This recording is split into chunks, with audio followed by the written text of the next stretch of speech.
If your job at a healthcare facility includes disinfecting against viruses, you know prevention is the best medicine, and maintaining healthy spaces starts with a healthy cleaning routine. Grainger's world-class supply chain helps ensure you have the quality products you need when you need them, from disinfectants and cleaning supplies to personal protective equipment, so you can help deliver a clean bill of health. Call 1-800-GRAINGER, click Grainger.com, or just stop by. Grainger, for the ones who get it done.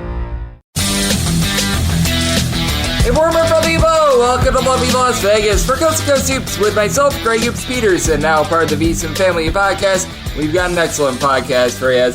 We are not going to be doing any sort of fancy recaps or anything like that today because we've got one last super massive Saturday. I would consider next Saturday to be more of a just massive Saturday because next Saturday we get more like 100 games, but this is the last of those slates that have 125 plus games on the board. At last check, I think we've got 139 games today, so we're not going to be doing a guest interview. We're not going to be recapping the Friday results or anything like that because we've got lots of money to be made on this last Mondo Saturday. Going to get you guys picks and analysis on every single one of these games as we hit some bank shots. We're going to keep this relatively commercial free. We're going to have 2 ad breaks in between. The first one is probably going to be coming after like 3 hours plus of the podcast, so it's relatively interruption free. And if you do have a question, comment, segment idea, what have you for this podcast, you do have one of 2 ways we offer those in. First one is my Twitter /X timeline at @unit_D1. Keep in mind, letters EM naming does not matter, so as per usual, please do send these into the timeline.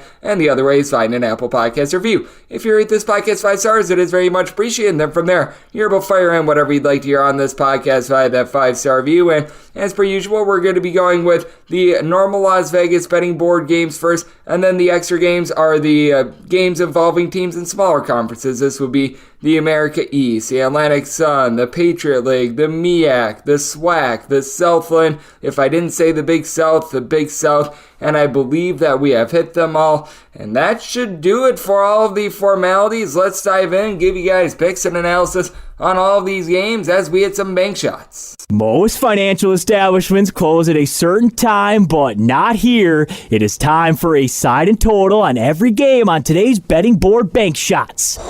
We'll throw in there one last note. If you notice me going a little bit faster, it's for a pretty, in my opinion, simple reason, just because we do have north of 135 games on the betting board. Do have to go a little bit faster so that way I'm able to get through all these games. So let's get things started with 601, 602 on the betting board. Villanova's on the road facing off against Providence. Providence is a favorite of 2.5 points. Your total on this game, it is 135. I set my line at 2. Anything north of 2 is going to be a take for me on Villanova, a Villanova team that in the month of February gave up 62 points or fewer in all but one of their games, and that lone game that was an outlier that was against UConn. This team is really locking down from 3-point range and just overall with their defense. Villanova last year was just absolutely horrible with their 3-point shooting defense, and they're still outside the top 50 this season, but in the month of February, teams were shooting well less than 31% from distance against them, and this team does a relatively solid job on glass with Eric Dixon, Tyler Burton, supplying the team with a combined about 12.8 rebounds per game, and this Villanova team does little things, only 9.5 turnovers per game. Now, much of that is because this team is outside the top 260 with regards to their total possessions per game, but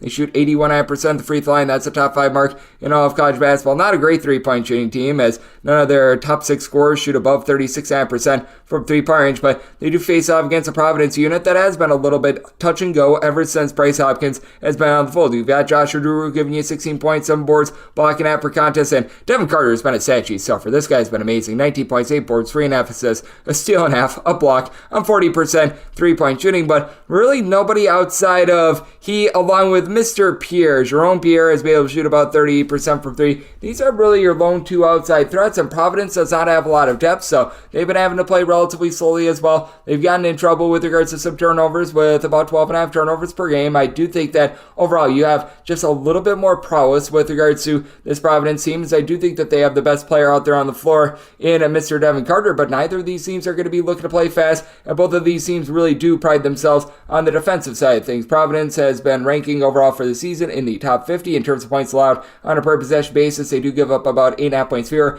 per 100 possessions at home rather than in a roadside-neutral venue. So I think it's going to be a struggle for either team to get to 65 in this spot. I did set my total at 130. I'm going to be taking a look at the under. And with Villanova, set them as a 2-point dog. Anything north of 2, going to be willing to take those points. 603, 604 on the betting board. Butler is a road to face off against DePaul. And DePaul is a underdog of 13 points. Your total on this game, it is 149 to 149.5. Butler's been scuffling, but even with a scuffling Butler team, I was willing to lay up to 15 with them. This DePaul team is just absolutely terrible. Now, a little bit more of a spirited effort when they took on Georgetown a few nights ago, but Chico Carter, him being back, that helps out a little bit. 11 points, 3.5 assists per contest, but you just take a look at this DePaul team and all of their metrics, and it's pretty much a big giant sheet of red. In the bottom 75 in all of college basketball in terms of points scored, points allowed, rebound rate, and turnovers on a per possession basis. You've been able to get some good three-point shooting out of Jalen Terry, who's shooting 46% from three. That's about all I've got to say good about them. Meanwhile, this Butler unit has been rough with regards to their defense. They are outside the top 75 with regards to points allowed on a per possession basis and giving up well more than 10 points more per 100 possessions away from home rather than when they are at home. This is not necessarily the most dominant rebounding team, as Jalen Thomas is the only guy that gives you north of 5 rebounds per game. He's been able to log about 6 boards per contest, but Posh Alexander has gotten back to being the Posh Alexander of old. He's done a nice job being able to do out about 5 assists, 11.5 points for a Butler team that does a relatively solid job not turning the ball over. About 10.8 turnovers per contest. Butler only about 200th in the country in terms of rebound rate. That's not going to haunt him in this spot, though, because DePaul is just absolutely horrible in every single facet of defense. They're going to allow a lot of wide open threes, and even though it has been a Butler unit that has not been the same team when they've been away from Hinkle Fieldhouse rather than when they have been at home, I do think that they get the job done in very convincing fashion. Only question is this DePaul team going to be able to do their part with regards to the total? I set my line at 15. I'm going to be willing to lay the number, and did set my total at 149. And at 149.5, I'm going to be looking at the under. You do have a Butler team that has scored 64 points or fewer in each of their last 4 games, and for DePaul, fully recognize that this defense has been absolutely awful, but I do think that with this being a noon Eastern time tip, 11 local time out there in Chicago, that's going to bog down the offense just a little bit to help out with the under. So, going under, and I'm willing to lay up to 14.5 here with Butler. 6-5, 6-6 on the betting board. Florida Atlantic plays us to Tulane. Tulane is a underdog of 14 points. Your total on this game between 164 and 164.5. I think we went too far here. I set my line at 11.5. I'm going to be willing to take the points with Tulane. Now for Florida Atlantic, the three-point shooting defense is much better at home rather than on the road. Florida Atlantic allowing teams to shoot just 29.8% from 3 at home compared to 35.5% in a road or neutral court venue. And for Florida Atlantic, they have been able to pick it up a little bit in terms of their defense, but it is still a liability. They have a big advantage over Tulane, figuratively and literally, as Tulane outside the top 320 with regards to rebound rate. They're very, very small team, so they're looking to be a bunch of jitterbugs out there, but Florida Atlantic is just 128th in all of college basketball in terms of points allowed on a per possession basis, and they do face off against a Tulane unit that does a relatively solid job of having each of their top 4 scorers give you at least 1.3 steals per game. It is a Tulane team that is going to give up some open looks of themselves. They're about 198th in all of college basketball in terms of opponents' three-point shooting percentage, and when it comes to Florida Atlantic, John L. Davis has been absolutely amazing for this bunch. He's chipping in there north of 18 points per contest, shooting above 43% from three-point range. No issues there, and Vladislav Golden should be able to win out down low. He's been able to give the team 6.5 boards, a block and a half per contest, and even Giancarlo Rosado is able to do a nice job in the post as well for a Florida Atlantic team that is still in the top 35 in terms of points scored on a per possession basis, but I do think that Tulane is going to be able to get this game cranked a little bit more up-tempo. They're a top 30 team with regards to total possessions per game, and having each other top 4 scorers supply at least 11.4 points per contest, I think is going to be beneficial. With Kevin Cross having good versatility along with Zion James, these two guys combine for about 12.5 rebounds per game. James gives you 14 points, 3 assists, steal and a half per contest. Cross, steal and a half, 7.5 boards, 17.5 points per game while shooting 40% from three-point range. And then you've got someone like a Jalen Forbes who's been able to give you steal and a half per contest. Kobe King has been able to chip in their 1.4 steals, shooting north of 40% from three-point range. You don't have a lot outside that, but the depth that was not there for the team a little bit towards conference play, that is returned with the return of Trey Williams, who's able to give you a little bit of something off the bench with about 9.5 points per contest. I do think that Tulane going to be able to hold in there, and I do think that this becomes a high-scoring scoring expose. Fully recognize that Tulane has been out below 70 points in 2 of their last 3 games. Just a matter of circumstance, playing North Texas, East Carolina, 2 of their last 3 games. Meanwhile, it's a Florida Atlantic unit that they just continue to give up the points. They have given up at least 70 points in 4 of their last 5 games. I do think that you get yourself another higher scoring game in this one. I did set my total 165.5, so here 164, looking at the over, and we'll take anything 12 or more here with Tulane. 607, 608 on the betting board. Florida State, its road face-off against Georgia Tech, and Georgia Tech a 1.5 to a 2.5 point home underdog. Totals between 148.5 and 149. I did set Florida State as a 2-point favorite. I'm going to be willing to lay up to 1.5 with them. For Florida State, defense has been rough in terms of being able to guard the perimeter, but it's actually significantly better on the road rather than at home. For Florida State, overall, they're 286th in the country in opponent's 3-point shooting percentage, but 31.1% away from home. That's a top 80 mark in a road or neutral court environment, and for Florida State, I do think that they're going to do a solid job down low against a Georgia Tech team that does a nice job grabbing offensive rebounds, not such a good job in terms of defensive rebounds. You've got a pair of guys in Miles Kelly along with Bay and Dogo who have been able to combine for about 14 rebounds per game. Kelly chips in their 15 points, shoots 32% from 3-point range, and Nongo, he's able to pop it from 3-point range. Doesn't necessarily do so very well, though, and his effectiveness has been waning a little bit. 11 points or fewer scored in 4 of the last 5 games. I like what Nathan George has been bringing to the table, 9 points, 4.5 assists. Not a guy that's going to light it up from 3-point range, though, so Florida State and their little bit of kryptonite there, that is not going to be popping up as much, I will say. For George, he has been overall a very good facilitator for this team. He has given out at least 4 assists in all but 3 out of the team's last 14 games, so he's been able to bring a little bit of stability to a Georgia Tech team as well outside the top 150 in terms of points scored on a per possession basis. And Florida State not necessarily getting the world's most efficient scoring as well. Primo Spears gives you 10.5 points, but he only shoots about 28.5% from 3-point range for Florida State. Really, the bread and butter of this team is being able to generate turnovers. And you do have a Georgia Tech team that, in their own right, they do an okay job of generating turnovers. And for Georgia Tech, they have locked down the 3-point arc. They're a top 60 team in terms of opponent's 3-point shooting percentage, but you've got Darren Green Jr., I believe, is going to be the top overall scorer in this game on the side of Florida State. He's able to give you 13 plus points per contest, shoots just below 40% from 3-point range. Jameer Watkins has been able to give you about 12 points, 5.5 boards, chips in there, a little bit over a steal per contest for a Florida State team that in terms of turnovers forced on a per possession basis went away from home. They're a top 30 team in all of college basketball, going up against the Georgia Tech unit that they are 357th. With this regard, I do think the Florida State being able to put on the pressure, being able to generate those turnovers in a game where both of these teams have been a little bit rough with their 3-point shooting, that's going to win out. And you do have a Florida State team that they're not great on the glass, well outside the top 200 with regards to rebound rate, so that should lead to some second chances for Georgia Tech. And just in general, I do think that you're going to get an up and down, high scoring game. Georgia Tech about 157th in terms of total possessions game, but Florida State playing at warp speed, 40th in the country with this regard. So did set my total 152. I'm looking at the over end. Florida State willing to lay up to 1.5 with them. 609, 610 on the betting board. South Carolina is going to be playing against Florida, and Florida is an underdog of 1.5 to 2 points. Totals between 145 and 147. And with Florida, I did set them as a underdog of 2 points. Here at the 1.5, that's a maximum willing to lay with South Carolina, but I'm going to be willing to lay with South Carolina. This Gamecocks bunch really doesn't have a lot of size, but it's not about the size, it's about how you use it, as South Carolina is a top 75 team in all of college basketball in terms of their rebound rate. Now, they do go up against a Florida team that they're more in the top 20 with this regard, so there's going to be a nice little edge there, but for South Carolina, it's really become a whole is greater than the sum of its parts sort of collective with this team. South Carolina does a nice job of being able to cut teams off from 3-point range, or about 100th in all of college basketball in terms of opponent's 3-point shooting percentage. And for Florida, they're 79th with this regard, but they've got massive home and road splits. They allow opponents to shoot 27.9% from 3-point range at home. That balloons up to 36% in a roadside court venue for Florida. I have to like what you've been able to get out of Walter Clayton along Zion Pullen in the backcourt. These two guys combining for in that neighborhood about 30 to 31 points per contest, and Poland has been able to shoot in the high 30s from 3-point range. But for Florida, even though they're a top 45 team in terms of points scored on a per possession basis,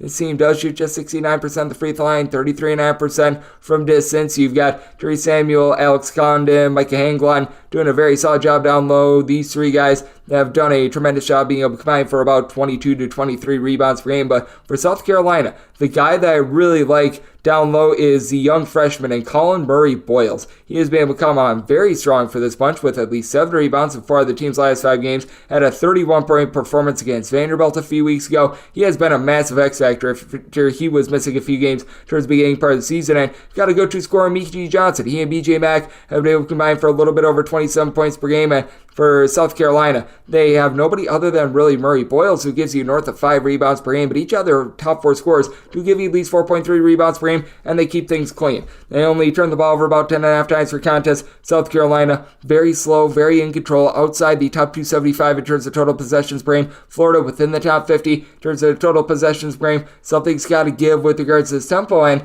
I did set my total at a 146. Right now, I'm seeing a lot of 145. The opener at DraftKings is 147, and personally, if put between the two, I'd rather take a 147 under rather than a 145 over, but I have a feeling that we're going to get a lot more 145s, which would put me on the over in this spot, but like I said, I would prefer that 147 under. But with that said, I did also set South Carolina as a 2-point favorite. We're going to lay the 1.5 with South Carolina, and at a 147, I'd be looking at this total under. 6-11, 6-12 on the betting board. St. Joe's is going to be playing against Fordham. Fordham is an underdog of 8.5 points. Your total on this game, it is 145, and I did set Fordham as an underdog of 10 points. I'm going to be willing to lay with St. Joe's. St. Joe's had a really rough month of February in terms of their defense, but this is still a bunch that overall has been able to do a solid job of being able to get offense going, and having Eric Reynolds be one of the top scorers in the Atlantic 10 has been absolutely massive for them, as he's been able to do a nice job shooting nearly 40% from three-point range while supplying 16.5 points, 2.5 assists per contest, and then you've got a pair of guys in Lynn Greer coupled with Xavier Brown. They combine for 24.5 points, 7 assists, only about 4 turnovers per game, with all three of these guys, Reynolds, Brown, and Greer, shooting at least 78% of the free throw line. Big in a little bit of late game spot, going against a Fordham unit that has been one of the strangest in all of college basketball in terms of their home and road splits. Fordham, in terms of points allowed on a per possession basis, is currently checking in 109th, but they are giving up about 2 points fewer per 100 possessions when they leave home rather than when they are at home. It's just been a case where Fordham's been outside the top 250 in terms of points scored on a per possession basis. They turn the ball over 13 times per game. They shoot 66% at the free throw line and 32.3% from three-point range. You've got a pair of guys in the backcourt in Yafat Metter along Kyle Rose, who have been able to combine for about 20.5 points, nearly 5 assists per contest, with Rose shooting 39% from three, but these are really the only two guys that see meaningful minutes. They shoot above 34.5% from the outside. Like Contrail Charlton, he's been able to be versatile with a steal and a half, 3.5 assists, 7 points per contest, but Abdul Sambilia, after he was really good down low to begin the season, I have no idea what's happened, but his effectiveness has really been waning. He has now grabbed 6 rebounds or fewer in all but 1 out of his last 9 games. He was able to really come back with vengeance with 9 rebounds in that game against George Mason, but that really is where the bread is buttered for this Fordham team. They do face off against the St. Joe's unit that they can be a little bit hit or miss down low. They've been dealing with a lot of injuries to their forwards. St. Joe's 158th in all of college basketball with regards to their rebound rate, and Fordham should be able to have a little bit of an edge here, but they're only about 157th because Sambilia has been a bit all over the place, and I do think that for St. Joe's, they're going to do a nice job against a Fordham unit that, even though they really try to hang their hat on defense, they have not done a good job of being able to guard the three-point line. 349th in all of college basketball in this regard, and that leads St. Joe's victory. I did set St. Joe's as a favorite 10 points. I'm going to be willing to lay it, and did set my total at 146. I do think that Fordham gets lit up from the outside. We have seen the St. Joe's team fall from being a top 75 defense in terms of points allowed on a per possession basis to being outside the top 125 in the matter of weeks. So looking at the over, and I'm going to be willing to lay it with St. Joe's. 6-13, 6-14 on the betting board. Baylor is going to be playing against Kansas. Kansas is a underdog of 4.5 points. Your total is between 145 and 146.5. I set Baylor as a 5-point favorite. Not really willing to go past the 4.5, but I'm going to be willing to lay the 4.5. We are seeing for Kansas just how massive Kevin McCullough is when he is out of the fold for this Kansas unit, and he's been out since the 17th of February. It just has not been good for them, as he gives the team 19.6 half boards, 4.5 assists. He's not officially out for this game, but even if McCullough goes, I have to think that he's not going to be 100%. Now, you're still getting good production off Hunter Dickinson, 18.5 points, 11 boards, a block, a steal per game. I recognize that he's had some less than savory moments over the last few games, but at some point he needs to get a little bit of help, as Johnny Furphy has now been able to supply about 9 points per contest. He's been able to get to double figures on the regular, but you can tell that he's a massive downgrade from what you get when Kevin McCullough is out there on the floor. Nicholas Timberlake has not been able to develop. Alonzo Marco Jackson, both of these guys combined to average about 8.5 points per contest. They become liabilities at time to time out there on the floor, so that's an issue. And DeJuan Harris, while he does a great job facilitating, 6.5 assists, steal half per contest, even though he shoots nearly 40% from 3, he only gives you about 8.5 points per game. He's skittish to shoot. Meanwhile, we've got a Baylor unit that has seen a drop-off in terms of their three-point shooting percentage in conference, but overall for the season, still shooting well above 39% from 3. They're still a top 10 team with that regard, and among players that have made at least 1 3 thus far this season, out of their top 6, all but one of them do shoot at least 37% from distance, with Jacoby Walter being the low man, giving you about 15 points per contest. You've got Ray J. Dennis, who's done a nice job supplying 6.5 assists to 3.5 turnovers per game. And though this Baylor defense has had their issues this season, we saw them in that game against TCU hold them below 60, and it does feel like Baylor is starting to slow things down and is starting to be a bit more effective on defense, and they get a nice boost from being at home, giving up 12 points fewer per 100 possessions at home rather than in a road or neutral court venue. And they do go up against a Kansas unit that has been solid with their defense. They're 33rd in the country in terms of points allowed on a per possession basis. They give up about 6.5 points more per 100 possessions away from home, but you just take a look at this Kansas unit, and they had one nice showing without Kevin McCullough against Texas, where they put up the 86, but past that one, Kevin McCullough has been out of the fold. It's been really rough for this team. They have not exceeded 68 points in quite some time since that game against Texas, and 4 of their last 5 games, they've been held to 70 points or fewer. Meanwhile, it's a Baylor unit that they themselves have had their struggles in regulation, because that Houston game went to overtime. They have scored 71 points or fewer in each of their last 3 games, so I think that this is going to be a little bit of a lower scoring slog. I'm going to be on the under, as I did set my total at 143, but with Baylor, willing to lay up to 4.5 with them as well. 615, 616 on the betting board. VMI plays us Wofford. Wofford is a favorite of 13 points. Your total on this game is anywhere between 150.5 and 152, and with Wofford, I did set them as a 12.5 point favorite, a circumstance where I'm going to take 13 with VMI. VMI has been all sorts of awful with their defense, and for some reason, they're giving up many more open looks from 3-point range at home rather than on the road now. Either way, this has not been a good defense at all, but for VMI, in terms of opponents' 3-point shooting percentage, you're checking in 321st. The 3-point shooting defense at home is 37.1%, on the road it's 35.7%, so I have no idea how to explain that, but I think that they can moderately hold in this game, as Wofford is allowing opponents to shoot 36.8% from 3-point range away from home, and Wofford is outside the top 275 themselves in terms of points allowed on a per possession basis. Now, the Terriers do a better job of taking care of the ball. VMI in the bottom 20 in all of college basketball with regards to turnovers on a per possession basis, and you do have a pair of guys in T'Challa Jackson for VMI, who's able to give you 10.5 rebounds per game, and Kyler Filowich, who's able to give you 9 points, 9 boards for this Wofford team. So both teams who have a dominant rebounder down low. Wofford does a better job taking care of the ball with about 11.5 turnovers per game, and I like what you're getting out of Corey Tripp along with Dylan Bailey. These two guys are combined for about 27.5 points per contest, with Bailey shooting about 37% from 3-point range. So these guys have been able to do a rock solid job with that regard, but when it comes to this Wofford team, just them not being able to play enough defense, I think, is going to cost them a cover against a VMI team that really did give them a rough go of it the first time out. This game, when they played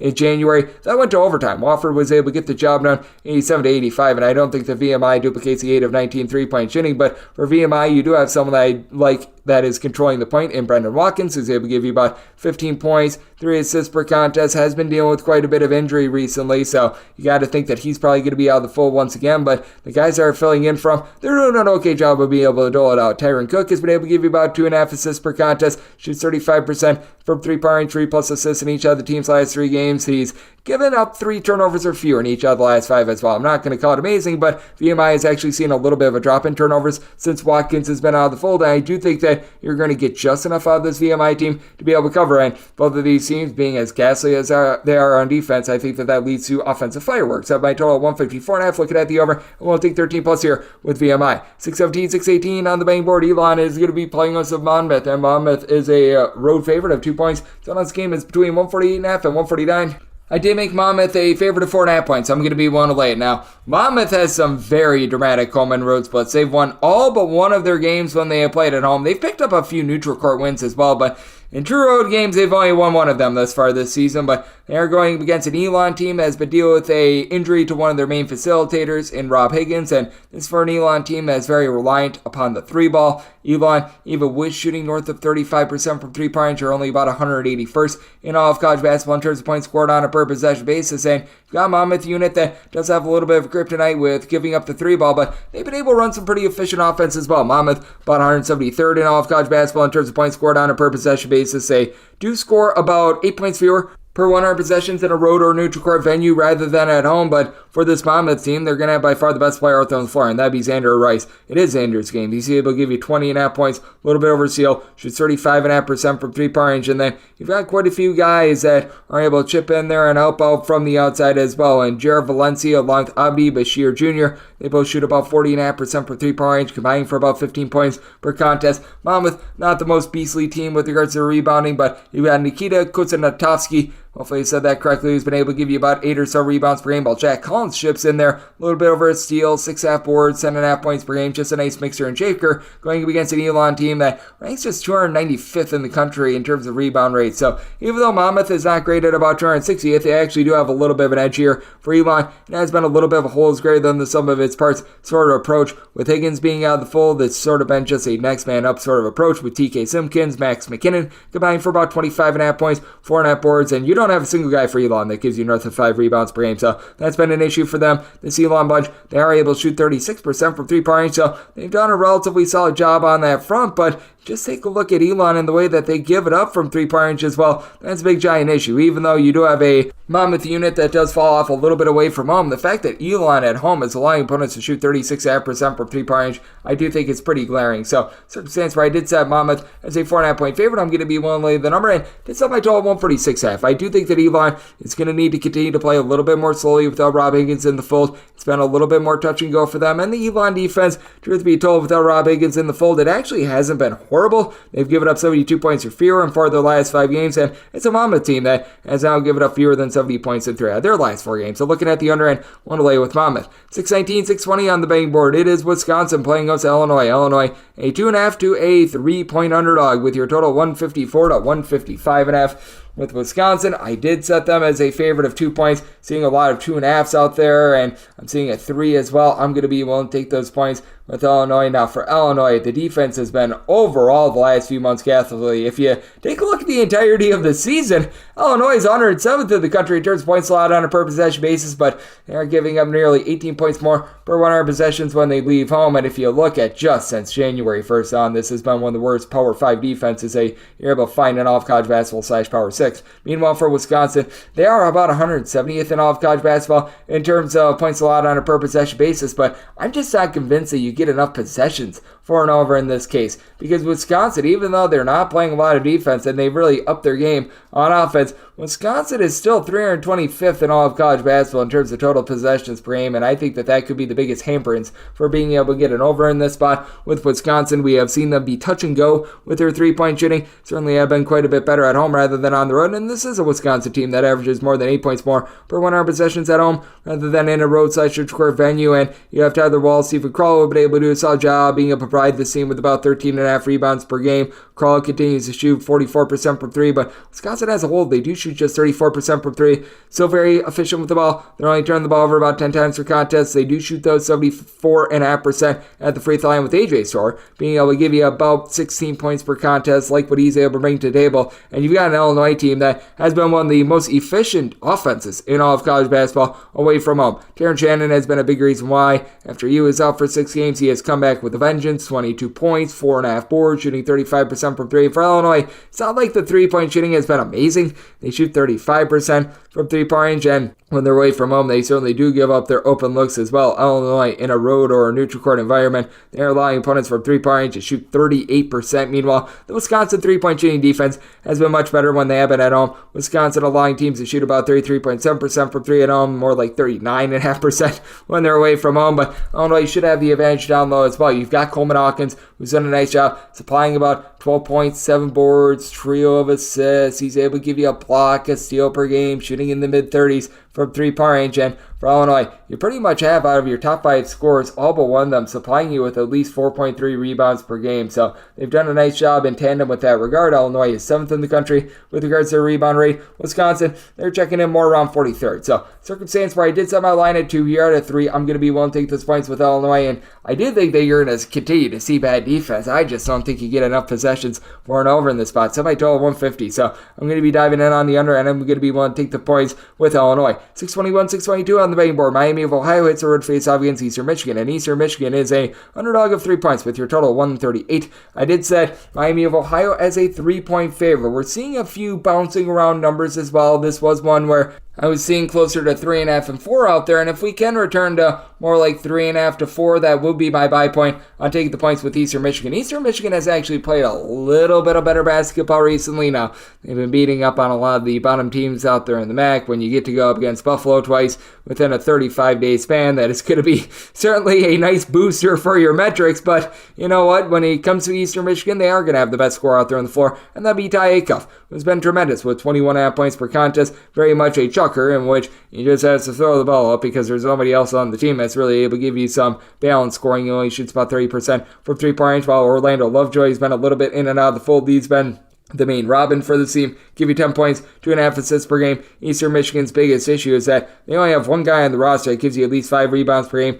That'd be Jalen Billingsley, who's been able to give you about 7.5 points, 5 rebounds per game. So as a result, Eastern Michigan has just been getting absolutely clocked on the glass all season long, 283rd with that regard. But Miami of Ohio is not doing a great job on the glass either. This Miami of Ohio unit is finding themselves outside the top 310 with regards to rebound rate. Bryce Boltman and his 4.9 rebounds per game, that leads the charge. But Miami of Ohio, a little bit more efficient on the offensive side of things. They only turn the ball over about 11.5 times per game, and they do shoot 37.5% from 3-point range. Their top 6 scorers, all but one of them, do shoot at least 36% from 3-point range, including 300-pounder Anderson Marmot, who's been able to give you 13 points. He shoots about 36% from the outside. Norwishi Hunter has been able to give you about 12.5 points per game. Then from there, nobody else really gives you north of 7.5 points per game, but it's one of those wholes greater than some of its parts approaches. Now, for Miami of Ohio, they certainly do give up a lot of looks from 3-point range as well. They allow opponents to shoot 33.5% from 3-point range. That compares to just 29.2% from distance at home. They really lock it down from 3-point range when they are at home. Meanwhile, when they do leave home, it becomes a little bit more of a roll of the dice. Meanwhile, the same goes for Eastern Michigan. They allow opponents to shoot 31% from 3-point range at home, more like 35% in a roadside shoot court venue. So I do think that the scoring not necessarily going to be super in this game. I do think that Ty Acuff is going to do enough for Eastern Michigan to be able to hold in there. So anything north of 3, I'm going to be willing to take a look at the points. That said, did semi-total 137. You've got two relatively mid-tempo teams that have really struggled to put the ball in the basket all season long. So circumstance where I'm going to be taking a look at this 138 under. Anything north of 3. Looking at Eastern Michigan. 623, 624 on the betting board. Tulsa, it's the road face-off against Temple. We give our ode to Lane Kiffin. Go Owls, as Temple is a favorite of 5 points. So on this game is 144.5. I did set Temple as a 4-point favorite. So here at the 5, I'm going to be willing to take those points. It has been an almighty struggle for Tulsa on the road. They are giving up north of 17 points more per 100 possessions away from home rather than when they are at home. Overall, still a top 125 team in terms of points allowed on a per possession basis, but they have been awful in conference with their defense, and away from home, they allow opponents to shoot north of 38% from 3-point range. That compares to 28.9% when they are at home. They face off against a Temple unit that at home, they allow opponents to shoot 35.8% from 3 and less than 31% when they're away from home. This makes absolutely no sense whatsoever with regards to their split, and this has been a Temple team that all season long has made absolutely no sense, and that they really don't turn the ball over a lot. They only turn the ball over about 11 times per game. You've got Adam Fisher, who comes in from that Penn State unit of a season ago, who helped them be able to make the NCAA tournament, and for Temple, they're giving up more points per 100 possessions at home rather than on the road, and they really don't have much to speak of on the glass. They're well outside the top 240 with regards to rebound rate. Really, both of these teams are, so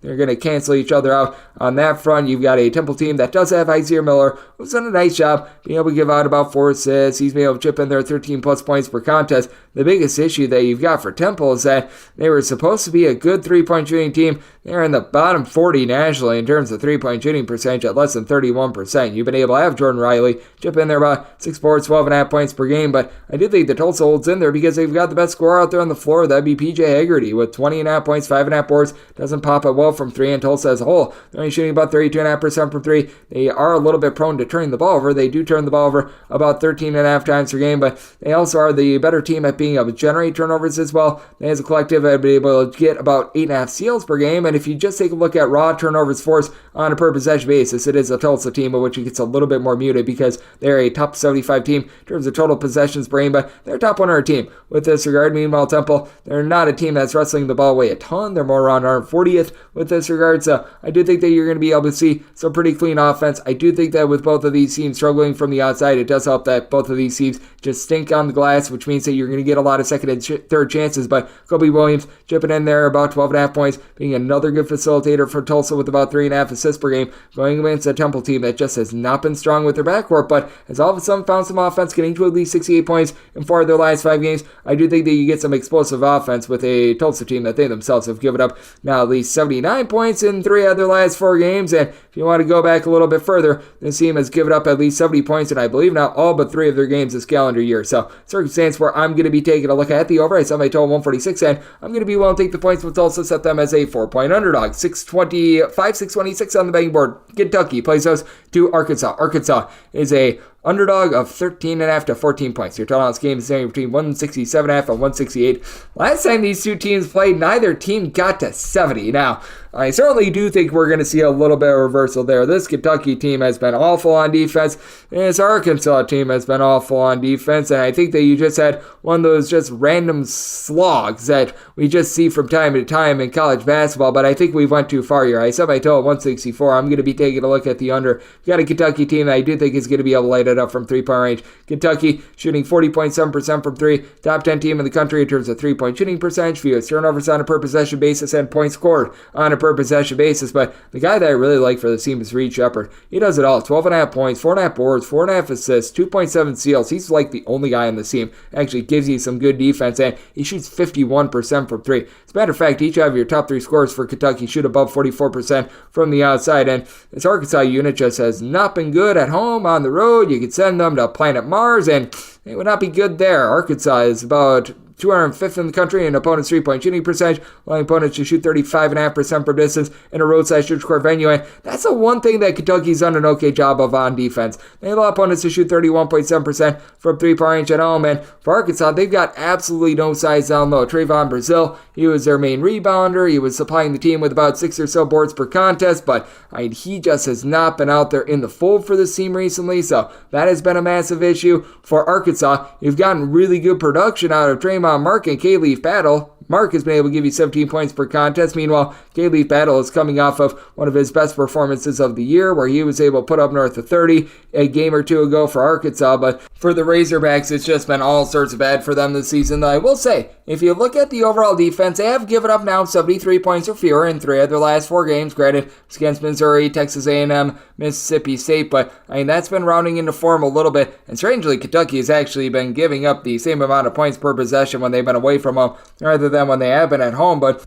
they have now given up 75 points or fewer in 3 of their last 5 games, and flat out, even though this has been a Kentucky team that has been leaking oil on defense, we saw them rise up the last time these two teams played, and Arkansas, in terms of points scored on a per possession basis, they're 193rd in all of college basketball, averaging nearly 9.5 points less per 100 possessions. Kentucky should be able to blow them away with Antonio Reeves supplying 20 points, shooting 44% from 3-point range. Big Z has really been able to give this team a little bit more defensively as well. Not only does he shoot 46% from 3, but he's also been chipping in there a block and half per contest. We saw them have that nice 18-point 4-block game against Alabama a week ago. I like what he's bringing to the table. Would like to see a little bit more out of Aaron Bradshaw, but you've also been able to have Mr. Abdul Fierro be able to do a solid job, being able to chip in there a few rebounds per game as well. So I do think that this is going to be a little bit of a lower scoring game. I did set my total at 164. I don't think that Kentucky is going to allow Arkansas to execute too much on offense. So looking at the under, and with Kentucky, made them a 14-point favorite here at the 13.5. Going to be willing to lay it, and that's my max buy point on Kentucky. 627, 628 on the betting board.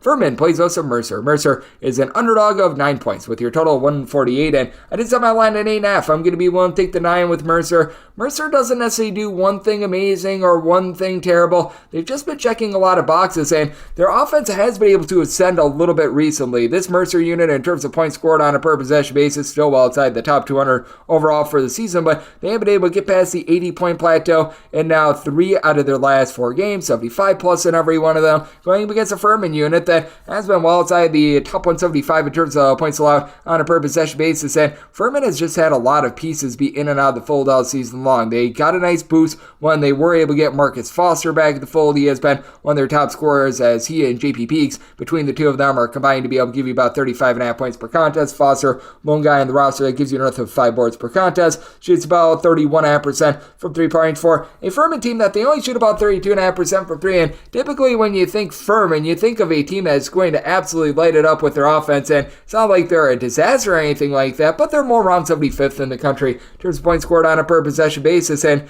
they've been dealing with an injury recently to Alex Williams. Alex Williams has been able to get back out there on the floor, hasn't been himself though in the 2 games that he's been back. He combined 10 points in those 2 games, and overall for the season has given you 14 points per contest on 40% 3-point shooting. Meanwhile, for Mercer, they do a pretty solid job of being able to take care of the ball. They return the ball over about 11.4 times per contest. Not an amazing 3-point shooting team, but you got a trio of guys in Robbie Carmody, throw in there as well David Thomas and Jake Davis, who are all shooting between 37.8 and 40% from distance. Between the 3 of them, they've been able to supply you with about 28 points per contest. Don't have a single guy in the roster who gives you north of 5 rebounds per game, so that's going to be a little bit of a kryptonite of theirs. But as I was mentioning, this is also a Furman team that they don't do absolute wonders on the glass themselves. Mercer is about 210th in the country with regards to rebound rate. Furman, they are checking in right in the neighborhood about 136th. I do think that Furman has a little bit of a leg up overall, but especially with Alex Williams dealing with a little bit of an injury, I do think that this is going to be a little bit of a tighter game. I did set my line at 8.5, so I'm going to be willing to take the 9 in this ordeal, and I did set my total at 148.5. We have seen this Mercer team be able to rise up with their offense, but Furman has been a little bit touch and go in conference. They've got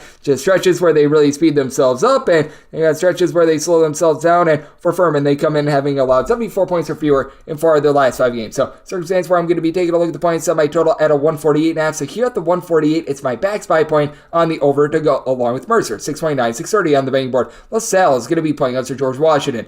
Our nation's first president is a 5-point underdog with your total 153. Set LaSalle as a 5.5 point favorite. Don't want to lay anything more than the 5, but I'm going to be willing to lay the 5. With George Washington, things have just spiraled out of control for this team. They were actually really good out of conference as well. I was liking what I was seeing out of this team. You had some top flight options with James Bishop chipping in there north of 18 points per contest. With George Washington, though, ever since we have seen the injuries happen, as you've got Darren Buchanan, who hasn't played the last few games, did return against UMass and did return to the tune of 21 points, but as you get him back in the fold, you now are dealing with an injury to Garrett Johnson. So it has not been good, and when you've got a rotation of about 5.5 guys, that's a little bit less than terrific. Jaquay Hutchinson has been seeing more minutes, and he does shoot about 42% from 3, 2 assists, 1.2 steals, 7 points per contest, and he has been able to give the team now double figures in each of the last 4 games ever since they've had these injuries pop up, but you can tell that it's not quite the same. I do like Babatunde Ikongbola,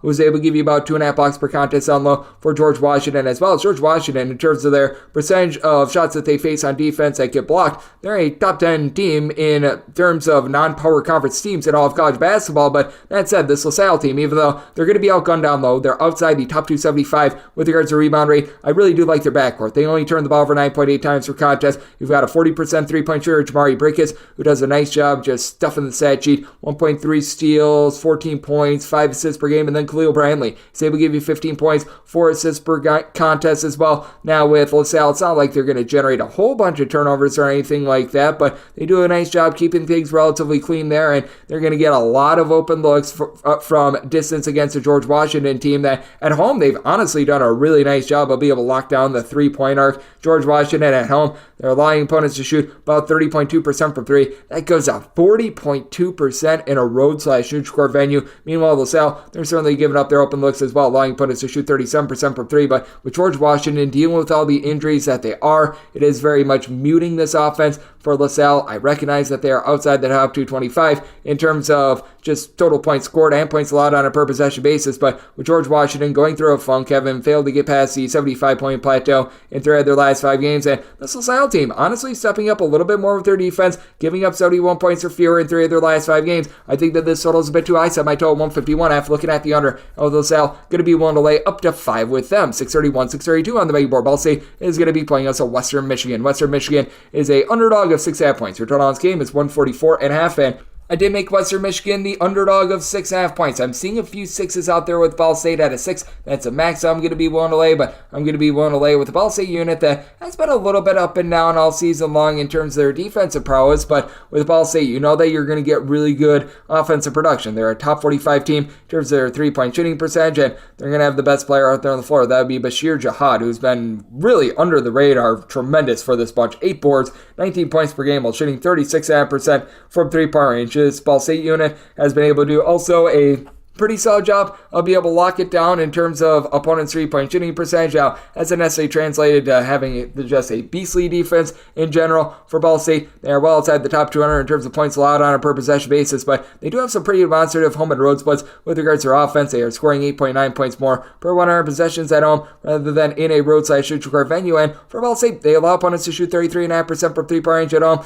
They allow opponents to shoot well north of 36% from three-point range away from home. So they have clearly been a much better team when they've been out there in old Muncie, Indiana, and with this Western Michigan team, they've been having a little bit of an issue with regards to their perimeter defense as well, allowing opponents to shoot 35.5% from three-point range. Western Michigan should have a little bit of a leg up down low. Titus Wright has been able to give you about 5 rebounds per game. You've got Javonte Brown, the two-time transfer who missed the first 10 or so games of the season because he was struggling to get a waiver. He's been able to give you about 9 points, 4.5 to 5 rebounds per contest as well, so he's done a great job on that front, but Western Michigan just can't get anything going with their offense. They're 254th in all of college basketball in terms of points scored on a per possession basis, and even though they do have some nice size down low, this team is still 255th in the country in terms of points allowed on a per possession basis, giving up about 10.5 points more per 100 possessions when they leave home rather than when they are at home, and they just put too much on the plate of Seth Hubbard, who's been tremendous. With Hubbard, he's able to give you 15 points per contest, shoots 34.5% from three-point range, and this Western Michigan team overall, they shoot about 34.5% from the outside, but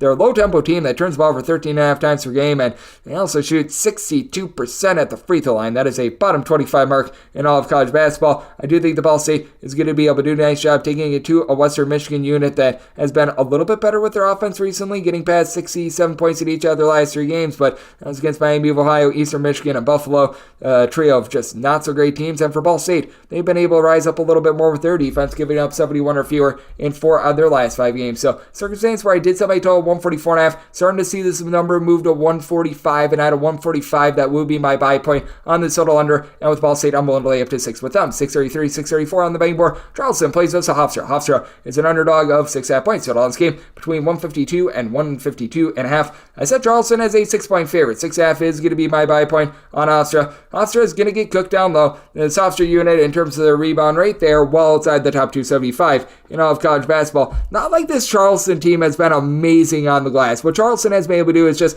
play good, efficient, quick offense. Charleston has essentially a 9-man rotation, which they're just switching guys in and out, and they're taking the whole is greater than the sum of its parts approach with Ben Burnham, Rain Smith, Ante Brazovic, all being able to supply between 12 and 12.4 points per game apiece for Brazovic and Ben Burnham. They've been able to combine for about 11 rebounds per game, with Burnham and Smith combined shoot about 38.5% from the outside. And for Charleston, despite the fact that they're a top 125 team in the country with regards to total possessions per game, they only turn the ball over 10 times per contest. They're not generating the same amount of turnovers or offensive rebounds as they did a season ago, but they should have a leg up on Hofstra down low, and the big key for Hofstra is being able to lock down from the perimeter, as this Hofstra unit has actually been doing a better job of allowing fewer open opportunities from 3 away from them rather than at home. Opponents shoot 34.6% from three-point range at home against them. That goes down to 33.9% in a road or neutral court venue, and you do have a College of Charleston team that they themselves are allowing opponents to shoot about 32.5% from three-point range at home. They're about 155th in all of college basketball in terms of opponents' three-point shooting percentage, and for Hofstra, they are going to be looking to go from the outside to be able to win this game. You got a good point guard in Yaquan Carlos,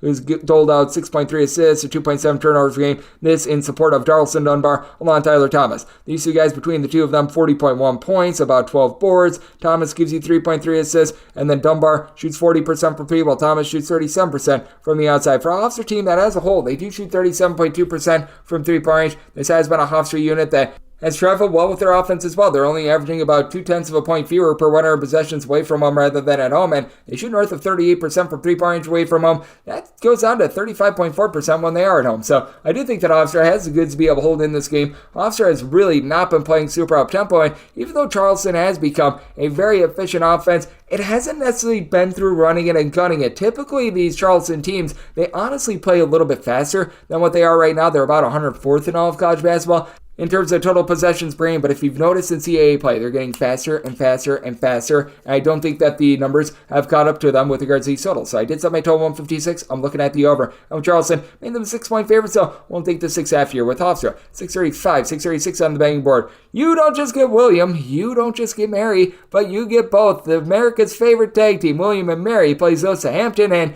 with the tag team, you have to lay 4.5 points to back two people against a pack of Hampton Pirates, and your total on this game is 142.5, and you know what? I do not want the Pirates in this spot. I'm going to be backing William and Mary. With Hampton, it has been just a rough year in general for this bunch, though I will say Jordan Nesbitt has been able to rise up a little bit more with this unit. For Jordan Nesbitt, he was out of the fold to begin the season. You could tell that when he had a return in his first few games, he was not looking like himself, and he's become a little bit more of just a main facilitator for the team. Overall for the season, about 4.3 assists per contest, but if you look at what he's been able to do recently, it's been a case where he has been able to give you 5+ assists per contest on the regular. He has been able to get to at least 3 assists in all but 2 of the games ever since January 6th. I believe that he has played 15 in total in that time span. Meanwhile, they go up against the William and Mary team that has been one of the slowest teams in all of college basketball, outside the top 310 in terms of total possessions per game, also outside the top 310 in terms of points allowed on a per possession basis, which has not been great to say the least. But William and Mary honestly has been able to play a little bit of better defense recently. I'm not saying that it's amazing by any stretch of the imagination, but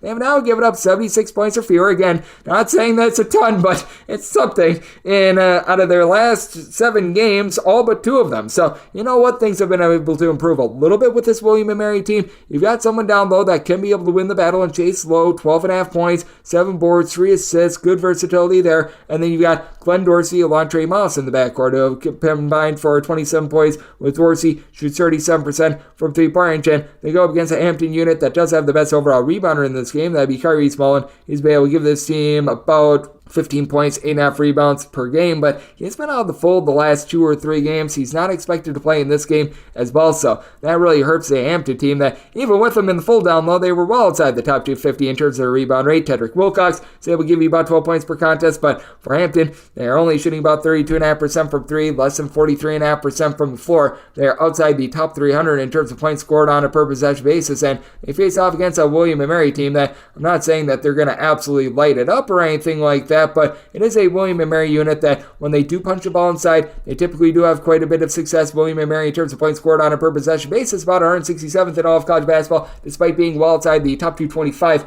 with regards to their 3-point shooting percentage, and I do think that Mullen being out of the fold is of very big significance. So I did set my line at a 5.5. I'm going to be willing to lay the number with William and Mary, and I do think that this is close enough for late game fouling involving 2 teams that just absolutely stink it up on defense. So I did set my total 143.5 looking over, and I'm going to be willing to lay it with Bill and Mary. 637, 638 on the betting board. Duquesne, it's a road face-off against George Mason. George Mason, not one of our nation's presidents, but I'm sure a fine man, is a 3.5-point favorite. Your total is between 136 and 136.5. With George Mason, set them as a 3.5-point favorite. So at the current number, it's a little bit more wait and see. We were seeing 2.5 a little bit earlier, and if we can get back to a 2.5 or a 3, I would be willing to lay the number with a George Mason bunch that has been really good with their interior defense. This bunch is in the top 50 nationally in terms of opponents' 2-point shooting percentage. They do a nice job hitting the glass with Keyshawn Hall supplying 17 points, 8.5 rebounds per game. George Mason is a top 55 team in all of college basketball in terms of their rebound rate, and they go up against a Duquesne team that has been able to lock it down a little bit more with regards to their defense. They're now a top 100 team with regards to points allowed on a per possession basis, despite the fact that they haven't been too amazing on the glass. Fusani Drame is the only guy on the roster that's been able to haul in there more than 5 rebounds per game, and this is a very top-heavy Duquesne team. You've got 2 guys on the roster that give you north of 7.3 points per game, and Dady Grant along with Jimmy Clark. Clark has been able to give you 15 points, 4 assists, 2.3 steals per contest, while Grant shoots shoots 95% of the free throw line on 17 points, 3.5 boards, and 2.5 assists per contest. But overall, it is a Duquesne unit that they've been very top-heavy with that regard, and then they just try to mix and match with so many guys. Andre Seversoff being on the full due to injury has been hurting this unit a little bit, and that is reflected in the fact that they've scored 67 points or fewer in 3 of their last 5 games, going against a George Mason unit that is just pounding nails defensively. For George Mason, they have given up 67 points or fewer in 4 out of their last 5 games, and I think that they're going to do a nice job of being able to put the clamps down here on a Duquesne team that just really doesn't have a lot of versatility in general. And for this George Mason bunch, they do a relatively solid job of shooting from 3-point range as well. Amari Kelly is able to give you about 5.5 to 6 rebounds per game.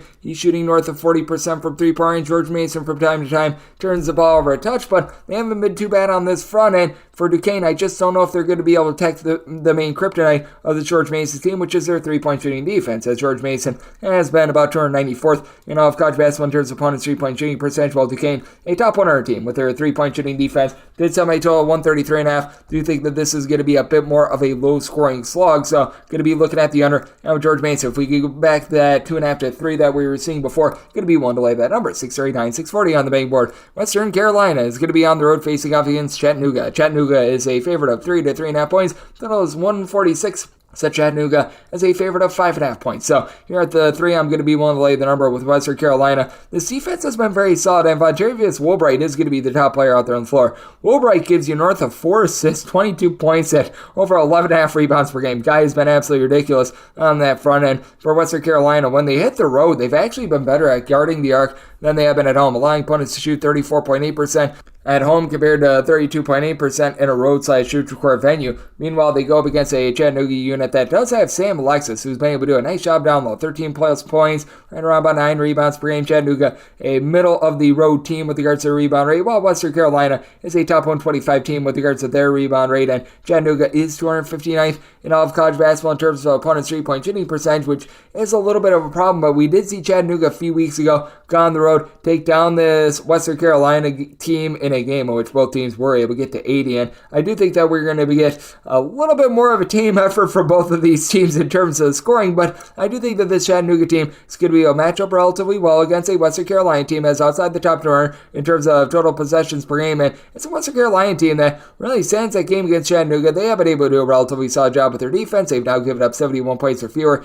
in 3 of their last 4 games, and for Chattanooga, all of a sudden they've been able to play a little bit better on the defensive side of things as well, allowing 71 points or fewer in now 3 out of their last 5 games. But for Chattanooga, I just think that duo of Trey Bonham, Hunter Huff, going to be a little bit too hot to handle. They combine for about 34 points per contest, 3.5 steals, and Bonham shoots 41% from 3. Huff shoots 38.5% from the outside, and each of your top 3 scorers for Chattanooga are shooting at least 81% of the free throw line, going against a Western Carolina team that does have a trio of guys around Woolbright that do a nice job of being able to really just do their part. Trey Jackson, DJ Turn It Up Campbell, Russell Jones, this trio has been able to supply you with about 38.5 to 39 points per contest, with having Jones and Campbell both shoot about 41% from 3-point range. But you know that this Western Carolina team, they do have a little bit of a tough time traveling with regards to their offense. Western Carolina, in terms of points scored on a per possession basis, about 106th in all of college basketball in that regard, but they do see a fall off of about 11 points per 100 possessions when they leave home, and I do think that Chattanooga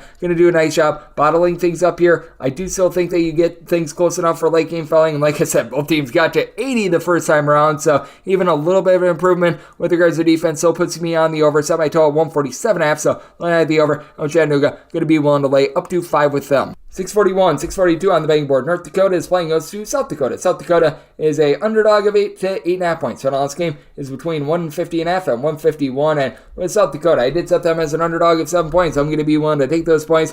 South Dakota has been grimy and bad with their defense outside the top 3 in terms of points allowed on a per possession basis, and they're allowing opponents to shoot north of 35% from 3-point range, but they do a nice job of being able to make up for it themselves. South Dakota has been one of the best teams at hitting the road and being able to pop it from 3-point range. South Dakota, overall, in terms of their points scored on a per possession basis, is currently checking in right in the neighborhood of about 169th in the country, but they only experienced a drop-off of about 1.9 points fewer per 100 possessions away from home rather than at home, and much of that is due to turnovers. The South Dakota team is turning the ball over nearly 13 times per contest, but South Dakota, number 4 in the country in 3-point shooting percentage away from home at 39.7%, and they go up against a North Dakota unit that has been able to rise up in the Summit League, but they still have their issues issues in terms of giving up the three ball. North Dakota, in terms of opponents' three-point shooting percentage, 279th in the country, and at home they're allowing opponents to shoot 40.1% from three. That is a bottom 25 mark in all of college basketball. Now, North Dakota should be able to do a relatively solid job down low going up against Leat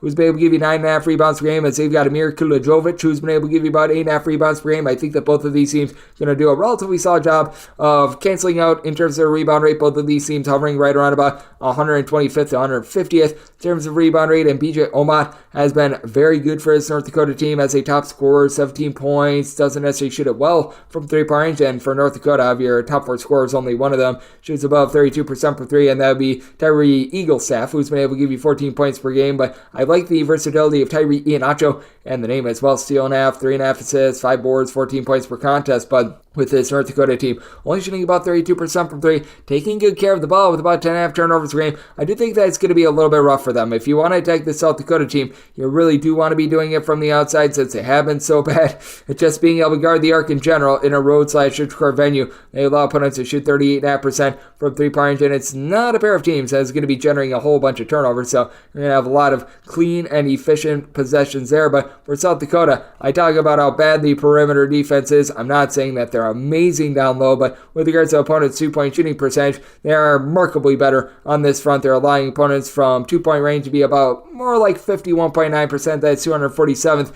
in all of college basketball. I do think that that is going to keep them lively, as North Dakota clocking in at about the same rate. So I did set my line at 7. I'm going to be willing to take the points with South Dakota. Did set my total 153. I think that both of these defenses are going to be leaking oil all day long, so going to be looking at the over and the points with South Dakota. 643, 644. Bowling Green and Ohio was a game that was supposed to be on Saturday, got moved up to Friday, so this game already happened. So let's move on to 645, 646 on the betting board. North Dakota State is going to be playing against South Dakota State. South Dakota State, a 2 to a 2.5 point road favorite. Your total on this game, 144.5. I did set my total at a 149.5. I'm going to be taking a look at the over. Got North Dakota State team that I recognize that they play slowly, but they're well outside the top 250 in terms of points allowed on a per possession basis, and the same goes for South Dakota State as well. Both of these teams are getting cooked from three-point range. North Dakota State is 323rd in all of college basketball in terms of opponents' three-point shooting percentage. South Dakota State 265th in the country, and for South Dakota State in a road/court environment, this goes up to about 36.4% that they allow from three-point range. So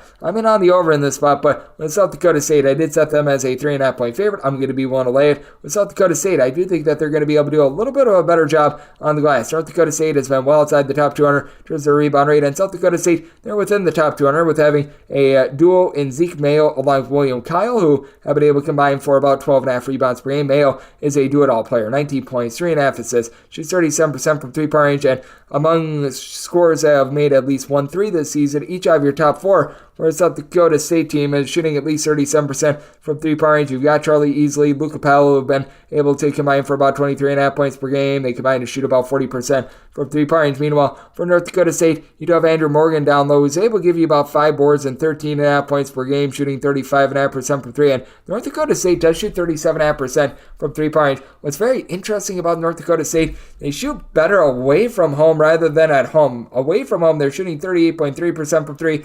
36.2% when they have been at home. So that's been a little bit curious. You've got a South Dakota State team that doesn't have that extreme of a split themselves, and you've been able to get some relatively good production for this North Dakota State team out of Buden Skenberg, 14.5 points, 5.5 boards per contest. But I do think that South Dakota State is going to be able to win the battle down low. It's a South Dakota State team that has now given up 72 points or fewer in regulation in each of their last 5 games, but offense has been able to get to at least 72 in each of the last 4, and we've got a North Dakota State team that has been a little bit better on defense recently, but they've got so many issues with guarding the arc. So I did set my total 149.5, looking at the over. With South Dakota State, I'm going to be willing to lay up to 3 with them. 647, 648 on the betting board. It is Toledo, and they're facing off against Buffalo. Buffalo does find themselves as an underdog of 11 points, and total on this game getting it at between a 158.5 and a 159. Set my total 154. I'm going to be looking at the under. Main reason why I set my total so low is that I just don't think Buffalo does their part with this total. You look at this Buffalo team, and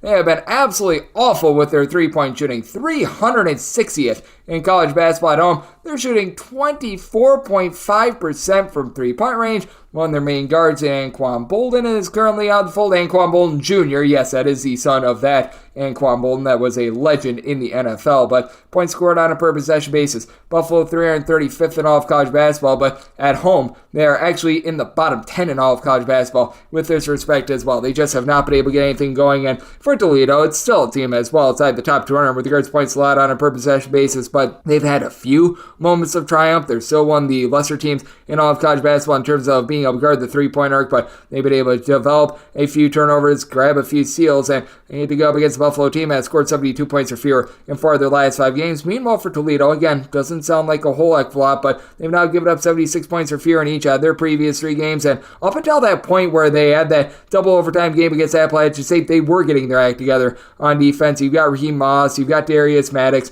These 2 guys have been able to combine for about 31.5 points per contest, but Dante Maddox, I get he and Darius mixed up. He's able to shoot about 41.5% from 3-point range. That's about 39% in a roadside shoot score venue, and though this Toledo team isn't quite as beastly as they were last season on offense last season, they were literally number 1 in all of college basketball in terms of points scored on a per possession basis. This is still a Toledo unit that is 42nd in the country with regards to points scored per possession. They should be able to do a relatively solid job down low, despite the fact that Buffalo does have someone inside Chapman that's able to give you about 18 points, 5.5 to 6 rebounds per game, and Jadavius Smith has been able to haul in there about 8 points, 8.5 rebounds per game. But even with that, Buffalo is outside the top 250 with regards to rebound rate as well, with the 14.5 turnovers per game, and Toledo doing a nice job not turning the ball over themselves. I do think that Toledo, they themselves have now scored 72 points or fewer in each of their last 3 games. Should be able to pull it out in convincing fashion against a Buffalo bunch that I don't know if they're going to be able to get to 70 to help out your cause with the total. I did set my total 154, looking under, and Toledo made them a 14-point favorite, so also willing to lay the number 649, 650 on the betting board.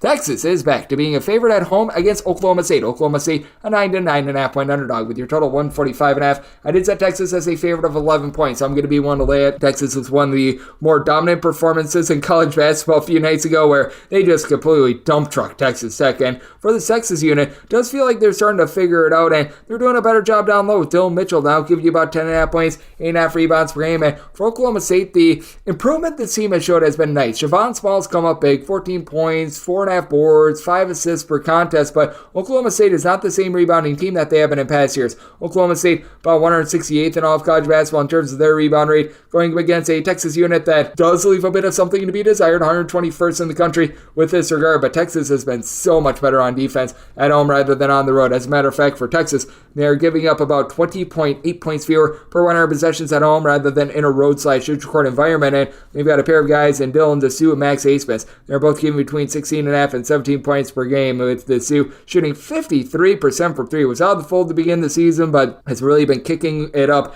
big time here down the stretch with at least 16 points in now 5 out of the team's last 6 games, and he has scored at least 14 points in all but one of the team's last 9 games. Oklahoma State just doesn't really have a lot to be able to match up with them. You've been able to get about 5.5 to 6 rebounds per game out of Keon Williams, who's been able to supply 7.5 points per game, and this Oklahoma State team is a little bit better from 3-point range than they have been in past years, shooting about 34.5% from distance, but Oklahoma State has had a little bit of a rough time taking care of the ball, 12.8 turnovers per game for a mid-tempo team. It's not ideal, and for Oklahoma State, they just don't perform the same way away from home as they do at home. They see a drop-off of about 14.7 points more scored per 100 possessions at home rather than on the road, so that's very significant. And we've got a Texas unit that has been hit or miss with regards regarding the arc all season long, but at home have been rock solid. 30.5% is what opponents shoot from 3 at home, 38.7% away from home. So circumstance where I'm going to be willing to lay with Texas. I did set them as an 11-point favorite, and with this total, I did set my total at 143 just because Oklahoma State has not performed the same on offense away from home. So I'm looking at the under and looking to lay it with Texas, 651, 652 on the betting board. Arizona, they play Oregon. Oregon, a 13.5 to a 14-point underdog with your total 157 to 157.5. Set Oregon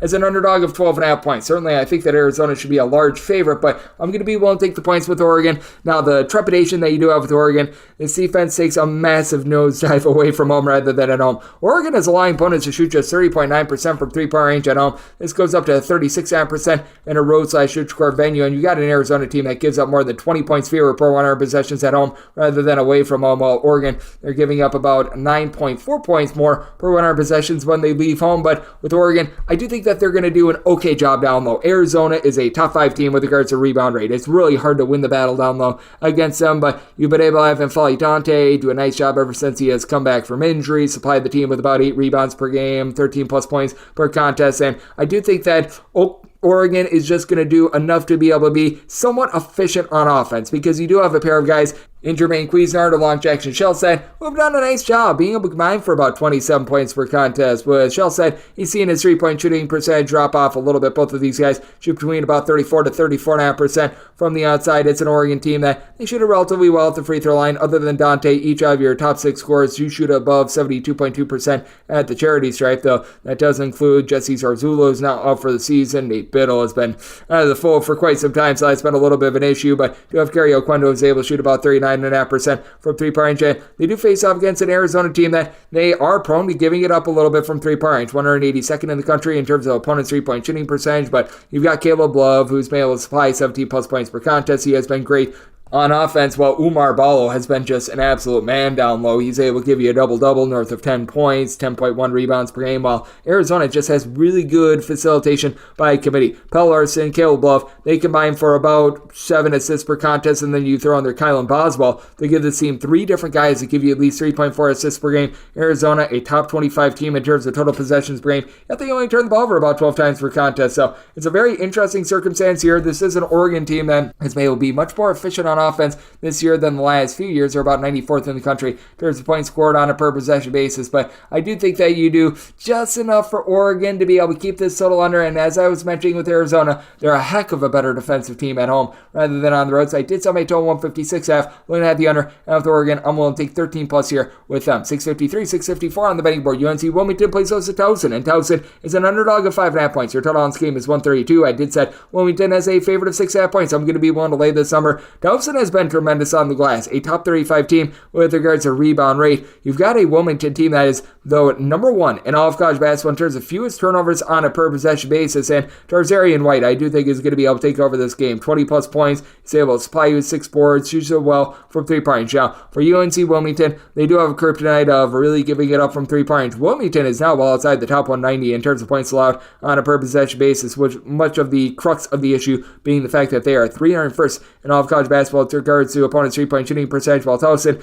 they are 169th in the country with regards to opponents' 3-point shooting percentage, which was one of the strangest splits you're ever going to find. Towson allowing opponents to shoot 37.6% from 3-point range at home. This falls to about 30.5% in a roadside shoot required venue. I do think that is going to iron out a little bit more here, but I do think that for Wilmington, just having so many weapons along the outside, it is really going to take it out of a Towson team that is looking to build themselves up down low. Charles Thompson being able to supply 8 rebounds per game. I like what Ned Natark has been able to bring to the table since he's been eligible. 10 points, 5 boards, 1.5 steals per contest for a Towson team that overall, they only shoot about 33% from 3, and in a nip and tuck game, it is of significance that they only shoot 66% at the free throw line. Meanwhile, you've got a Wilmington team that they shoot 76% at the free throw line and 35% from 3-point range, even with Nick Farrar being out of the fold, who is a 45.5% 3-point shooter. They've been able to get a little bit more ever since Malik Harden-Hayes has come back in the fold. He was dealing with a little bit of an injury before he has come back with 12 plus points in 4 out of the team's last 5 games, so that's been a nice little booster. Shaquem Phillips,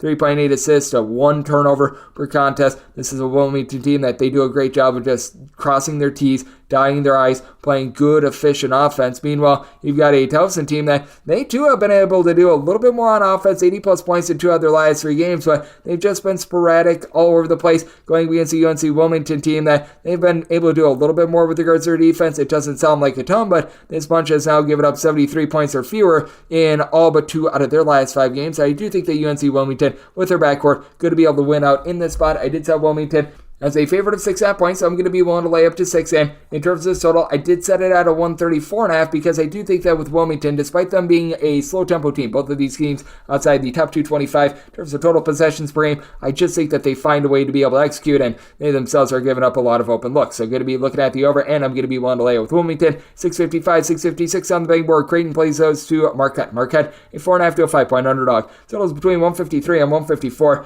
Set Creighton as a 3-point favorite. You're at 4.5 to 5. 5, I'm going to be willing to take the points with Marquette. The one trepidation you've got with Marquette is that this team is not great down low. With Marquette, they are well outside the top 225 in terms of their rebound rate. Oso Ogudero has been the only guy in the roster that has been able to do a good job down low. He's been able to give this team about a block and a half, 7 rebounds per game, only guy in the roster that gives you north of 5.5 rebounds per game, and he's going to be matched up with a fearsome threesome of Creighton that has been absolutely dominant. Baylor Shireman, 18 points, 8.5 boards, 4 assists on 37% three-point shooting. Ryan Kalkbrenner, nearly 3 blocks, 7.5 boards, 17 points per game, and then Trey Alexander is able to do all 5 assists, 6 boards, 17.5 points per contest. But I really think the X factor here, Steve Ashworth, what is he going to be able to give you for Creighton? Because he has really been able to hit just really his peak ever since the turn of the calendar. He was awful in non-conference play, but now he's been able to get to at least 9 points in all but 2 out of the team's last 12 games. He's shooting it much more confidently from three-point range and is running good, efficient offense for a Creighton team that is in the top 20 with regards to points scored on a per possession basis. But this Marquette unit has become a top 25 team with regards to turnovers forced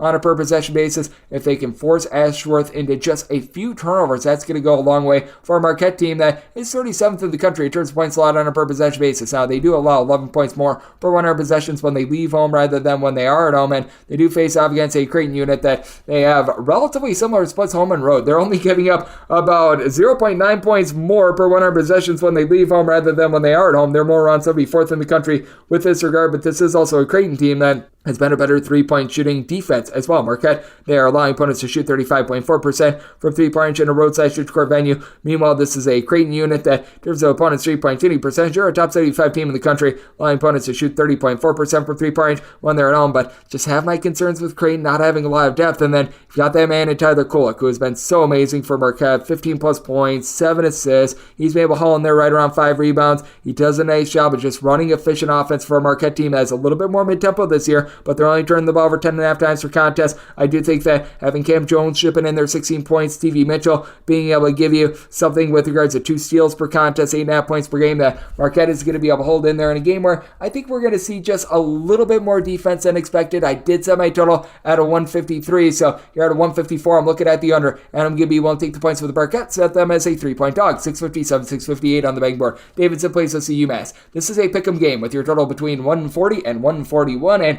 with UMass, I set them as a 2.5-point favorite. I'm going to be looking at them in this pick'em game. If they become like a 1 to 1.5-point favorite, still would be willing to lay it there. This UMass unit should be able to do a nice job of winning the battle down low against a Davidson squad that has been dealing with David Skogman being out with an injury, and that is of significance. Skogman is 6'10" and has been just incredible in stretching the floor. 13.5 points, shoots 47% from 3, 5 rebounds per game. He has not been seen since late January. Meanwhile, it's been the Grant Huffman show from there. 13 points, 5 boards, 5 assists. He's shooting about 29% from 3 points for a Davidson team that is now shooting overall for the season 32% from distance. Now, Davidson has done a nice job taking care of the ball, only about 10.2 turnovers per game, though they are a team that is in the bottom 55 in the country in terms of total possessions per game. And for Davidson, to their credit, they do a nice job blocking down from 3-point range. They're allowing opponents to shoot just 29.2% from 3-point range, overall 129th in all of college basketball, and that's where you can really hurt this UMass team. UMass, in terms of their 3-point shooting defense, they're checking in 218th, but with UMass, they're a top 80 team with regards to turnovers forced on a per possession basis, with having to see quite a bit more of guys like Reed Bailey, Connor Cachero, who've been both able to provide about 11 to 12 points per contest. I do think that that's going to leave a little bit of liability there. And for UMass, I do think that they're going to be able to win from within. This is a top 75 team with regards to rebound rate, with Josh Cohen, Matt Cross combining for 15 rebounds per game, about 31.5 points per contest out of both of these guys. And though UMass leaves something to be desired with their outside shooting, they shoot only about 31.5% from 3-point range. I do think that they're going to do a nice job knifing in against a Davidson unit that has been very strange in terms of their defense. For Davidson, they are proving correct the fact that just because you play slowly does not mean that you necessarily play the world's greatest defense. They're 201st in all of college basketball with regards to points allowed on a per possession basis. And for the Davidson team, they are well outside the top 175 in terms of opponents' 2-point shooting percentage. Meanwhile, you've got a UMass team that sometimes they can be a little bit more hit or miss on that front. Just because you're a tremendous rebounding team doesn't mean that you do an amazing job of being able to really lock it down inside. But with this UMass team, they rank in terms of opponents' 2-point shooting percentage 44th in all of college basketball, closer to about 165th at home for this Davidson team. So I did say UMass is a 2.5-point favorite. UMass is a team that really plays with their hair on fire. They're in the top 100 with regards to total possessions per game. I do think that this game is also close enough for late game felling. So my total 144.5, looking at the over to go along with the UMass in this pick'em line. 659, 660 on the betting board. The Citadel hits the road face-off against Samford. Sam Amford is a 15-point favorite, and your total on this game are between 150.5 and 151.5. Did set my total 152. I'm going to be looking at the over. Samford has had a very good year all season long, but they got completely punked against Wofford, where they just got completely destroyed in that one. That'll happen with a volatile style that Samford has, where they shoot about 40% from three. They generate a lot of turnovers. If you're not getting turnovers and you're not hitting threes with that style, you're going to be experiencing doomsday. But for Samford, overall, they still do rank in the top 90 in terms of points allowed on a per possession basis. And for the Citadel, even though they are a top 125 team with regards to rebound rate, with Clinton Malora Brown, give you about 9.5 points, 8.5 rebounds per game. It has been a Citadel unit that still has not been great in terms of their defense. For the Citadel, they're in 48th in all of college basketball in terms of points allowed on a per possession basis. And I do fear that they're going to struggle in this ordeal because the Citadel's biggest issue has been guarding the three-point arc. They allow opponents to shoot about 34.5% from three-point range. That is 230th in all of college basketball. And you've got a Samford unit that, even though they play super fast, they're in the top 45 in terms of total possessions per game. They're very efficient because Ryland Jones has done such a good job of being able to dish out the ball. He's been able to give this team right around about 5 assists, less than a turnover and a half per contest, and then you're able to surround him with a bunch of shooters. Jermaine Marshall is now coming back in the fold for the team. He was out for much of the season, but he's a double-figure scorer. He's able to give you 5 rebounds per game. Anchor, 15 points, 6 rebounds per game. Now, the way that you want to attack the Samford team is via the outside. The Samford team, they are well outside the top 250 in terms of opponent's 3-point shooting percentage. And for the Citadel, they shoot about 33% from 3-point with two guys in A.J. Smith, Elijah Morgan. They combine to shoot about 38.5% from 3-point between the two of them, about 31 points per contest. And for the Citadel, 11 to 12 turnovers per game. Not great, not terrible. It's relatively average in college basketball. And you've got Madison Dewar, who's able to give you about 3 assists per game. But with Samford, I think that they're going to be able to bounce back here. You've got A.J. Stant McCray along with Jaden Campbell are combining for 24 points per contest. Both of these guys shoot north of 42.5% from 3. And for that matter, you just take a look up and down the boulevard for Samford. Their top 5 scorers all shoot at least 36% from 3-point, going against a Citadel unit that has had a little bit of a tough time guarding the arc. I do think that Samford, after they got punked by Wofford a few days ago, they're going to be able to bounce back, as this is a Samford team that in the month of February, that was the only game where they did not exceed the 74-point plateau. And for the Samford unit, they've been able to get past 74 points in pretty much all but that game this calendar year. So I do think that they bounce back against a Citadel unit that has now given up at least 76 points in 3 of their last 5 games. So it's a circumstance where I did set my total at 152. I'm looking at the over, and with Samford, I made them a 14-point favorite. I do think that with the Citadel doing a relatively solid job on the glass and Samford giving up quite a few threes themselves, I think the Citadel just able to hold within this line of 15. So taking the points and the over, 661, 662 on the betting boards. SMU is going to be playing us the UTSA.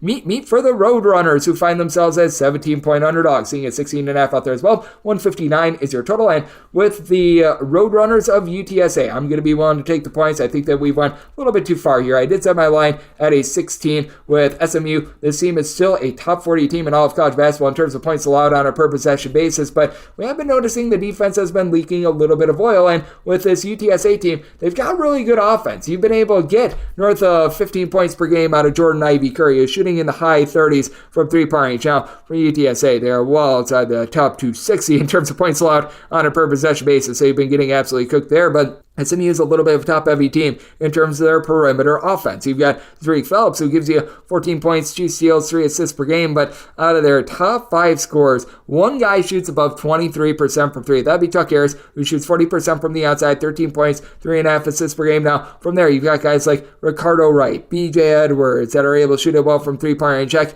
you get 41% 3-point shooting out of Emery Lanier, but he scores about 4 points per contest as well for SMU. They've done a nice job of being able to find some more efficient offenses. Well, SMU is a relatively mid-tempo team that only does turn the ball over about 11.3 times per contest, and UTSA is not a team that's going to be necessarily ripping the ball away. SMU, if you look at their defensive metrics, they're still 22nd in the country in terms of points allowed on a per possession basis, but I believe in the month of February, they gave up at least 70 points in all but one of their games, so that is a little bit warped, while SMU is about 53rd in the country in terms of points scored on a per possession basis, but this UTSA offense has been able to do a nice job of being able to travel. They only score 1.5 points less per 100 possessions away from home rather than at home, and this team is outside the top 150 with regards to rebound rate, but they're still not bad with that respect. Jordan Ivy-Curry, I mentioned before, Carlton Lingard are combining for about 11.5 rebounds per game. Dre Fuller has some versatility with about 9.5 points, 4.5 rebounds per game, and for UTSA, they're a top 50 team in terms of total possessions per game. They only turn the ball over about 11.5 times per contest as well. They're not going to force a lot of steals, but with this UTSA unit being able to have quite a few guys they're able to light it up with having someone like a Christian Tucker who gives you 11.5 points, 5 assists per game, I do think that this number is a little bit too big against an SMU team that it just feels like they're not playing the same defense that they were at the beginning part of the season. I do think that things get bogged down just a little bit more in this spot, and the way to attack the UTSA is via the 3-ball, and SMU has been quite inefficient with that regard. They don't have much outside of Harris to be able to do so, so I did set my total at a 154. I'm looking at the under. I'm going to take the points with UTSA, made them a 16-point dog, 663, 664 on the betting board.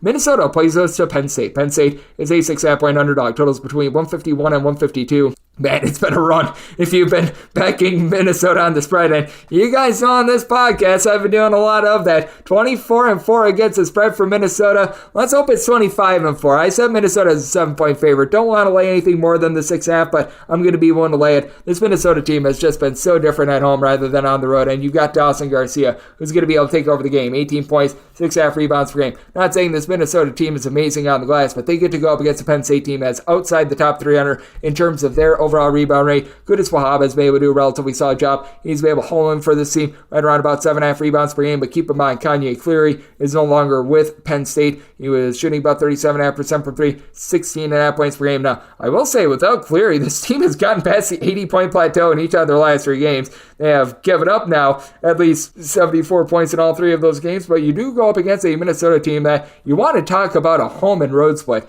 This team is giving up 24.9 points fewer per 100 possessions when they are at home rather than in a roadside/court venue. This Minnesota team really does feast off of their home crowd. They gave up north of 100 last time out on the road against Illinois, but at this point, everyone's playing harebrained games against them, and then you got a pair of guys in Mike Mitchell coupled with Cam Christie who have been able to combine for 24 points per contest. These 2 guys are shooting in that realm of about 40% from 3-point range, and this is a Minnesota team that I was highlighting how much better their defense is when they're at home. How about their offense as well? They are scoring about 5.5 points more per 100 possessions at home rather than in a road/court venue, and I will say for Penn State, they've been able to up their offense a little bit as well, but they're another team that they take a little bit of a drop-off when they're away from home. When they're away from home, they are averaging about 9.5 points fewer per 100 possessions. They've been really relying upon Ace Baldwin ever since Cleary has decided to bolt the program, as he's been able to do a nice job generating about 2 steals per contest. With Baldwin, he's your main facilitator with about 6 assists per contest. Has had to take the onus on himself to be able to give you a little bit more scoring overall for the season. Has been able to average 14 points per contest, but if you look at the last 3 games without Cleary in the fold, he's been able to give this team a combined 44 points in those games, while Nick Kern has been able to step up,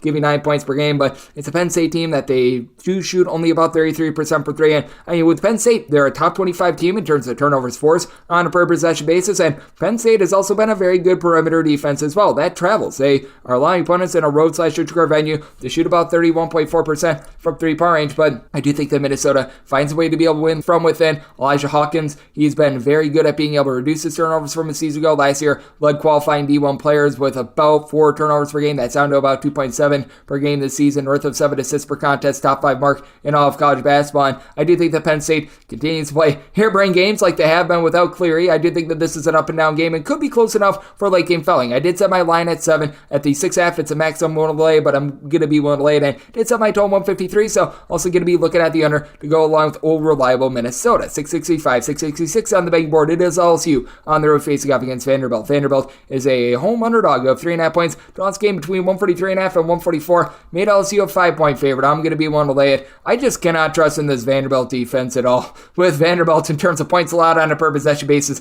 309th in the country, only giving up 2.5 points fewer per 100 possessions at home rather than in a road/neutral venue, while LSU, they do give up about 11.5 points more when they do hit the road rather than at home on a per 100 possession basis. But for Vanderbilt, what are you going to be able to get on offense? This team is shooting less than 30% from three-point range. Chazos Camateros has been able to give you like 5 to 6 points per contest. He's been an okay shooter. And Ezra Magnon, he protects the ball, 14 points, less than 2.5 turnovers per game. It's a Vanderbilt team that they don't really turn it over a ton, but they're just not hitting shots. 294th in the country in terms of points scored on a per possession basis. Just flat out a lack of talent. You've got Van Allen Lubin, Tyron Lawrence, who are combining for about 22 points per contest, but they just need a little bit more support. Meanwhile, this LSU team, they're about 141st in the country in terms of points scored on a per possession basis. They have been dealing with the Jalen Cook issue. He's been a little bit in and out of the fold, was out for the first 10 or so games of the season due to the two-time transfer sort of ordeal, but I do think that they should, even with that, be able to light this Vanderbilt team up from three-point range. Vanderbilt 354th in all of college basketball in terms of opponent's three-point shooting percentage, and for this LSU unit,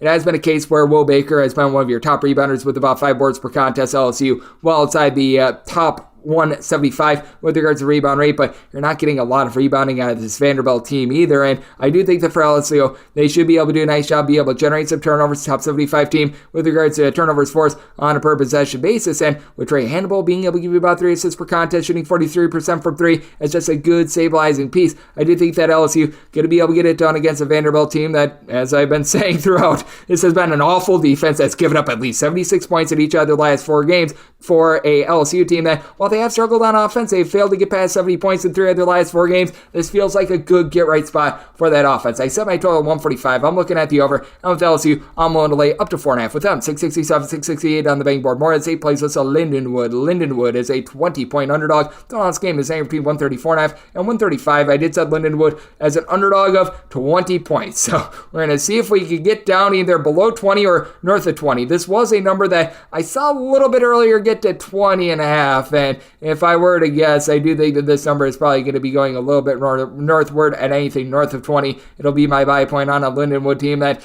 they're rough. They're shooting outside of 30% from three-point range. This team is outside the top 250 in terms of both points scored and points allowed on a per possession basis, but they do have Keenan Cole. Keenan Cole has been solid. He's been able to give you 18 points, 6 rebounds per game, and it does help them out that Morehead St is not a team that's going to absolutely just bust it up and down the court, as this Morehead St team is well outside the top 225 in terms of total possessions per game, but Morehead St does a nice job controlling the game by the fact that they are a top 40 team with regards to rebound rate. Riley Minix has been tremendous. 20.5 points, 9.5 boards, shoots about 34.5% from 3, and Morehead St certainly has a little bit more of a forte on defense rather than offense. Now, I will say they have given up 75 plus points in 3 of their last 5 games. I think that this is a very nice bounce back here for a Morehead St team that overall for the season is 82nd in all of college basketball with regards to points allowed on a per possession basis. Lindenwood is about 286th, and actually Lindenwood is giving up a full point less per 100 possession away from home rather than at home, but Lindenwood also outside the top 340 in terms of opponent's three-point shooting percentage. They are 349th in terms of points scored on a per possession basis, as they don't have a single guy on the roster that gives you north of 2.5 assists per game, while Drew Thelwell is able to give you 6.5 assists, 2.3 turnovers per game. It's a Lindenwood team that, to their credit, they've gotten to at least 67 points in each of their last 3 games, but they've gotten destroyed on defense with 82 plus surrendered in 3 of their last 5. Meanwhile, for Morehead State, after they had that little bit of a doldrum period, they've now given up a combined 107 points in their last 2 games, that the offense has gone to at least 72 in each of their last 4 games. I think that it's going to be domination, but I just don't know if you get enough possessions to be able to cover this big of a number. Anything north of 20, I'm going to be taking a look at the points with Lindenwood, and with regards to total, set it at a 134, as I just don't think Lindenwood does their part against a good Morehead State defense. So looking at the under and anything north of 20 here with Lindenwood, 669, 670 on the betting board. Penn State plays us Central Michigan. Central Michigan is an underdog of 8.5 points. Total on this game between 133.5 and 134, and with Central Michigan, I did set them as an underdog of 8.5 points. I'm seeing some 8s out there, and at an 8, I'm going to be one to lay. This Kent State unit has been having a rough go of it all season long. They're well outside the top 110 in terms of points allowed on a per possession basis, but got a Central Michigan team that just is unable to give you anything whatsoever on offense. In terms of points scored on a per possession basis, they're well outside the top 275. I do like what Anthony Pritchard has been able to bring to the table. He supplies you with 13 points, 4.5 4.5 boards, 4.5 assists per contest, and this is a Kent State team that last year was very good at generating turnovers. They just haven't been quite that same nimble force thus far this season, but still, the Central Michigan Chippewas are committing north of 12.5 turnovers per game. You just have not been able to find anyone to be able to pop it from the outside as well, shooting less than 31.5% from three-point range. Meanwhile, for Kent State, they did have to move on from their main point guard, Insincere Carey, and they've been able to do so with Giovanni Santiago being able to cut down on the turnovers. Recently, he was turning the ball over north of 3 times per contest towards the beginning part of the season. He has been able to get his act together and is starting to shoot it a little bit better from the outside for Kent State as well. You also have Jalen Sullinger coupled with Chris Payton, who have been able to combine for about 27 to 28 points per game. Payton is able to pop it at a 38% clip from three-point range. Sullinger about 41% from distance. So for Central Michigan, the one thing that they have been able to do quite well this far this season is be able to lock it down from three-point range. Central Michigan about 53rd in the country in opponent's three-point shooting percentage, but that 28.5% three-point shooting percentage at home balloons up to 33.5% in a road/shoot court venue. So that's going to be a little bit rough for them. They go up against a Kent State team that turns the ball over 12.5 times per contest, but it's not like the Central Michigan team necessarily does the world's greatest job of being able to generate turnovers as well. They only generate about 6.3 steals per game, and for Central Michigan, what has been such a good defense for them recently has been getting cooked. They've given up at least 79 points in each of their previous 2 games. Prior to that, they were actually on a nice run where they'd given up 60 points or fewer in each of their previous 3 games. Meanwhile, you've got a Kent State team that has been able to hype it up with their offense, 70-plus points in 3 out of their last 4 games, including games against the likes of Akron and Ohio. So I do think the Kent State in a little bit of better form here. I do think that this is going to be a little bit of a slow slog. I did set my total at a 134. So seeing what we've got right now, 133.5 to 134.5. Here at the 133.5, it's my back spy point on the over, but would be my buy point on the over. And with that said, with Kent State, wanted to lay up to 8 with them. 671, 672 on the betting board. East Tennessee State, they play NC Greensboro. Greensboro is a 1 to 2 point favorite with your total 135.5. Me, Greensboro, 2-point favorite. So here at the one that I'm seeing at a few books, I'm going to be willing to lay it with UNC Greensboro. They've done a tremendous job with their 3-point shooting. They're a top 30 team in all of college basketball in terms of 3-point shooting percentage. And Michael Brown-Jones has been one of the best mid-major players in all of college basketball. 20 points, 6 boards. He's been shooting 50% from 3-point range for much of the season. Has gone just below that, but I mean, the guy has been a walking bucket all season long for a Greensboro team that typically is really good on defense under Mike Jones. You might be asking who, and I'll say Mike Jones, but I mean, for UNC Greensboro, it's actually been a strong suit on offense. Greensboro has been about 198th in all of college basketball in terms of points allowed on a per possession basis, going up against a ETSU team that has been pretty solid with regards to their defense. They're about 173rd in all of college basketball. The ETSU doing a good job by committee of being able to hit the glass and giving you rebounds. Karen Boyd has been able to give you about 7 boards per contest, like what I'm seeing out of Jaden Seymour with nearly 7 rebounds per contest as well. ETSU, in terms of their rebound rate, about 123rd in all of college basketball, and that is a little bit of a weak point for UNC Greensboro, about 191st, but gotta love what you're getting out of the Langley brothers. Keyshawn and Kobe Langley do such a nice job of playing in tandem, as Keyshawn Langley, more of your primary scorer. He's done a nice job supplying the team with 15-plus points per contest, and really both of these guys do shoot it well from the outside. Both of the Langleys shoot north of 36% from three-point range. Keyshawn, 42.5%. Kobe, 36%, but Kobe, he does the little things. 5.5 assists, 2.2 steals, about 9 points per contest out of him for a Greensboro team that they only turn the ball over about 10.5 times per contest as well. And then Keyshawn also gives you about a steal and a half per contest as well, going up against an ETSU team that they just don't shoot it well from three-point range. They only shoot about 29% from the outside. Ibi Asamoah shoots 34.5% from 3. He supplies the team with 15 points per game. He is the only player on the roster that's averaging at least 3.5 points per game that's shooting above 29% from three-point range, and that's where you do want to be attacking this UNC Greensboro team. With UNC Greensboro, they've given up a whole bunch of open looks all season long. They're about 173rd in all of college basketball in terms of opponents' three-point shooting percentage.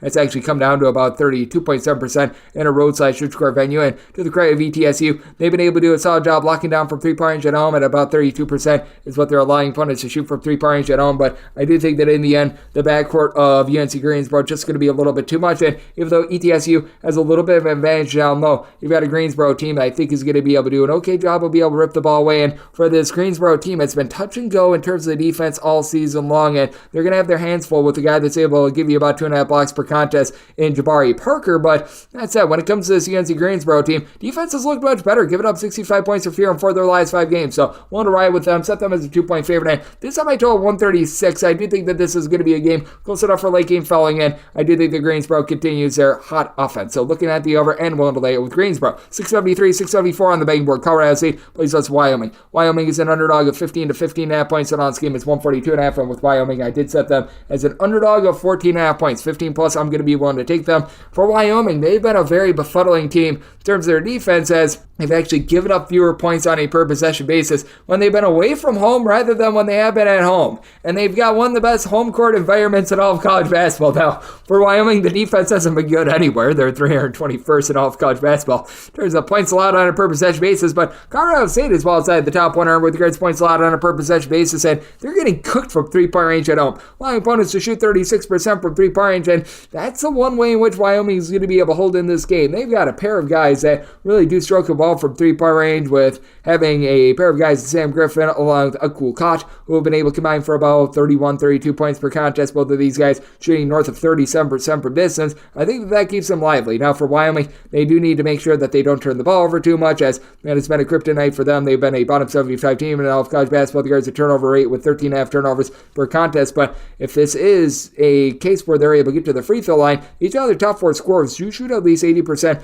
at the free throw line as well. You've got Brock Wenzel, who's been able to give you 11 points per contest. He's been a little bit in and out of the fold, but Wenzel should be good to go in this one. Meanwhile, you've got Colorado State having the best player out there on the floor in Isaiah Stevens. 16.5 points, 7.3 assists, shoots 46% from three-point range. And Wyoming is not a good team with regards to their rebound rate, but they're really not a good team as well in terms of their opponent's three-point shooting percentage, allowing opponents to shoot overall 34.5% from three. But again, they allow opponents to shoot 37.7% from distance at home. That goes down to 32.2% away from home. I'm not saying that there's some almighty defense away from home, but they're honestly semi-competent. You've got Nikwe Clifford along with Joel Scott, the D2 transfer from Black Hills State, who have been able to combine for about 13.5 rebounds per game. So Colorado State should be able to win the battle down low. Patrick Cartier, shooting 38% from three-point range, has been solid. Colorado State, in their own right, they've got 3 of their top 4 scorers shooting at least 79.5% at the free throw line. But with Colorado State, they've been in a little bit of rough form. They're outside the top 200 with regards to total possessions per game, and the offense has been so good all season long for them, has been drying up a little bit. They have now scored 74 points or fewer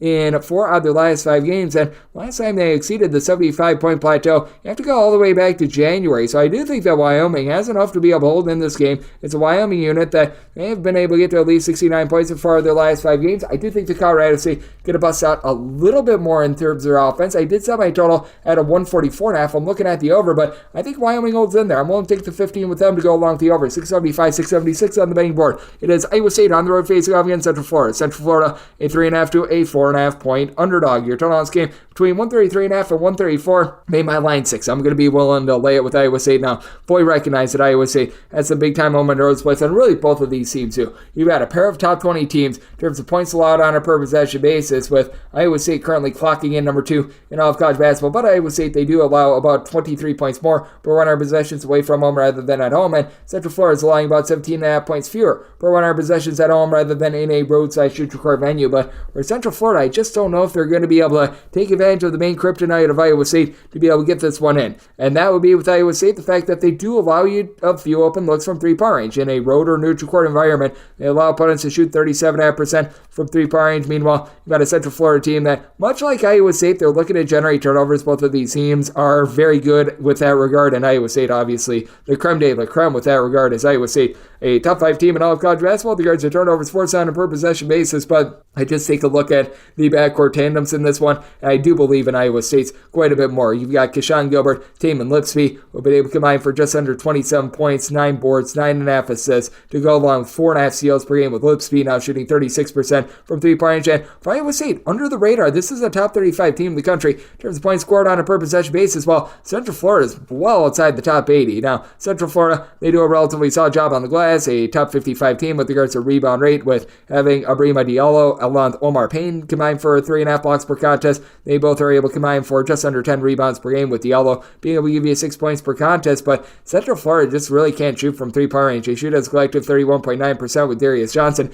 give you about 14.5 points, shoots 37% from 3, and Jalen Sellers has been your top scorer with 16 points per game. But after he shot north of 44% from 3 at Ball State last season, down to about 31.8% from distance this season, and their top 7 scorers, they are the only two guys, Johnson and Sellers, shooting above 68% at the free throw line. So I do think that Iowa State going to be able to do a lockdown job on defense. I do think that this is going to be a low-scoring slog. Iowa State has exceeded the 71-point plateau in just 1 out of their last 5 games. Meanwhile, for Central Florida, it's been an almighty struggle for them on defense recently, giving up north of 70 points in 4 of their last 5 games, so much of that has come on the road. At home, this team has been able to pound nails, so I do think that this is going to be a low-scoring bleeder of a game that Iowa State takes hold of. I said Iowa State is a 6-point favorite, want to lay the number, and maybe I told 132, also looking under. 677, 678 on the big board. Weber State plays us in Northern Arizona. The Lumberjacks find themselves as an underdog of 13 points, with your total on this game between 146 and 147. So Weber State as a favorite of 12.5 points. You're at the 13. I'm going to be willing to take it with Northern Arizona.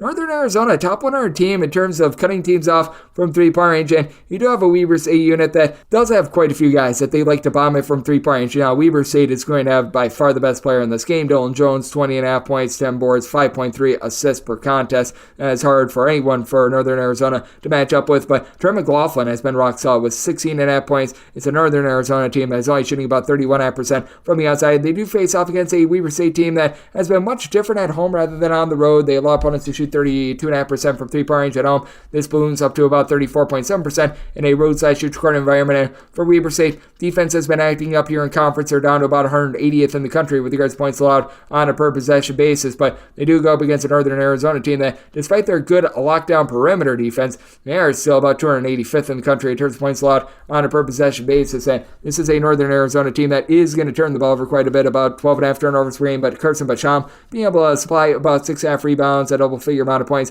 I do think that that'll go a long way for Northern Arizona holding in this game. As for Weber State, you've been able to have Steve Verplanken shoot just below 40% from 3-point range. He's done a nice job being able to supply the team with double figures, but go back to the first time these two teams played. Northern Arizona held in there. They lost on their home floor 72-70. That was a night where Weber State shot 4 of 22 from 3. I think that they should be much better than that. They need a Blaze threat to be able to give you 19 points. And overall for the season, he supplies you about 10.5 points per contest, but it's a very top-heavy Weber State team. Meanwhile, for Northern Arizona, they are a team that doesn't really rely too much on their bench, but their main starting 5, they've been able to do a nice job of being able to contribute in a wide variety of ways. And for Weber State, even though they do have a little bit of advantage down low, Northern Arizona, the first time around, they only lost that rebound battle by 1. It is a Weber State team that, in my opinion, they operate a little bit too much around Jones, and they haven't put enough around him. It is a Weber State team that is only about 234th in all of college basketball with regards to rebound rate. Meanwhile, Northern Arizona, while they are about 336, I do think that they're going to do just enough to be able to hold in this game.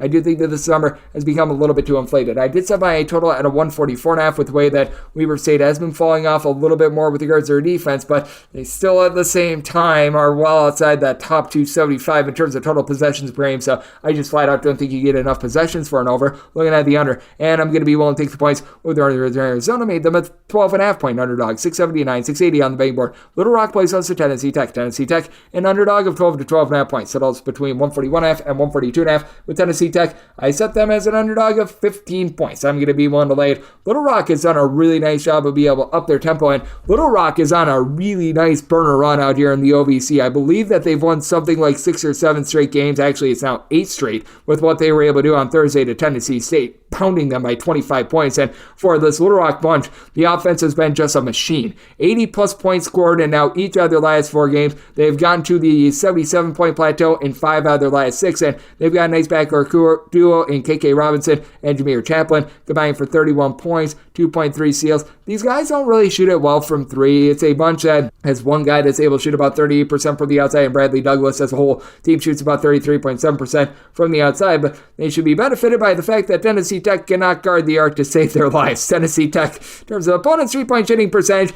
they're allowing you to shoot about 35% 35.6% at a roadside shooting venue. And for Tennessee Tech, they're outside the top 240 in terms of both points scored and points allowed on a per possession basis. They are outside the top 250 in terms of rebound rate as well. And this is a Little Rock team that they should be able to do a nice job of being able to win from within. You've been able to have Chaplin be able to give you about 6.5 rebounds per game. And for this Little Rock bunch, among their top 6 scorers, all but one of them give you at least 5 rebounds per game. You've got Mikhail Mitchell, who's back in the fold as well. He has supplied at least 8 rebounds in each of the last 4 games, double figures in each of the last 5. He was dealing with an injury, but you may recall he came over from Arkansas, and he has really been able to find a home for a Little Rock team that's now about 83rd in all of college basketball in terms of their rebound rate. Meanwhile, for Tennessee Tech, you've been able to have Daniel Igbenbunu, who's been able to give you about 6 rebounds per game. He's up to Jadavius Harvey, who's been your top scorer, as Harvey has been able to give you about 14.5 points per contest. He shoots about 36.5% from 3, and for Tennessee Tech, they do shoot about 33.5% from the outside. That's not too terrible, but I do think that Little Rock, even though they've had their ups and downs in terms of their defense, while outside the top 150 in terms of points allowed on a per possession basis, they're going to be able to lock down those outside shots. They allow opponents to shoot just 31% from 3-point range at home, and I do think that Little Rock is going to be able to get it done once again, like this run that they're on. I think that they keep it going. Set my line at 15. I'm going to be willing to lay it with Little Rock, and did set my total 145. Got a Little Rock team that's in the top 100 in terms of total possessions per game, so looking at the over, I'm willing to lay it with Little Rock. 681, 682 on the betting board. St. Louis hits the road face-off against Rhode Island, and Rhode Island is a 1.5 to a 2-point favorite with your total 160 to 161.5. I did set Rhode Island as a underdog of 1 point. I'm going to be taking a look at St. Louis outright on the money line. That tells you all what I think of Rhode Island. And Rhode Island has been better with their defense when they've been at home rather than in a roadside shoot-to-court venue. As for Rhode Island, they're not even necessarily an up-tempo team. They're outside the top 200 with regards to total possessions per game. They're just getting absolutely lambasted on defense. In terms of points allowed on a per-possession basis, 324th. They are giving up 12.6 points fewer per 100 possessions when they're away from home rather than when they are at home. But St. Louis's numbers are very much warped by the fact that they have been without so many key pieces this year. Sincere Parker was out of the full for half of the season. Bradley Iwuzairo, who's really your top rebounder, he was out for about 10 games as well. They have finally been able to get their pieces back, and you've got a main constant in Gibson Jimerson, who was able to give you 12 plus points. He's able to shoot about 36% from 3-point range, and St. Louis doesn't hit it. They're outside the top 300 themselves in terms of points allowed on a per possession basis, and away from home, they allow opponents to shoot 37.4% from distance. For a Rhode Island team that they do shoot about 36% from 3-point range. David Green, ever since he's become eligible and has gotten out there on the floor, he's been able to supply the team with about 14 points, 5 rebounds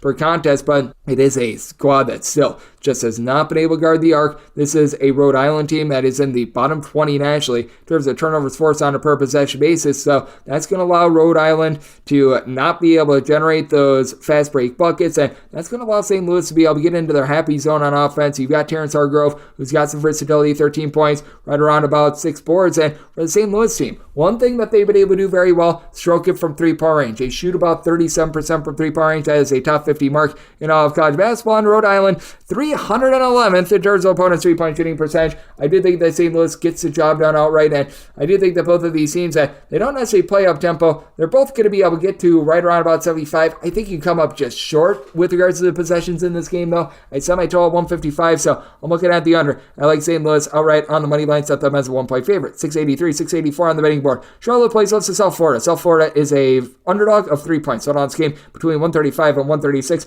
Made my total 133. I'm looking at the under. Charlotte is well outside the top 300 in terms of total possessions per game, and South Florida, a top 65 team in terms of points allowed on a per possession basis, and Charlotte is pounding nails with regards to being able to cut teams off from 3-point range as well. Charlotte is 25th in the country in opponent's 3-point shooting percentage. That slides all the way down to about 28.7% at home. This was an opener of 2.5, and I'm still seeing 1 or 2.5s out there, and at the 2.5, I'm willing to lay it with them. I did set my line at 3. I do think that both of these teams are relative equals. I do think that the difference here is the home court, as you do have a South Florida team that has really been able to heat it up from 3-point range since a rough start to the season. You may recall going into that December game against Florida State, they were shooting as a collective like 26% from 3-point range. If you track it ever since then, they've been shooting north of 37.5% from the outside, with having a pair of guys in Selton Miguel along with Chris Youngblood combining for 29.9 points per contest. They both shoot 41.5% from 3-point range, and South Florida just very wily with the ball. They only turn the ball over about 11 times per contest.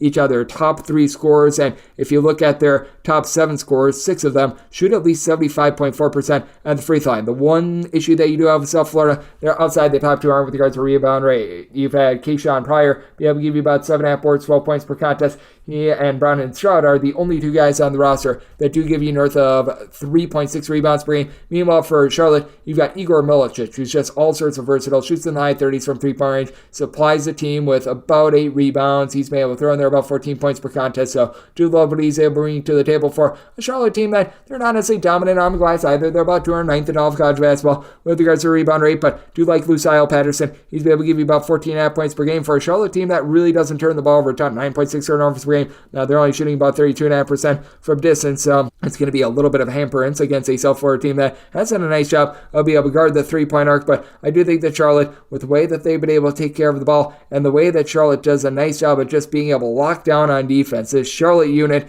gave up 70 points or fewer in pretty much all but one of their games ever since their last meeting with South Florida. That was a 72-69 game in which South Florida was able to pull out because they were able to dominate the offensive glass, winning that offensive rebound battle 11-7. Well, neither team turned the ball over at all in this game. It combined 16 turnovers. I do think that you see a little bit more sloppiness in this one. I think both defenses come to play. I think that Charlotte going to be able to return the favor. I set my line at 3. I'm going to be willing to lay up to 2.5 with Charlotte, and looking at the underset by total 133. 685, 686 on the betting board. Campbell is going to be playing us in North Carolina A&T. A&T is a underdog of 8 points with your total 143 to 143.5. Set my line at 9.5. I'm going to be willing to lay with Campbell. With North Carolina A&T, they've got their top scorer on Landon Glasper back in the fold, but after they get him back in the fold after he was missing for about 6 or 7 games, now they're without their main facilitator in Cayman Shell, who's been able to give the team 12.5 points, 4 assists per contest, was finally able to return against Tulsa a few nights ago. Didn't necessarily look like himself. He had 1 assist. He was able to score a few points, but was not facilitating the way that he has throughout the entirety of the season. And for North Carolina A&T, the team is outside the top 310 in terms of points allowed on a per possession basis and in terms of their rebound rate. You've been able to get a little bit more out of Jason Murphy along Nicolas Chico Diaz. These guys have been able to combine for about 11 rebounds per game, but Campbell, even though they've got their defensive deficiencies outside the top 225 in terms of points allowed on a per possession basis, and they've had a tough time hitting the glass as well, they do have by far the best player on the floor, in my opinion. This despite the fact that Landon Glasper does ship in there about 21 points per contest for North Carolina A&T, and that would be Anthony De La Rosa, 19.5 points, 6.5 boards, steal and a half per contest on 37.5% three-point shooting. And for this Campbell bunch, out of their top 6 scorers, all but one of them do shoot above 35% from three-point range. Loredas Vesterius has been able to give you about 3 assists, shoots 39% from three-point range. Campbell does turn the ball over 12 times per contest, considering they're outside the top 275 in terms of total possessions per game. That is a little bit of an issue, but you've been able to have this team do a nice job of being able to mix and match. This is a Campbell unit that should be able to find a lot of nice opportunities against the North Carolina A&T team that they just continue to give up open 3 after open 3, as they are currently clocking in terms of opponent's three-point shooting percentage at a 37.5% clip away from home. And Campbell, they're probably going to give up quite a few open looks as well, though their three-point shooting defense much better at home, allowing opponents to shoot 31.5% from distance at home compared to 36.5% away from home. So a circumstance where I did set Campbell as a 9.5 point favorite, I'm going to be willing to lay the number, and did set my total 141.5. I do think that Campbell's still playing. A&T in general, just with all the injuries that they've had, they just have completely given you a turd on offense. They have scored 67 points or fewer in every one of their games really since the beginning of the month of February, 64 or fewer in 4 of their last 5 games. I just don't think they hold up their end of the bargain with regards to the total, so I'm looking at the under, and I'm going to be willing to lay it with Campbell. 687, 688 on the betting board. Auburn plays us to Mississippi State. Mississippi State, an underdog of 9 to 9.5 points with your total 145.5 to 146.5. I said Mississippi State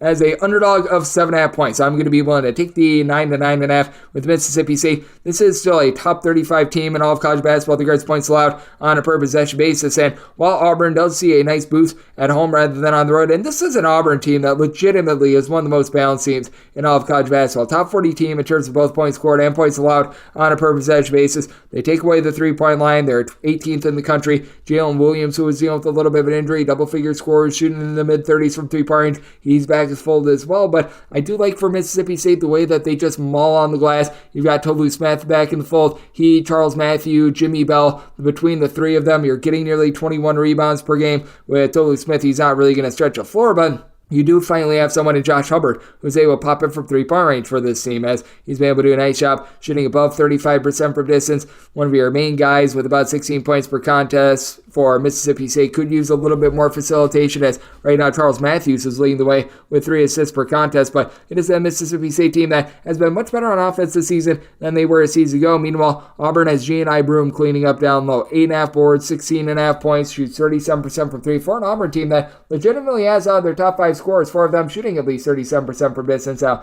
they still only shoot about 34% as a collective. They can be a little bit hot and cold with this regard, but I do think that for this Auburn team, they're going to be able to win this game, but I just like the way that Mississippi State is able to hold up defensively. It is a Mississippi State team that does a nice job of being able to generate turnovers in the top 75 in all of college basketball. In that regard, it is an Auburn team that has done a nice job taking care of the ball, while Aiden Holloway has not necessarily ascended the way that we were hoping he would. He still has been able to get this team right around about 8 points per contest as well, and has been able to run some pretty clean offense. So, interesting scenario here with Mississippi State. I do think that they're going to be able to bounce back after they gave up the 90 points against Kentucky. Prior to that, they had given up 71 points of fear in each of their previous 4 games. Meanwhile, you've got an Auburn team that has given up at least 70 points in 4 of their last 5 games, but they were facing Tennessee, Kentucky, Florida, just really monsters in terms of their overall scoring. So, interesting scenario here. I did set my total 147 at, because I do think that this is close enough for late game filling, and I like the way that Auburn has been able to stroke it just from the floor in general. So, I do like this total over. But with Mississippi State, made them a 7.5 point underdog. I'm going to be looking at the points. 689, 690 on the betting board. Utah Valley.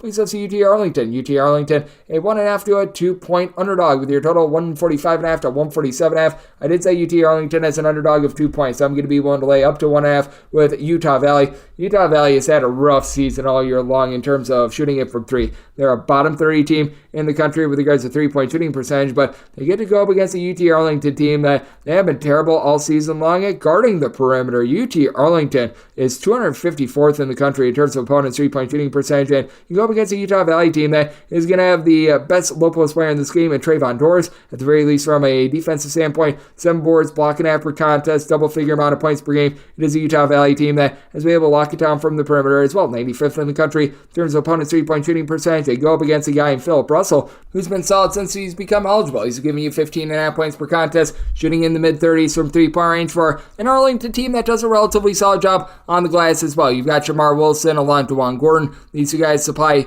you with about 17 rebounds per game against a Utah Valley team that has been hit or miss with regards to rebounding. Utah Valley is about 184th in all of college basketball with regards to their rebound rate. UT Arlington clocking in more around 90th, but for UT Arlington, they've got a negative rebound rate when they are on the road, and they do have some pretty demonstrative home and road splits that I do think could come into play in this one. And for Utah Valley, while the backcourt has been quite shaky all season long, you've now got Caleb Stone-Carrawell, Drake Allen being able to combine for about 23 points per contest, and for Utah Valley, it's still been rough from 3-point range, but they're starting to pick it up a little bit. You've been able to generate about 7 steals per contest as well. And for Utah Valley, they have been able to find it recently with their offense. They're on a 5-game win streak, scoring at least 69 points in every one of them. But more importantly, the defense is locking it down. 62 points of fear surrender in 4 of their last 5 games. For UT Arlington, they're playing at warp speed. They're in the top 50 in terms of total possessions per game. They've allowed 70-plus points in 4 of their last 5 games, but they've won 4 straight. So you've got a Utah Valley team coming into their own on defense, a UT Arlington team that is starting to really hit their shots on offense. I do think that this goes a little bit more towards the defense. I do think that Trayvon Doris wins the battle down low, and that allows Utah Valley to be able to get the job done here. I did say Utah Valley is a 2-point favorite. I'm going to be willing to lay up to 1.5 and set my total 144, also looking under. 691, 692 on the betting board. It is NC State. They hit the road. They're facing off against North Carolina. North Carolina is a 12 to a 12.5 point favorite with your total 152.5 to 154.5. I did set North Carolina as an 11-point favorite. At the 12, I'm going to be willing to take the points. NC State has quite a few warts. This bunch has been giving it up from 3-point range. They are outside the top 200 in terms of their rebound rate as well, and they really have one guy that's able to hit it from 3-point range. That would be DJ Horn, who's been able to shoot 42.5% from 3-point range, 17.5 points per contest. He's really the only guy on the roster that sees meaningful minutes other than Mohamed Diarra, who's your top rebounder, and shooting above 32.5% from 3-point range, but one thing NC State does do is they don't hurt themselves. They shoot about 73% of the free throw line. Of their top 4 scorers, 3 of them shoot at least 78.2% at the free throw line, and they're a top 15 team in all of college basketball in terms of fewest turnovers on a per possession basis, going up against a North Carolina team that has been very dominant. North Carolina, a top 30 team with regards to rebound rate. Armando Bacot has been able to do a nice job in tandem with Harrison Ingram of being able to supply nearly 20 rebounds per game. And RJ Davis has just been such a good scorer. He's been able to supply you with north of 21.5 points per contest. We saw him a few nights ago go nuclear against Miami with north of 30 points in that one, shooting 41.5% from three-point range for a North Carolina team that has been lacking on defense recently. They're in the top 35 now in terms of points allowed on a per possession basis, but I do think that NC State going to do just enough to be able to hold in there. They are allowing opponents to shoot about 37.5% from three-point range, but North Carolina can be a little bit hit or miss from beyond the arc. Their three-point shooting defense has actually been much worse at home rather than on the road, allowing opponents to shoot about 33.5% from three-point range at home. In a roadside shoot court venue, this actually declines to about 27.5% from distance. And then Cormac Ryan, he's been solid with being able to give you about 10 to 11 points per contest, shoots 32% from three, but he could be a little bit hit or miss as well, with North Carolina having these guys like Casey Marcel being able to give you double figures. Mohamed Diarra has some good versatility. I do think that an NC State unit that has been much better with their offense, at least 78 points in each of the last 5 games, could be able to bust through a little bit here. I set my total at a 153. Right now, we're seeing between 152.5 and 154. Personally, I'd rather take the 152.5 over rather than the 154 under, with the way that North Carolina has been able to score at will all season long, and the way that NC State has been able to hype up their offense as well. So you're at a 152.5. I do like that total over, and I'm going to be willing to take the points with NC State. 693, 694 on the betting board. Northeastern, it's a road face-off against Drexel. Drexel is a 9 to a 9.5 point favorite with your total 137 to 137.5. I did set Northeastern as an underdog of 8 points. I'm going to be willing to take those points with Drexel. It's still a top 75 team in all of college basketball in terms of points allowed on a per possession basis, and a top 35 team in terms of rebound rate. But for Drexel, it just feels like the defense hasn't been quite the same recently, and you've got a Northeastern team that has actually done a really good job on the interior. This Northeastern bunch is a top 75 team in terms of rebound rate and a top 40 team in terms of opponent's two-point shooting percentage, with Chris Doherty being the main reason why. Comes in from Notre Dame, 7 boards, 14 points per game. Now, it is a Northeastern team that really lacks along the perimeter. They're outside the top 275 in terms of turnovers on a per possession basis, and they'll leave you open from 3. Northeastern, 342nd in the country in terms of opponent's three-point shooting percentage. That said, you take a look at this Drexel team, and it has been a bunch that has been all over the place with regards to three-point shooting. You've been able to have someone like a Mate Okoro shoot north of 40% from three-point range. He gives you about 8 points per contest. You've had Justin Moore give you more with about 13 points, multiple assists per contest. And for Drexel, they're still doing a nice job locking it down from three-point range at home. They're allowing opponents to shoot just 29% from the outside, and Joe Pridgeon being out the full for Northeastern has been hurting them quite a bit, but with Cy Troutman is out shooting about 36% from the outside for Northeastern, and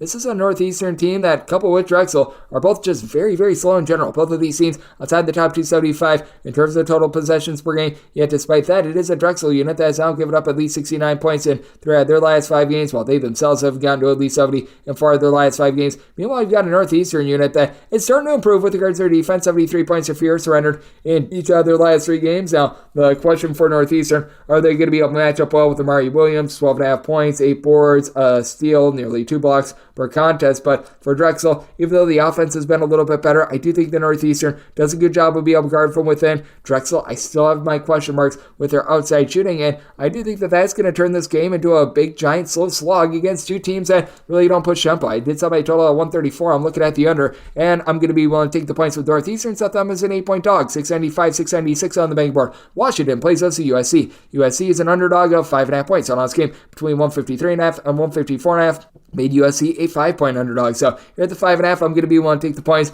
with USC. I do think that now the market is starting to give them more fair value as they've got back to the fold Isaiah Collier along with Boogie Ellis, and that's just so big, especially Boogie Ellis, giving you 16 plus points per contest, shooting north of 40% from three-point range. And Isaiah Collier is just sort of a stat sheet sufferer. He's not really been a great three-point shooter, but he gives you 12 plus points. He throws in there a steal. He gives you a few rebounds, and that's big for a USC team that typically they are one of your best interior defenses in all of college basketball. That has gone by the wayside this year. Vincent Iwuchukwu, I was expecting more out of him, but he and the rest of the team, they don't have a single guy that's really giving you north of 5 rebounds per game. If you look at the overall rebound rate for USC, 254th in all of college basketball, but they're facing off against a Washington unit that isn't necessarily monsters of the Midway themselves down low. Now, I will say for Washington, a much better team at home rather than on the road. Washington 176th in all of college basketball with regards to rebound rate, and for Washington, they allow opponents to shoot less than 30% from three-point range at home. That balloons up to north of 36% in a roadside shoot-score venue, and if you're looking at just the raw points allowed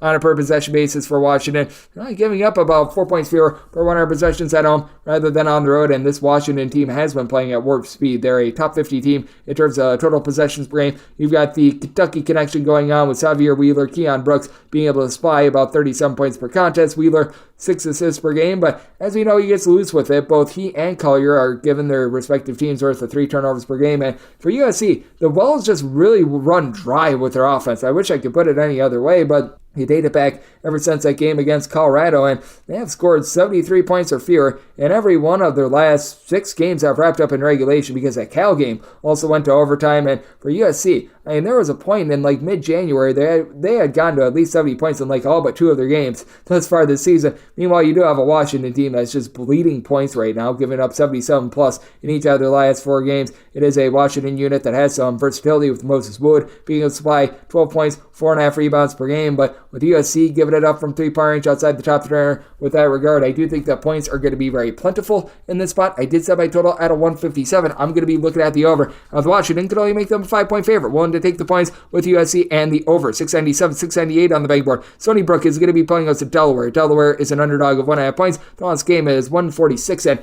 with Delaware, I did set them as a 1.5 point favorite. I'm going to be looking at Delaware outright on the money line. Stony Brook has been a good cover team, by the way. They're covering right around about 70% of their games thus far this season, but I do think that the role reversal is very critical here, and you've got a Delaware team that does everything relatively solid. They're not great in any real specific area. They turn the ball over about 11 times per contest. They've got someone very versatile in Jelon Trent that comes in from North Dakota, who's done a good job of being able to give you in that neighborhood about 9 points per contest. He'll throw in there 3.5 boards, 3 assists, a steal, a block per contest, but his Delaware team, they've done a nice job just being able to mix and match down low. They're a top 150 team with regards to rebound rate, thanks to the fact that Christian Ray gives you 9.5 points, 9 boards per contest, and Jair Davis has been all sorts of versatile as well. 2.5 assists, 17.5 points per game, and you've got 4 separate guys that do give you at least 2.4 assists per contest for Delaware. Gerald Drum Gould give you double figures, shoots about 36% from 3-point range, and they go up against a Stony Brook team that they do a nice job taking care of the ball as well. 10.5 turnovers per game. They're sort of like a Delaware light.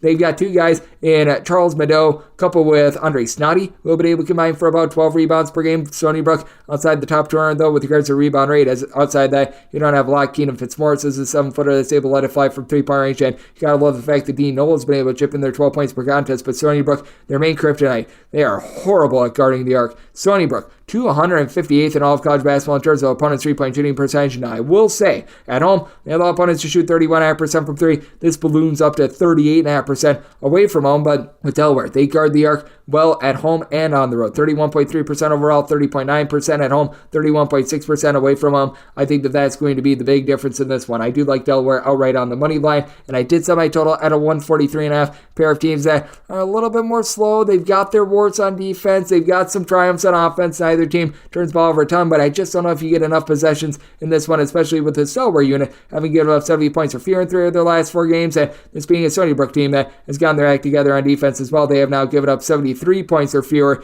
in 3 out of their last 5 games. So looking at the under and Delaware on the money line, 679, 700 on the betting board. Western Illinois, they play us to SIU Edwardsville. Edwardsville, a 3.5 to a 4-point underdog with your total 137.5 with Edwardsville. Set them as a 3-point underdog. I'm going to be willing to take the 4 with Western Illinois. This team has been a top 50 team in terms of rebound rate and opponent's 3-point shooting percentage, but on offense, they are well outside the top 275 in points scored on a per possession basis. This despite the fact that Iona transfer Ryan Myers has been pretty solid for this unit. He's been able to supply the team with about 13.5 points per contest, shooting in the high 30s from 3-point range. But outside of that, you don't have a lot of consistent offense. You've been able to get about 4 boards, 11.5 points per contest out of James Zent, and what has really been keeping this Western Illinois team afloat, Drew Cisse. He has been absolutely tremendous on the boards. 11.2 rebounds per game. That is a top 5 mark in all of college basketball. He's also been able to shell out 2 blocks, 2.5 assists. Just a real stat sheet stuffer for a Western Illinois team that shoots 62% of the free throw line. That's a big reason why I have trepidation with playing this sort of a number. In a 1 to 2 possession game, you just can't count on these guys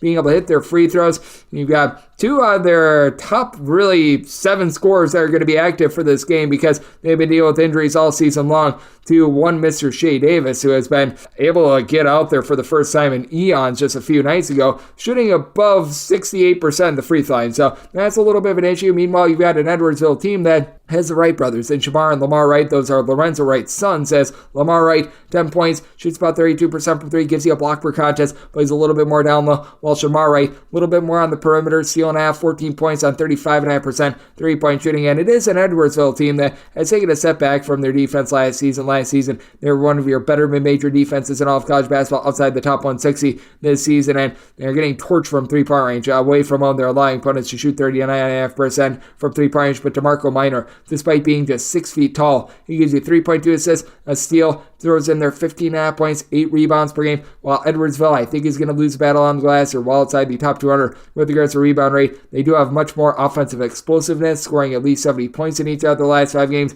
going up against the Western Illinois unit that has seen their defense crumble a little bit more recently, giving up 75 plus points to their last 3 games, giving up 66 against Eastern Illinois. It's like giving up 75 to other teams as well, so it's a good old situation of something's got to give. I do think the defense is going to be at the forefront in this one. I did set my total 131, diving in on the under, but in this one as well, set Western Illinois is a 3-point favorite, so also going to be taking a look at the points with Edwardsville. 701, 702 on the betting board. Tennessee State, they're facing off against UT Martin, and UT Martin is a favorite of 6.5 points on this game between 154 and 155. Did set my total 153.5. I'm going to be looking at the under. You've got a UT Martin unit that is a top 30 team in the country in terms of total possessions per game, but UT Martin does a good job of not allowing you to get second chances, and that's because of Jacob Cruz along with Isa Muhammad. These 2 guys have been able to combine for 17.5 rebounds per game. Muhammad was dealing with a little bit of an injury towards the beginning part of conference play, but he's back full. He's been tremendous, and then with Cruz along with Jordan Sears, these are 2 of the better scorers that you're going to find in tandem at the mid-major level. These 2 guys are combining for about 39.6 points per game, and they combine to shoot about 43% from three-point range. So they've been tremendous there. Sears is your main facilitator, 4 assists per game, and for UT Martin, playing as fast as they do, 11.6 turnovers per game, that's not too shabby, but they do go up against a Tennessee State unit that has been able to do a really nice job of being able to guard the perimeter. Tennessee State, in terms of opponent's three-point shooting percentage, they're about 142nd in all of college basketball, and for Tennessee State, they've been able to do a nice job locking down low ever since Jason Thibodeau has been able to get healthy. As for Tennessee State, they are outside the top 200 with regards to rebound rate, but of their top 4 scorers, 3 of them do give you at least 5 rebounds per game. Thibodeau, 3 blocks, 5 boards per contest, so 3 blocks as a top 10 mark in all of college basketball. And then you've got E.J. Bellinger along with Christian Brown, who have been able to combine to shoot 37% from 3, 25 points between the 2 of them. Now, it is a Tennessee State team that they do turn the ball over about 13 times per contest. They are okay at being able to generate turnovers, though. You got Keenan Hodges, who comes in from Eastern Illinois. He's been able to give you about a steal and a half per contest. And when it comes to the Tennessee State unit, they got completely tortured in their last game against Little Rock. That is a team that if you play them, you're just catching a falling knife at this point. But prior to that, they had given up 74 points or fewer in every other game in the month of February. So they've been able to round into form a little bit more in terms of their defense. And for UT Martin, it's not like this has been like a dominant defense or anything like that, but they've been a little bit better recently themselves. They have now given up fewer than 75 points in all but 2 out of their last 6 games. So they've been slowing down a little bit. The offense, it has been all gas. They've scored 80 plus points each out of their last 4 games. But I do think that Tennessee State, with having what they're getting out of Thibodeau down low, they're going to do a nice job holding up, and they've been relatively solid at being able to guard the perimeter. So this is a circumstance where I did set my line at a 5.5. You're at the 6.5. I'm going to be willing to take the points with Tennessee State, and looking at the under, as I set my total 153.5. 703, 704 on the betting board. Montana, it's a road face-off against Idaho. Idaho does find themselves as a 5-point underdog. Your total on this game is 141, and with Idaho, I did set them as an underdog of 6 points. I'm going to be willing to lay it with Montana. Montana has been a top 75 team in the country in terms of points scored on a per possession basis, and Idaho, well outside the top 280 in terms of points allowed on a per possession basis. That is not too tremendous. So what else is not too tremendous is the way that Idaho is guarding the three-point arc. Idaho, 306th in the country in terms of opponents' three-point shooting percentage, with allowing opponents at home to shoot 36.8% from three-point range. That is just not going to cut it. Now, Montana certainly has been giving it up from beyond the arc as well. They're outside the top 275 in terms of opponents' three-point shooting percentage as well. And for Montana, they are 288th in the country in terms of points allowed on a per possession basis, giving up 11.6 points more per 100 possessions when they are away from home rather than when they are at home. But this Montana team really doesn't take overly much of a fall off when away from home compared to at home with their offense, scoring about 9 points fewer per 100 possessions. But you got Aiden Moody, who has been very much in the mood to be able to hit threes. He has given the team 16 points per contest. He shoots about 38.5% from three-point range. And for this Montana team as a whole,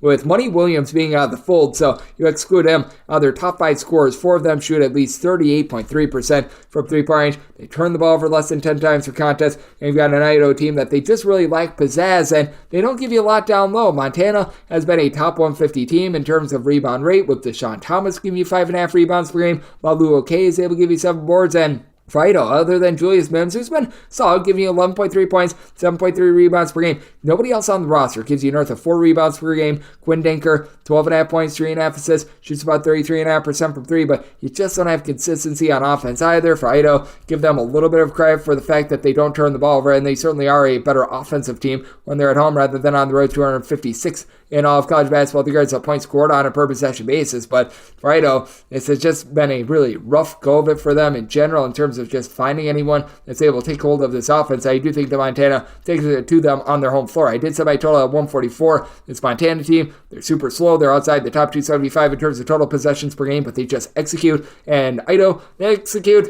not being able to play defense, so I'm going to be taking a look at this total over. Now it's Montana willing to lay up to 5.5 with them. 7-5, 7-6 on the betting board. Montana State, it's road face off against Eastern Washington, and Eastern Washington is a 10.5 point favorite with your total 155 to 155.5. Did set my total at 153.5. I'm looking at the under. You do have an Eastern Washington team that is averaging nearly 18 points more per 100 possessions at home rather than in a road or neutral court environment. But for Montana State, they've actually done a nice job guarding the three-point line. Montana State, 91st in the country in opponent's three-point shooting percentage. That does hike up to 35.6% away from home compared to 29.1% at home. But you also have an Eastern Washington team that has been relatively solid in terms of keeping things in front of them on the glass. They do give it up from three-point range at home. They allow opponents to shoot 38.3% from three-point range. Much of that is because this team has a lot of guys with size that just have overall versatility. Cedric Howard, 15 points, 7 boards, shoots about 38% from 3. He's right around 6'6". Jake Hyman is about 6'6", 11 points. He shoots just below 40% from 3. Darren Erickstrup, he is 6'11".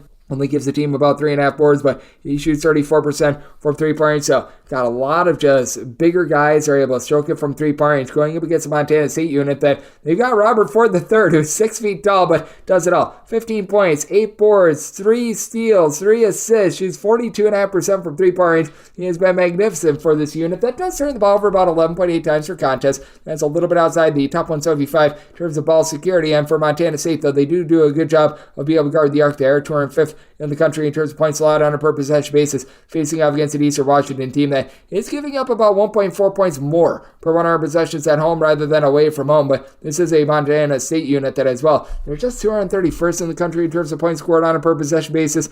Braden Goraki along with Brandon Walker combined for about 27 points per game, but outside of Walker, Goraki, and Ford, you just don't have anyone else that really gives you a lot on offense. Eddie Turner gives you about 3.5 assists per contest, but it's a very top-heavy Montana State team, and it's a Montana State unit that just has not been able to get it going recently. 72 points or fewer scored in each of their last 5 games. You do have an Eastern Washington team that has surrendered at least 76 points in each of their last 5 games, but I do think that they're going to kick it up defensively a little bit more in this one. Last time these two teams matched up, it was a 70-60 game in which these two teams combined to go 11 out of 51 from three-point range. Certainly, I do think that things are going to be a little bit warmer on both sides here, but I do think that Eastern Washington is going to be able to find a way to continue to be very consistent on offense at home. And I do think that they play a little bit of better defense against the Montana State team that is very top-heavy. I did set my line at a 153.5 with the total looking at the under. I think Sir in Washington made them an 11.5 point favorite, willing to lay up to 11 with them. 7-7, 7-8 on the betting board. It is Portland State on the road facing off against Sacramento State. Sacramento State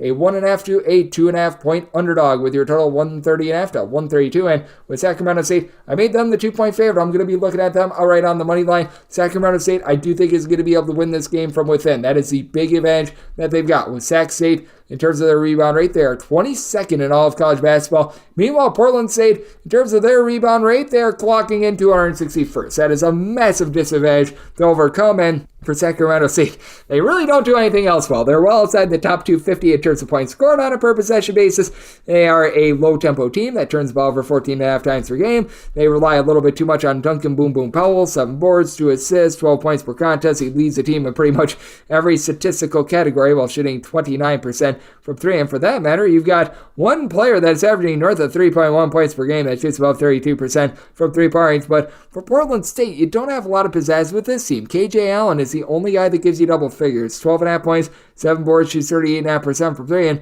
as a whole, Portland State, they shoot about 33% from the outside, but they don't necessarily do a great job in terms of being crisp. They turn the ball over 11 times per contest, which isn't bad, but who's your main facilitator? You've had Ismail Habib be able to supply 3 assists, 10 points per game, but it doesn't feel like he necessarily does a great job of taking hold of this offense. It just sort of is a whatever it feels like sort of scenario with regards to the man that's going to be bringing up the ball for Portland State. Meanwhile, with Sacramento State, you've been able to get a little bit more production recently out of the main 3-point shooter in Alex Patterson, who's been able to shoot 40% from 3, 9 points per contest. Yarmoda has been able to give you about 11.5 points per contest, and this is a Portland State team that, on top of them getting cooked on the glass, this team really gives it up from 3-point range. It's about 280th in all of college basketball in terms of opponents' 3-point shooting percentage, with opponents shooting 38.2% from distance. So I did set my total at 134. You've got a pair of teams that are well outside the top 225 in terms of points allowed on a per possession basis. So going over and looking at Sacramento State on the money line, 7-9, 7-10 on the betting board. It is New Mexico State on the road facing off against Jacksonville State. Jacksonville State is a favorite of 9 points, and total on this game, you're going to be finding it between 132 to 133, and I did set Jacksonville State as a favorite of 7.5 points. I'm going to be willing to take the points with New Mexico State. It has been a strange, rudderless year for New Mexico State because they lose their coach in the offseason, and with the hazing scandal, they literally did not have anyone back from the program a season ago, but Jason Newton has been able to do a nice job getting his team to just continuing to improve a little bit game to game. You've got a guy that you're able to feature in Femi Odekale. He's been able to give you 5 boards, 11 points per contest. It is a New Mexico State team that, no doubt about it, has been rough for them on both offense and defense, outside the top 225 in terms of both points scored and points allowed on a per possession basis. But you get to go up against a Jacksonville State team that has had a tough time being able to build up their offense as well. And for New Mexico State, they have been giving it up from 3-point range. They allow opponents to shoot 38.2% from distance. That kryptonite not going to be unearthed as much in this game against a Jacksonville State unit that, really other than Kai Tandy, is giving you about 18 points per contest, shoots 38% from 3. Not a lot from the outside. Jacksonville State, they commit a lot of, shall we say, simple mistakes. 13.5 turnovers per game. Now Jacksonville State, top 70 team in terms of rebound rate. This is despite the fact that they really don't have anyone that gives you north of 5.8 rebounds per game. That would be Jawan Purdue. Meanwhile, for New Mexico State, they have been trying to persevere without Robert Carpenter, who got suspended indefinitely for punching a guy in the face. That was not too tremendous, to say the least, but they've been able to find a way to be able to mix and match without him. I like what you're able to get out of Jordan Rawls, who's been able to supply the team with about 3.5 assists and 2 turnovers per contest. Not really going to light it up from 3-point range. Just New Mexico State as a whole, they shoot about 32.5% from the outside, but they do a better job with their ball control with about 12 turnovers per game. They do face off against a Jacksonville State team that has been one of the better perimeter defenses in all of college basketball. Jacksonville State, they allow opponents to shoot about 33.5% from 3-point range, so they've been able to do a pretty rock-solid job on that front, but I do think that this number has just gone a little bit too extreme because we have been noticing that the Jacksonville State defense that was so good at the beginning part of the season, it's really starting to crumble. They've given up at least 68 points in 4 of their last 5 games. We've got a New Mexico State team that's riding currently a 6-game losing streak, and they have scored fewer than 70 points in every one of them. They themselves have given up at least 72 points in 4 out of their last 5 games, but I do think that this is going to be a game where we're going to be seeing it be relatively close to what we got the last time around. New Mexico State won that game 67-65. That was on a night where the two teams combined to go 13 out of 38 from 3-point range. Both of these teams relatively cold with that respect, but I do think that New Mexico State going to be able to hold their own on the glass. You got Kalu Azugi, who's been able to give you about 5.5 or so rebounds per game, chips in their 9 points per game. Both of these teams are relatively good, holds greater than the sum of its parts approach teams, and with both of these teams, I think that they approach 65, much like they did the first time around. So this is my total 133.5. I'm going to be looking at the over at Jacksonville State. Going to make them a 7.5 point favorite, so take the points with New Mexico State. 7-11, 7-12 on the betting board. Iowa gets the road face-off against Northwestern, and Northwestern is a favorite of 3.5 to 4 points. So on this game is 152. I said Northwestern as a 5-point favorite. I'm going to be one to lay it. Iowa just has never been the same team when they've been away from home rather than when they have been at home, and we know that this Iowa team is not good with regards to their defense. In terms of points allowed on a per possession basis, they're well outside the top 250 with this regard, and they're giving up about 14.5 points more per 100 possessions away from home rather than at home, but we'll take the under here because a Northwestern team that was already low tempo to start with, they really have to slow things down now that they're without not just Ty Berry. We knew that he was going to be out for the rest of the season, has been one of your top 3-point shooters for Northwestern at about 43% from distance, but now they're dealing with a Ryan Langford injury as well. Northwestern overall 49th in the country in terms of points scored on a per possession basis, and they're averaging about 14.4 points more per 100 possessions at home rather than in a roadside shoot-to-court venue. Much of it has been due to ball control. You got Boo Boo, he was able to give you 16 points, shoots the 930s from 3-point range, and Northwestern, a top 10 team in all of college basketball in terms of fewest turnovers on a per possession basis, but I have to feel like that's going to be going downward. And for Iowa, they do play at a rate of about 6 possessions fewer per game when they're away from home rather than when they are at home, and I'm talking about the team not being the same team when they're away from home. Iowa is averaging about 11.7 points fewer per 100 possessions away from home rather than at home, and this is not necessarily the world's greatest shooting team with Iowa. You've got Peyton Sanford along with Ben Krikke, Tony Perkins, these three guys, they combine to be able to give you about 45 points per contest, but between the three, they shoot about 33 to 34% from 3-point range as a collective. Iowa shoots about 34% from 3. Now, they do a good job taking care of the ball. They turn the ball over less than 10 times per contest despite their frenetic pace, and they do go up against a Northwestern team that will gamble for turnovers. When you had Langford and Berry out there, you had 4 separate guys that was able to give you at least a steal per game, and the thing for Northwestern is they just are not good on the glass. They've got one guy that gives you north of 4.4 rebounds per game. That would be Brooks Barnizer with 14.5 points per game. So Northwestern is going to be at a little bit of a disadvantage down low, but I do like the way that some of their younger guys have been able to step up. You've got someone like a Luke Hunger, who has been seeing more minutes recently, a combined 13 points in the last 2 games. He'll pick up some fouls, but at the very least, at 6'10", he gives you a little bit of presence down low. You've been able to have a little bit more out of Matt Nicholson, as well as been able to give you about 4.5 boards, block and a half per contest, and this is a Northwestern unit that is well outside the top 250 in terms of opponents' 3-point shooting percentage. Iowa, though, just not the same in terms of their perimeter offense away from home, and Iowa actually allows opponents to shoot 33.5% from 3-point range away from home, compared to 36.5% from 3-point range at home. So, very interesting spot with the Northwestern team that's all sorts of banged up, but I'm going to be willing to lay the number with the way that Iowa just does not perform very well on the road. I'm going to be willing to lay up to 4.5 with Northwestern, and did set my total at a 151 just because I do think that Northwestern, with all the injuries, they have to slow down even further and take a little bit more of an approach on the defensive side of things. So, looking at the under, I want to lay with Northwestern. Sub 13, sub 14 on the betting board. Virginia Tech plays those to Wake Forest. Wake Forest is a underdog of 1.5 to 2 points. So on this game, 149.5 to 150, and with Wake Forest, I did set them as a 1.5 point underdog. I'm willing to take a deuce with them. With Wake Forest, this team has done a nice job being able to guard the arc, as Wake Forest 57th in the country in terms of opponents' 3-point shooting percentage. That goes downward to 30.5% away from home. And for Virginia Tech, this team is well outside the top 110 in terms of points allowed on a per possession basis, and they're 183rd in the country in terms of opponents' 3-point shooting percentage, going up against a Wake Forest unit that has been one of your better teams in all of college basketball, being able to light it up from 3-point range. Now, Wake Forest not quite the same offense when they're away from home rather than when they are at home. Wake Forest, in terms of points scored on a per possession basis, 36th in all of college basketball, but they do average 19 points fewer per 100 possessions away from home rather than when they are at home, but they should be able to win the battle down low as well. Virginia Tech outside the top 125 with regards to rebound rate. Lynn Kidd is able to give you about 6.5 rebounds per game. Nobody else gives you north of 5 rebounds per game. While Efton Reed, Austin Carr, they combine for 16.5 boards per contest. You've got good versatility out of Carr. He shoots 38.5% from 3, and Hunter Salas just is one of the better scorers in the ACC. 2.5 assists, 18 points, shoots 43% from 3-point range for a bunch that they only turn the ball over about 10.9 times per game. And I think that this is very important in a game that is as tight as this one is on the line. You've got a Wake Forest team that shoots 80.2%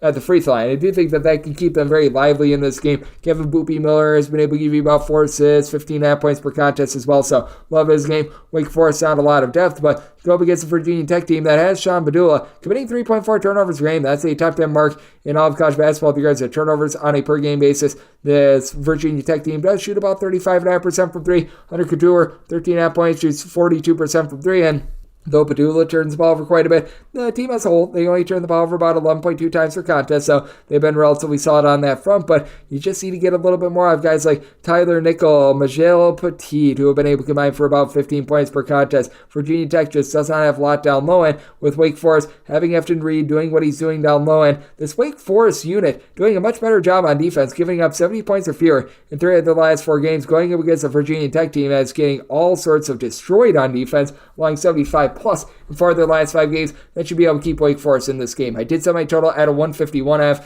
Virginia Tech just not executing on defense. I'm looking at the over end at 2+1. Take the points with Wake Forest. Made them a 1.5 point underdog. 7-15, 7-16 on the betting board. Akron plays those two. Northern Illinois. Northern Illinois a 15 to a 15.5 point underdog. And your total is 139. Set my total at 145. I'm going to be looking at the over. Now, Akron has locked it in on defense. They're a top 70 team in terms of points allowed on a per possession basis. Northern Illinois has not locked it in on defense. They're well outside the top 280 in terms of points allowed on a per possession basis, outside the top 275 in terms of opponent's 3-point shooting percentage, and I undersold it. They're 338th in the country in terms of points allowed on a per possession basis, and with Akron, I made them a 17-point favorite. I'm going to be willing to lay it. This Akron team has been able to get a lot out of Ali, who's still not shooting it the same from 3-point range this season as he has in past seasons. When he was on Akron 2 seasons ago, he was shooting north of 40% from 3. That's been closer to about 30% this campaign, but we've also got down low one of the best rebounders in all of college basketball, Enrique Freeman. He's been absolutely incredible with 18 points,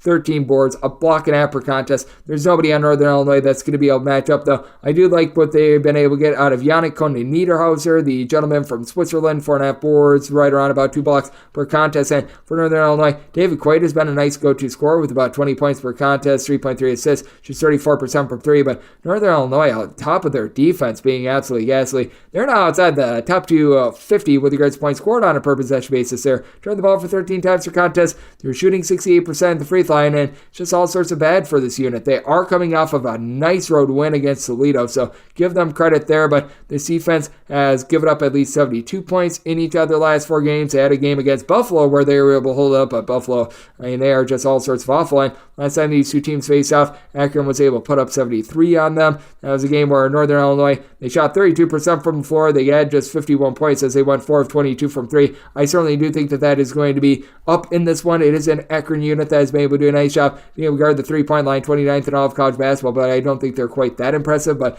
I do think that they're going to be able to blow away a Northern Illinois team that's had a tough time on defense all season long. Set my line at 17. I'm going to be willing to lay the number, and with my total, set it out at 145. So looking over and looking to lay it with Akron. 7-17, 7-18 on the betting board. It is Brown, and they're going to be playing against Dartmouth. This is a game that's presently off the board. Both of these teams played yesterday, and with Ivy League back-to-backs, typically you're not going to have an overnight number, so I've got my handicap. I set Brown as a 9.5 point favorite, one to lay up to 9 with them, 10 or more. Taking the points with Dartmouth, and I did set my total at a 131.5, 131 or less, looking over, 132 or higher to the under. Dartmouth is a bottom 15 team in all of college basketball in terms of points scored on a per possession basis. It has been all sorts of ghastly. Now, Dusan Niskovich has been able to step up in a big way for this unit, as he's been able to give the team about 15 points per contest. He's able to give you a rather respectable 3-point shooting, just sort of expose, but he had to come in off the bench, and he only played 13 minutes yesterday. I don't know if they're saving him for this game or something like that, but that was very strange after he had scored at least 18 points in each of the team's previous 5 games. They held him to 13 minutes. So that's something that I really don't understand. Brandon Mitchell-Day has been able to give you about 5 rebounds per game, but you're getting nothing out of this Dartmouth backcourt. As a collective, they are shooting less than 32.5% from 3-point range, or turning the ball over 12.5 times per contest, despite being outside the top 250 in terms of total possessions per game. And then we've got a Brown unit that has a pair of guys I really like in terms of rebounding. Nanu Owusu Anane along with Kalu Enya have been able to combine for about 15 rebounds per game. We've got a top scorer in this game in Keno Lilly Jr. as well. That's been able to supply 19 points per contest, shooting in the mid-30s from three-point range. He hasn't been the same guy that he was a season ago, as he shot 21 times yesterday, and he only provided 16 points, but it was enough for the team to be able to get the job done against Harvard. But Brown, in terms of rebound rate, 110th in all of college basketball. Meanwhile, you've got a Dartmouth team that they're just getting absolutely pummeled on the glass, 285th with that regard. And it's a Brown team that has been about 200th in all of college basketball with regards to points allowed on a per possession basis. They do give up quite a few wide open threes, but just don't have anyone on Dartmouth that's able to take advantage. Brown, in a roadside-court venue, they do allow opponents to shoot 34% from three-point range. And when it comes to Dartmouth, if there is one thing they've been able to do, it's guard the arc at home at about 30.9%. So circumstance where at a 131 or less looking over, 132 or higher looking under, and with Brown, 1 to lay up to 9 with them 10 or more. That's my buy point on Dartmouth. 719, 720 on the betting board. IUPUI. It's road face-off against Cleveland St. Cleveland St is a 17-point favorite with your total between 147.5 and 149.5 with Cleveland St. I did set them as a favorite of 18 points. I'm going to be 1 to lay the number. IUPUI just has not been able to find any sort of a semblance of finding rhythm in any facet of basketball. They're 357th in the country in opponents' three-point shooting percentage. They are well outside the top 310 in terms of both points scored and points allowed on a per possession basis. They are well outside the top 300 in terms of their rebound rate. Now for Cleveland State, they're outside the top 225 in terms of their rebound rate as well, but they're able to make do with having a takeover guy that is able to stuff the stat sheet in Tristan Enaruna. He has been tremendous with 20 points, a little bit over 6.5 rebounds, 2.5 assists, only shoots about 30% from three-point range, and Cleveland State has seen their three-point shooting go downward. They're down to about 33.7% from the outside, 67% free throw shooting team, but they're taking care of the ball. Just 7.2 turnovers per game. You've had Drew Lauder make some noise, Alontae Williams combining for about 24.5 points per contest, and you go up against an IUPUI team that's allowing a lot of open threes or relying on a lot of open twos, and they really just have to rely upon Jalen Counter to try and make a play. Counter is giving you a steal and a half, 3 assists, 14 points per contest while shooting 34% from three-point range, but he's the only guy in the roster that shoots above 33% from three-point range. You've got one guy in Quanzi Samuels who's able to give you north of 5 rebounds per game. He is the only guy along with Counter to be able to give you north of 3.3 rebounds per game. I mean, it's just all sorts of awful for IUPUI, a relatively low to mid-tempo team that just continues to get destroyed night in and night out on defense. For IUPUI, they have allowed at least 70 points in every single one of their games ever since really the beginning of the month of January. The last time they gave up fewer than 75 points to an opponent, you have to go all the way back to January 10th when they went up against UW Green Bay. So it has been a rough state of affairs there. Now, I did set my total at 146 because you do have a Cleveland State team that is rounding into form on defense as well. They've given up 73 points or fewer in 4 of their last 5 games, and they've been playing against some quite up-tempo teams. This is a Cleveland State unit as well that they generate a bunch of turnovers. Each of their top 3 scores give you at least 1.2 steals per game. They're a top 75 team with regards to turnovers forced on a per possession basis, and I do think that Cleveland State going to continue to do a nice job guarding the arc, allowing opponents to shoot 29.9% from three-point range at home. So set Cleveland State as an 18-point favorite, 1 to lay the number, and made my total 146. So also diving in on the under, 721, 722 on the betting board. Texas Tech, they're on the road facing off against West Virginia. West Virginia, a 2.5 to a 3-point home underdog. Your total on this game between 151 and 152. Made my total a 147.5. Circumstance where I'm going to be taking a look at the under. Got a Texas Tech squad that is coming off of getting just completely destroyed against Texas a few days ago, but I think that this is a good bounce back spot for them. I did make them a 3.5-point favorite. I'm going to be willing to lay up to 3. For Texas Tech, it's been much more the offense rather than the defense for this team, which I find to be a little bit surprising. Grant McCaslin was always a really good defensive mind while he was over at North Texas, but that said, with this Red Raiders bunch, they are really doing a nice job being able to get points up on the board in terms of points scored on a per possession basis. Texas Tech is about 48th in the country. They're only scoring about 5.9 points fewer per 100 possessions when they're away from home rather than when they are at home. And this West Virginia team is starting to find their seed legs a little bit more on offense, but I just simply don't think that they're going to do their part with this total. Now, for West Virginia, they are scoring about 13.8 points more per 100 possessions at home rather than in a neutral court environment, and this team has been dealing with guys being out of the fold all season long. Kirk Kriisa was out for the first 9 or so games of the season. Raekwon Battle, Noah Farrakhan, these two guys have been able to combine for north of 20 points per contest, and Battle by himself has been able to give you 15 plus points per contest. These are two guys that they were out of the fold to begin the season as well, and Jesse Edwards was dealing with an injury. He's come back, and that helps him out a little bit more on the defensive side of things, as West Virginia has been well outside the top 175 in terms of their rebound rate as well, but being able to get him back in the fold giving you about 8 boards, multiple blocks per contest. That's absolutely big because your top rebounder outside that is Quinn Slesniski, who gives you like 4 boards, 12 points per contest. Meanwhile, for Texas Tech, you do have a pair of guys in Darion Williams, coupled with Warren Washington, that both give you about 7.5 boards per contest. Williams has all sorts of versatility, 11 points, shoots 44% from three-point range for a unit that, as a whole, they shoot 36.5% from three, 77.5% at the free throw line. For Texas Tech, offense has been a little bit more dry recently. They have scored 74 points or fewer in 3 of their last 4 games, and the defense has acted up. They have given up at least 75 points in 4 straight games, going up against the West Virginia unit that they've been all over the place in terms of their offense, and for the defense, it's starting to rise up just a skosh. 71 points or fewer surrender in 2 of their last 3 games. The exception was when they played in overtime against Kansas State, so I did set my total 147.5. Texas Tech, well outside the top 175 in terms of total possessions per game, but in this radio, I also did set Texas Tech as a 3.5 point favorite, so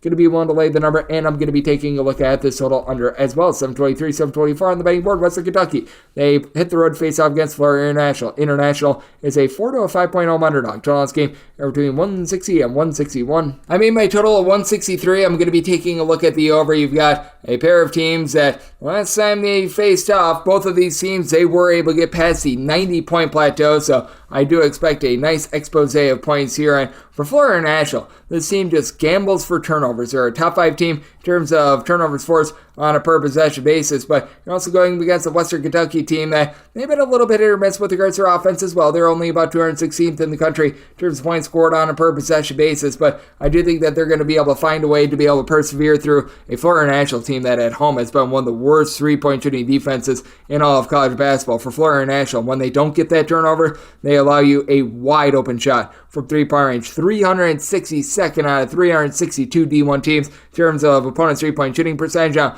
Western Kentucky actually does a good job to be able to lock it down from 3-point range. They allow opponents to shoot, though, 34% from 3-point range compared to about 28.5% in a road/shoot-to-court venue. Even despite that, I'm going to be willing to lay it with Western Kentucky. I did set them as a favorite of 7 points. As for this Florida International team, you've got a Terry O'Dean, who's done a little bit of everything for this unit. He's been able to supply the team with nearly 3 steals, actually more than 3 steals, to go along with 13 points, 5 boards, 4 assists. He leads the team in every single category. You just have no rebounding whatsoever for Florida International. Outside the top 315 with regards to rebound rate, Javante Hawkins is the only other player on the roster that gives you a north of 9.5 points per contest. He shoots 37.5% from 3-point range, but when it comes to Western Kentucky, this team has really been able to amp up their offense with Tom McHenry, giving you 16 points, shoots 41% from 3-point range. And all in all, it's a Western Kentucky team that they do turn the ball over 14 times per contest. They shoot about 33.5% from the outside, and they're not necessarily looking to generate a whole bunch of turnovers, but they've been really having a tough time with regards to their defense, giving up 74-plus points in 3 of their last 4 games, and that's with games against Middle Tennessee, Louisiana Tech, New Mexico State, and UTEP, and they're not necessarily monsters of the midway on offense. Last time these 2 teams faced off, as I was alluding to a bit earlier, that was a 105-91 game. I don't think you're going to see quite that, as in that game you saw Florida International go 17 of 40 from 3-point range. Western Kentucky go 10 of 17, but for Florida International, they're either going to generate a turnover and get a fast break bucket, or they're going to give up a wide open 3, and with Western Kentucky now getting quite a bit more out of Deontay Allen, who went 5 of 7 in that game. Overall is averaging 8 points per contest, but has now been able to give the team 9+ points at each of the last 3 games. I do think that you're going to get a nice expose of scoring, so I did set my total 163. I'm looking at the over, and with Western Kentucky, made them a favorite of 7 points, so I'm going to be willing to lay the number. 725, 726 on the betting board. VCU is going to be on the road facing off against Richmond. Richmond is an underdog of 2.5 to 3 points in the battle for the city of Richmond. Totals between 135 and 136. Semi-total 134.5. I'm looking at the under. Both of these teams have been very dominant in terms of their defense. VCU, in terms of points allowed on a per possession basis, a top 75 team in all of college basketball, currently checking in 51st, but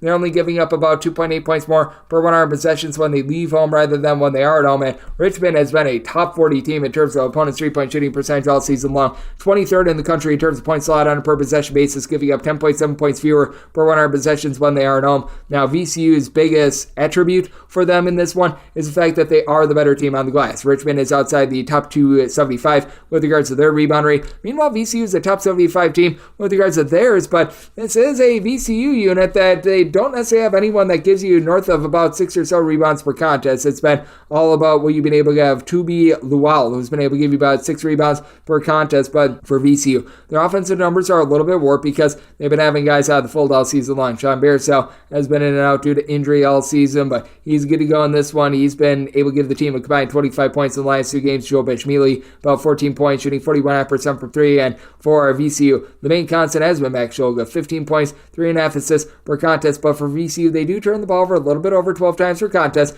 Richmond, they do an okay job of generating turnovers. They're not great, they're not terrible, but for Richmond, they do have the best scorer, in my opinion, in this game, in Jordan King, who has been the king with 19 points, shooting 43.5% from 3-point range. And Richmond, a top 5 team in all of college basketball in terms of fewest turnovers committed on a per possession basis. VCU has went away from trying to just gamble for turnovers like they had under Mike Rhodes with the new Mr. Odom style. This is not a team that's necessarily going to be going down that path, but for VCU, I do have a fear that they're just going to have a little bit of a rough time against a Richmond team that does have so much versatility. You've got a 7-footer, Neil Quinn, who's able to give you 3 assists per contest. Richmond just really good in terms of being able to make the most out of their possessions in general. Richmond, about 116th in the country in terms of points scored on a per possession basis, scoring 5 points more per 100 possessions at home. Meanwhile, VCU, they're about 126th. I do think that this is going to be a rather nip and tuck game, but I just think that Richmond in the end is going to be able to execute a little bit better. You've got Isaac Bigelow, who's been able to give you about 5 to 6 rebounds per game. He's shooting 40% from 3-point range as well, and even though it's a top-heavy Richmond team, it is a Richmond team that I trust in to be able to make the play at the end. I did set my line at a 4.5. I'm going to be willing to lay with Richmond. I did set my total 134.5. Also looking under 727, 728 on the betting board. Oakland is going to be playing against Detroit, and Detroit does find themselves as a 17.5 to an 18-point underdog. Totals between 145.5 to 146. And with Detroit, I did set them as an underdog of 18.5 points. I'm going to be willing to lay with Oakland. Oakland has actually been much worse with their defense at home rather than on the road. They're giving up darn near 9.5 points more per 100 possessions at home rather than in a roadside shoot record environment. But this is just a Detroit team that they can't get anything going on offense or on defense. Jaden Stone, along with Marcus Sankersley, have combined for 37 points and about 5 assists per game. They also combined to shoot 29% from 3, which is better than Detroit is overall. They have combined to shoot about 27.2% from 3-point range, and this Oakland team is well outside the top 275 in terms of opponents' 3-point shooting percentage, especially at home. But for Oakland, this team should be able to completely dominate this game with Trey Townsend giving you 7.5 boards, 16.5 points per game. They go up against a Detroit unit that, other than really Eduardo Del Cadilla along with Stone, you don't have anyone else on the roster that gives you north of 4.5 rebounds per game. Oakland also has Jack Golke along with Blake Lampman, who have been able to combine for 25.5 points per game. They combine to shoot 37% from distance, and Oakland has each of their top 5 scorers being able to shoot at least 75% of the free throw line. That is, sans Mr. DQ Cole has been only able to give you about 8.5 points, shoots 36% from 3-point range, but it's a little bit rough at the free throw line. But all in all, these guys have been able to do a solid job on that front end for Oakland. They've actually been much better with their defense recently. They've given up 63 points or fewer in 4 of their last 5 games.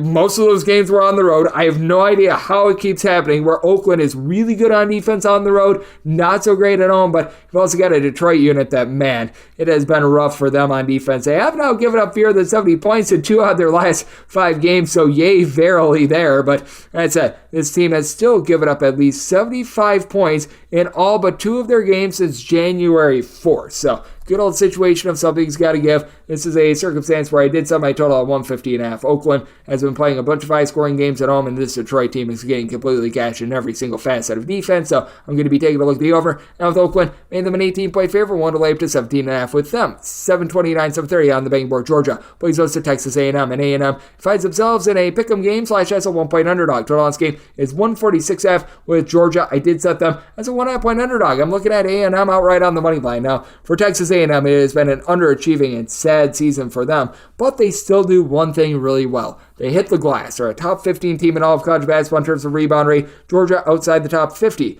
with this respect. I should say top 150 with this respect. If they could be 50th, they would honestly be in good position to be able to win this game, because Russell Chewa, he gives you about 6.5 boards, 8 points per contest. Past that, nobody else on the roster gives you a north of 4.3 rebounds per game. I just still don't know what RJ Melendez is. He gives you like 10 points, 4 boards, a steal per game. He doesn't do anything horribly. He really doesn't do anything well. He's just an awkward guy. And then you take a look at Texas A&M, and you've got the best scorer out there on the floor in Wayne Taylor IV. He has struggled with his has 3 all season long, but 4 assists, 18.5 points, 2 steals per contest. And A&M, they don't turn the ball over. They turn the ball over 9.7 times per contest. They just haven't shot all season long. 9.7 turnovers per game while shooting 39.3% from the floor. It just makes no sense. You've got Henry Coleman, who's able to give you about 6.5 rebounds per game. Henderson Garcia has provided a steal and a half, 9.5 rebounds, nearly a block per contest. And for Texas A&M, they do need to lock it down from three-point range a little bit better. Texas A&M, about 200th in all of college basketball. The guards' opponent's three-point shooting percentage that balloons up to 35.7% when they're at home. And for Georgia, you do have a pair of guys in Jabri Abdul-Rahim along with Noah Thomason, who've been able to combine for about 25 to 26 points per contest. Both of these guys shooting the mid-30s from three-point range, while Georgia, they're about 165th in the country in terms of opponent's three-point shooting percentage.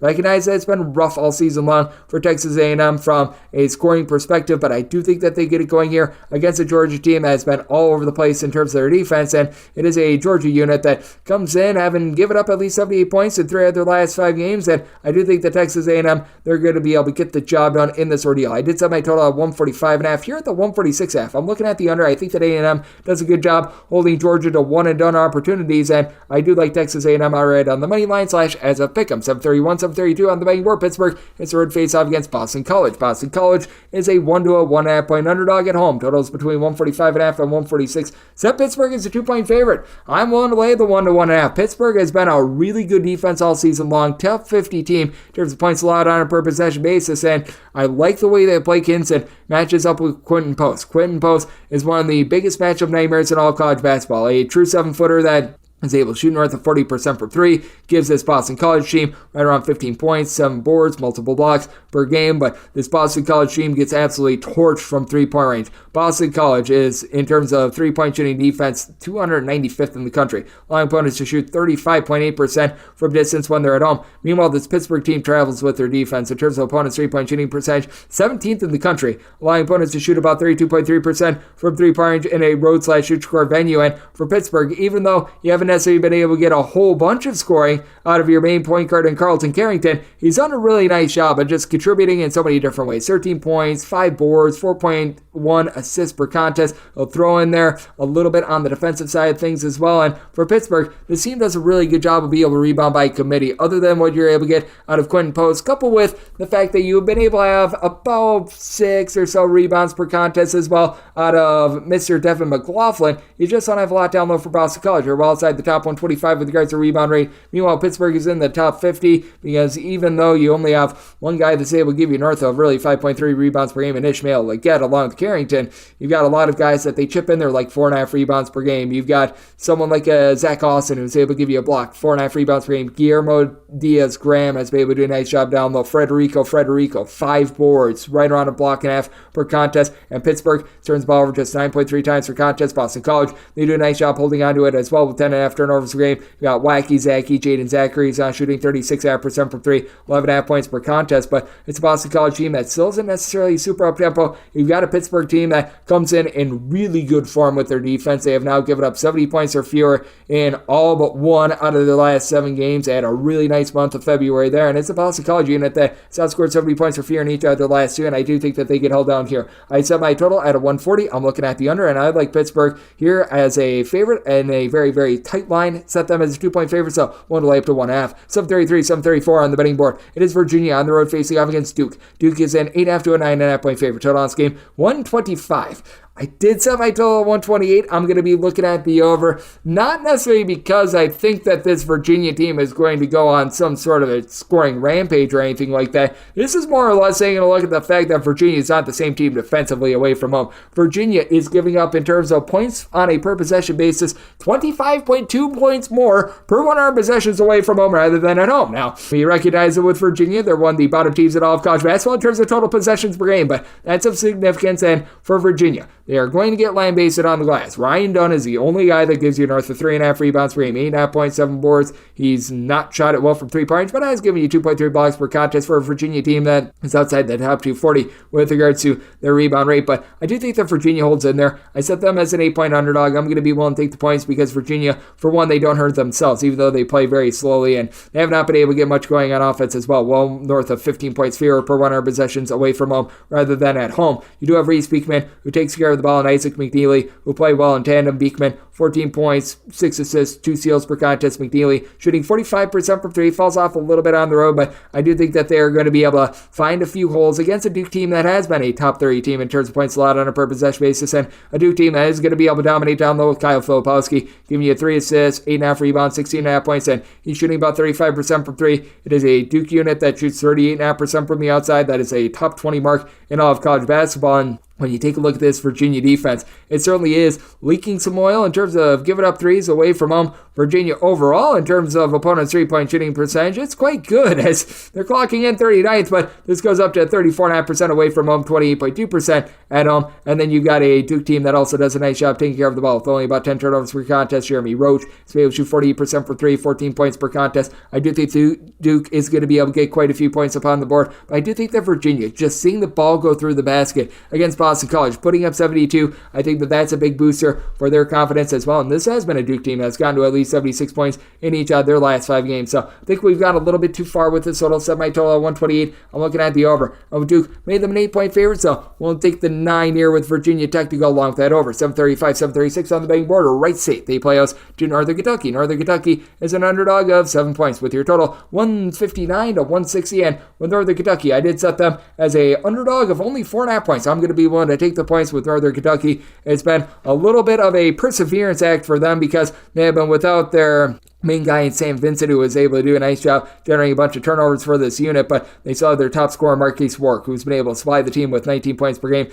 This bunch is not shooting it well from 3-point. They only shoot about 31.3% from the outside, but Northern Kentucky is getting it done with regards to perimeter defense. Northern Kentucky is a top 40 team in all of college basketball in terms of opponents' 3-point shooting percentage, and then they couple that with the fact that they have just been producing turnover upon turnover. Northern Kentucky, 24th in all of college basketball in terms of turnovers forced on a per possession basis, going up against a Wright State team that has been a top 80 team in terms of points scored on a per possession basis, and this is a Wright State team that has absolutely given it up on defense. They are well outside the top 310 in terms of points allowed on a per possession basis, and Wright State is going to present you with a lot of open three-pointers.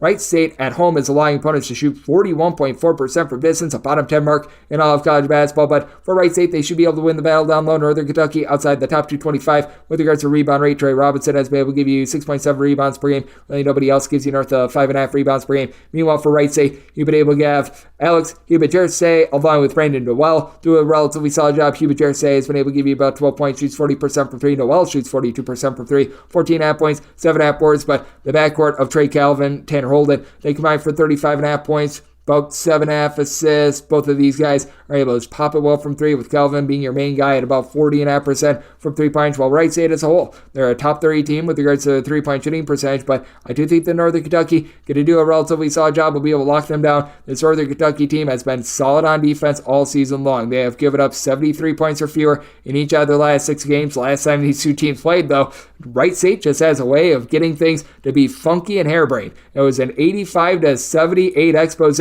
despite the fact that both teams combined to shoot less than 30% from 3-point range. I mean, these games, they just get up-tempo and nutty, and I think that you're going to get that once again with Northern Kentucky being able to hold in this one. I set my line at 4.5. I'm going to be willing to take the points with Northern Kentucky. Set my total at a 160.5, so also looking over. 737, 738 on the betting board. Wichita State plays us a Rice. We give our Elon Kiffin go well, as Rice is a 5.5 to a 6-point underdog. Your total on this game are between 142 to 143.5 with Rice. I did set them as an underdog of 6 points. 5.5 is the max that we're going to be willing to lay, but I'm going to be willing to lay. Wichita State has still been a relatively solid team in terms of their rebound rate being in the top 100 in all of college basketball. You've got a trio of guys, Dallin Original, Quincy Ballard, along with Kenny Poto, who have all been able to give you at least 5.7 rebounds per game and combined about 18.1 between these three, with Ballard being able to supply with 2 blocks per contest. Wichita State doing a relatively okay job as well of being able to guard the 3-point line as well. They go up against a Rice team that has been outside the top 200 in terms of 3-point shooting percentage all season long, though.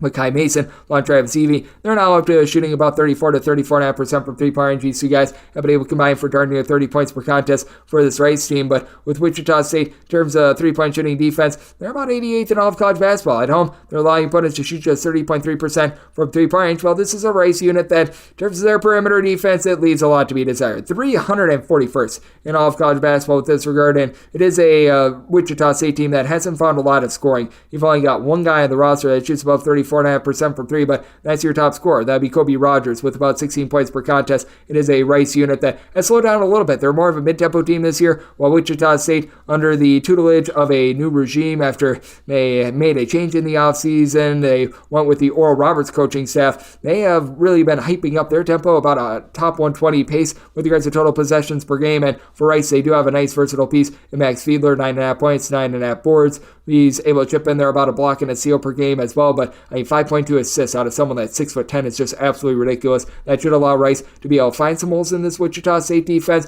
I do think that this is going to be a game that comes down to late game following, and for Rice, they have now gotten to at least 70 points in 3 of the last 4 games, and Wichita State, all of a sudden, they've been able to find a little bit more offense as well, as they've gotten past 74 in 2 of their last 3 games, and for Rice, I do think that they're going to get land-based once again on defense, so 1 to lay up to 5.5 here with Wichita State, made by a total of 144, so also looking at the over 739, 740 on the betting board. Santa Clara is going to be playing us to San Francisco. The Dons of San Francisco are a 2.5 to a 3-point favorite with your total between 145.5 and 147, and with San Francisco, I did set them as a 2.5-point favorite. Here at the 3, I'm going to be won't take the points with Santa Clara. Santa Clara is a top 35 team in terms of rebound rate. San Francisco is a top 50 team with this regard, but for San Francisco, the disbursement of rebounding has me a little bit concerned in this one, because with Santa Clara, you don't have a single guy on the roster that gives you north of 6 rebounds per game. Like Johnny O'Neal is able to give you about 5.8 rebounds per game at 6'10". He's got good versatility, gives you about 11.5 points per contest, shoots 34% from 3-point range, but then 7-footer Christoph Tilley,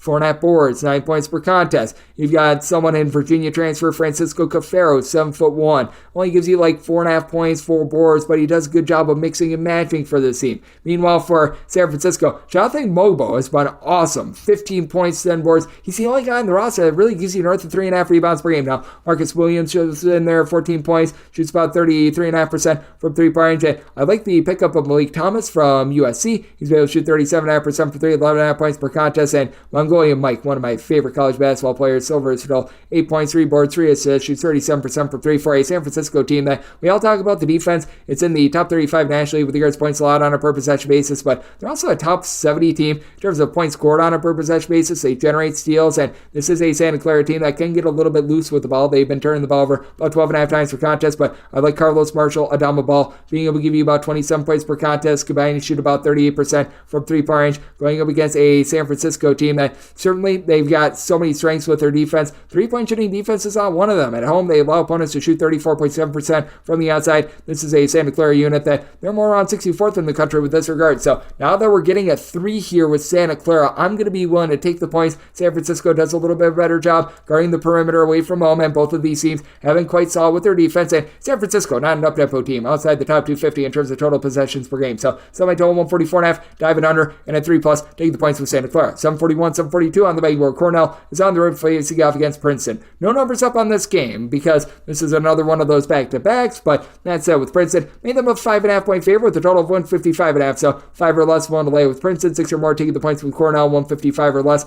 moving over 156 or higher to the under. Cornell just has a way of making things incredibly harebrained and crazy. This Cornell unit has been able to get to 80 on the regular, but you do have to wonder if the back-to-back is going to take a little bit out of them, and now they face off against a Princeton team that they just love to control the tempo in games. Princeton is a little bit outside the top 100 with regards to points allowed on a per possession basis, but they just flat out execute on offense. This is a top 75 team in terms of points scored on a per possession basis because they've got pretty much everyone out there on the floor that's capable of being able to light it up from 3-point range. Princeton was able to get to 84 yesterday, despite the fact that he took 58 total field goal attempts because they were able to go 13 of 33 from 3, and what was really a mean starting 5 now is a 6th member in Dalen Davis, who's been able to do a nice job. He had 16 points in the game yesterday. He's shooting north of 35% from 3-point range. He's now giving the team a little bit of production, as it's been really Caden Pierce who's been your main man down low, 9.5 boards, 15 points per contest. He's able to shoot it well from 3-point range, and you've got Xavier Lee, who's been doing it all, 18.5 points, 5.5 boards, 3.5 assists, shoots 36% from 3-point range for a Princeton team that's in the top 10 nationally with regards to free throw shooting percentage and fewest turnovers on a per possession basis. They do a nice job keeping teams off the glass, and this is a Cornell team that they very much do rely upon being able to generate second and third chances on the glass. Even though they don't have a single guy that really gives you north of 5 rebounds per game, they look for those second chances. Cornell is looking to be able to generate some turnovers as well, as it's just one of those strange collectives. Guy Ragland is like the only guy that gives you north of 5 rebounds per game, but everyone facilitates, everyone pops it from three-point range, and it is a Cornell team that they've actually been able to do a little bit of a better job in terms of their defense when they've been away from home rather than when they've been at home. And Cornell is also a team that, even though they take darn near 50% of their shots from three-point range, are one of the best two-point shooting teams in all of college basketball as well. And for Cornell, to illustrate the point of their defense, they only give up about 2.4 points more per 100 possessions away from home rather than at home. That was going into the day yesterday. And yesterday, Cornell won by a count of 87-81, so probably went up just a little bit there, but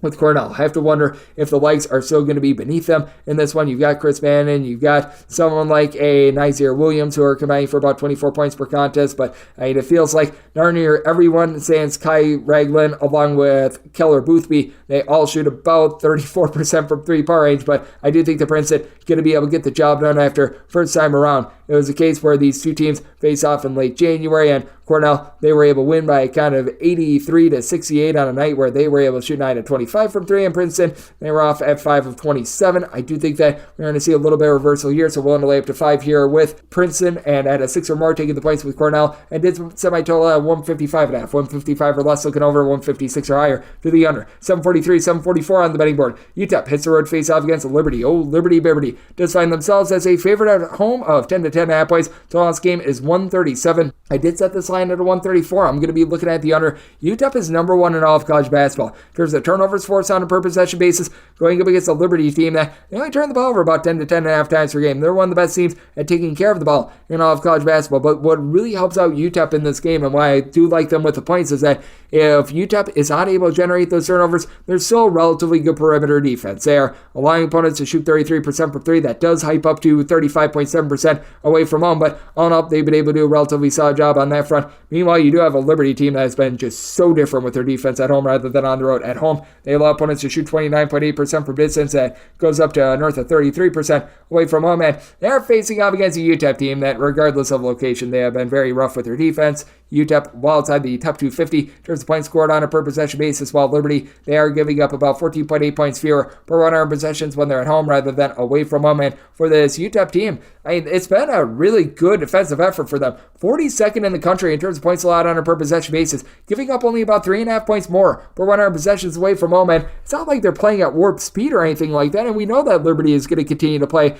at a rate that is below 300th in terms of total possessions per game. So I do like this total under. You've got a Liberty unit that has been able to have Joe Van Zandt do a solid job being able to give you about 6 rebounds per game. And that is a big thing that you do fear with UTEP. You don't really have a lot down low. Kevin Kalu has been able to give you about 5 rebounds per game, but they're very reliant upon Tay Hardy to really be able to carry the offense. He's been able to give the team 15 points, shoots north of 35% from three-point range, and he's darn near the only guy on the roster that shoots above 32% from distance. UTEP, a bottom 40 team in all of college basketball in terms of three-point shooting percentage, while Liberty, they shoot 37% from 3, but in a little bit of a nip and tuck scenario, and if they get fouled a lot, Liberty shoots as a collective 66.7% at the free throw line. You've got Kyle Rohde, Keenan Metafield. These two guys, they've been able to give you about 27 points per contest with Menifee. He's been able to shoot about 41.5% from three-point range. Zach Cleveland is able to chip in their 6 boards per contest, so you've got a nice collective with Liberty, but UTEP, they were able to give them fits the first time around when these two teams faced off in early February. That was a 67-65 nip and tuck game.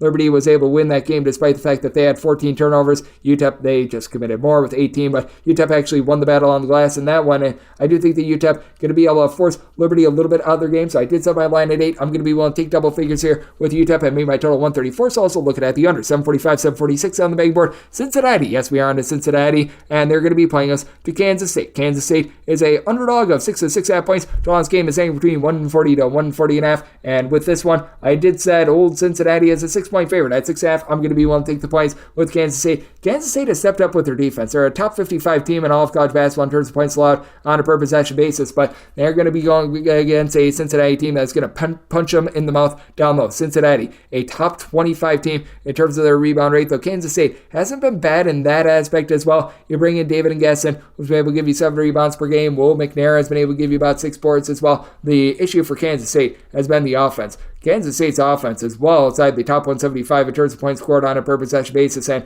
they're outside the top 310 in terms of just taking care of the ball. They're turning the ball over darn near 15 times per contest, so that would be turnover rate for that. Meanwhile, it's a Cincinnati offense that really doesn't have a ton in the backcourt themselves. At the very least for Kansas State, you've got named guys like Tyler Perry. We've seen him on the silver screen, now we're seeing him on the hardwood. He and Cam Carter have been able to combine for about 30 points per contest, and we've seen a little bit more out of Perry recently, but he's still shooting in the low 30s from 3-point range. Meanwhile, for Cincinnati, about 137th in all of college basketball, the points scored on a per possession basis as well, though I will say they have been able to do a little bit better job at home. They're averaging about 11 points more per 100 possessions at home rather than in a road/neutral court environment, and this is a Cincinnati team that I do think that they're going to do a nice job of being able to cut off the 3-point arc in this one as well. Not that this Kansas State team has shot it very well from 3-point range to start out with, but for Cincinnati, in terms of opponents' 3-point shooting percentage, they're allowing opponents to shoot just 30.9% per distance at home, and then you've got Victor Lakine, who's able to give you 12 plus points, 6 plus boards, gives you a little bit of versatility, while you've got Aziz Bendango, who's able to give you north of a block, 8 rebounds per game. So I do think that Cincinnati, in the end, is going to be able to win from within. They also do a better job of not turning the ball over, but for Cincinnati, it's not like you've got necessarily a great facilitator for the team as well. Dan Skillings is able to give you 13 points per contest. Stady Thomas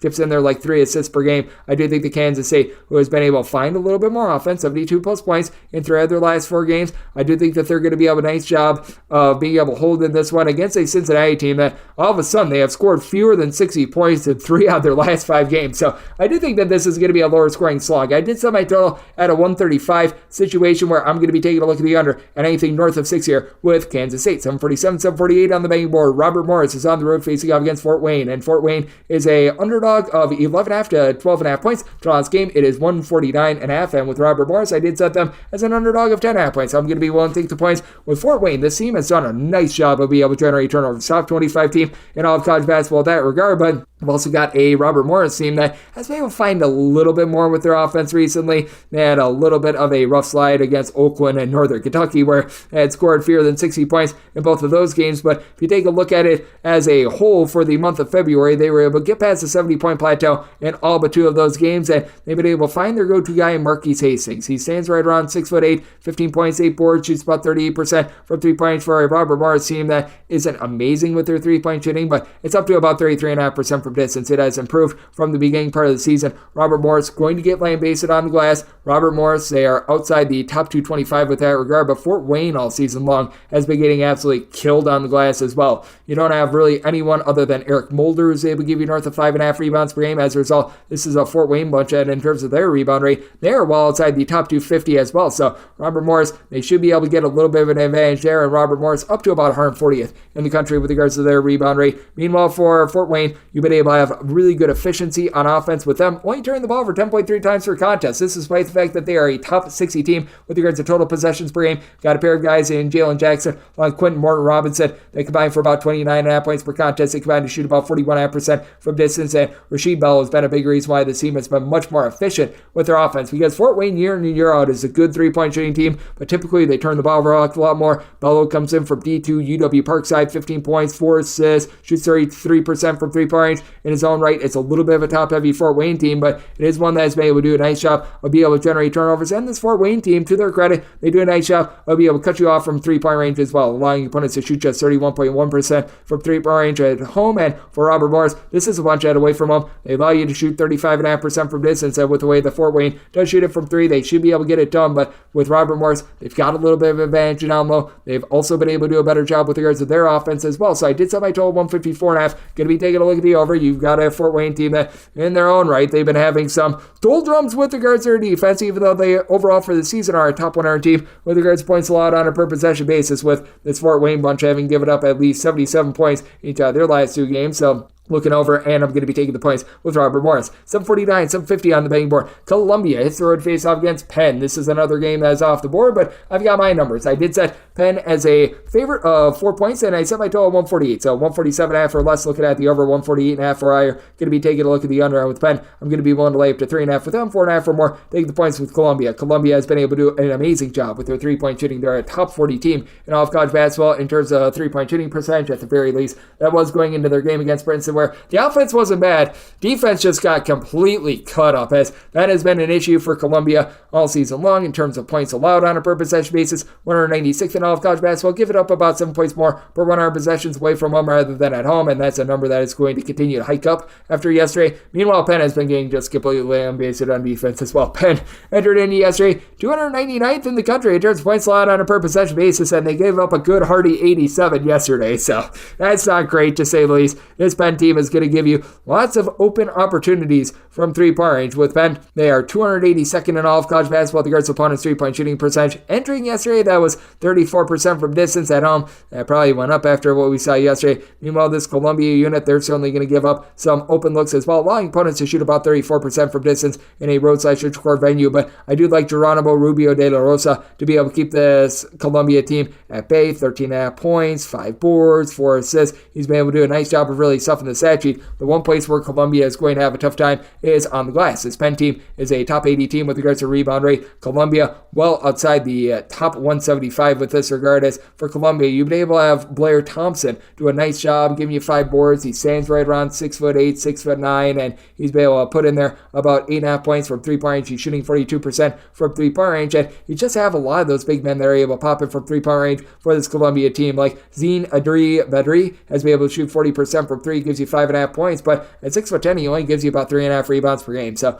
that's something that they do need to work on. Meanwhile, for Penn, you've been able to have Nick Spinoso do a nice job being able to supply 7.5 boards, 10.5 points, and you got facilitation by committee with Spinoso, give you about 3.5 assists per game. Now they've got Clark Slager back in the fold, who missed 7 games towards the beginning of the month of January. 17.5 points out of him, shoots 41.5% from distance, and Penn in their own right, they have been a really good three-point shooting team going into yesterday, shooting about 36.5% from three-point range. It is a Penn team that certainly sees quite a bit of a increase with their offense when they're at home rather than in a roadside court environment. So this is a circumstance where I did set my total at a 148, 147.5 or less, looking at the over 148.5 or higher. Going to be taking a look at the under with Penn. Made them a 4-point favorite, 3.5 or less. Going to be willing to lay it with the Quakers of Penn, 4.5 or more, taking the points with Columbia. Another game that's off the board, 7:51, 7:52. Harvard is on the road facing off against Yale. No numbers because both of these teams played yesterday, but with Yale, I made them an 11.5 point favorite and made my total 137.5. 137 or less, looking at the over 138 or higher to the under, and 1 to lay up to 11 with Yale, 12 or more. That is my buy point on Harvard. Harvard has been a very tough team to figure out, but it does feel like they're starting to turn it around a little bit. They had a tough overtime loss on the road against Brown, but defense has been getting a little bit better for a bunch, and it's been right around about 200th in all of college basketball in terms of points allowed on a per possession basis. But now they go up against the Yale team that they do a really nice job of just executing in general, and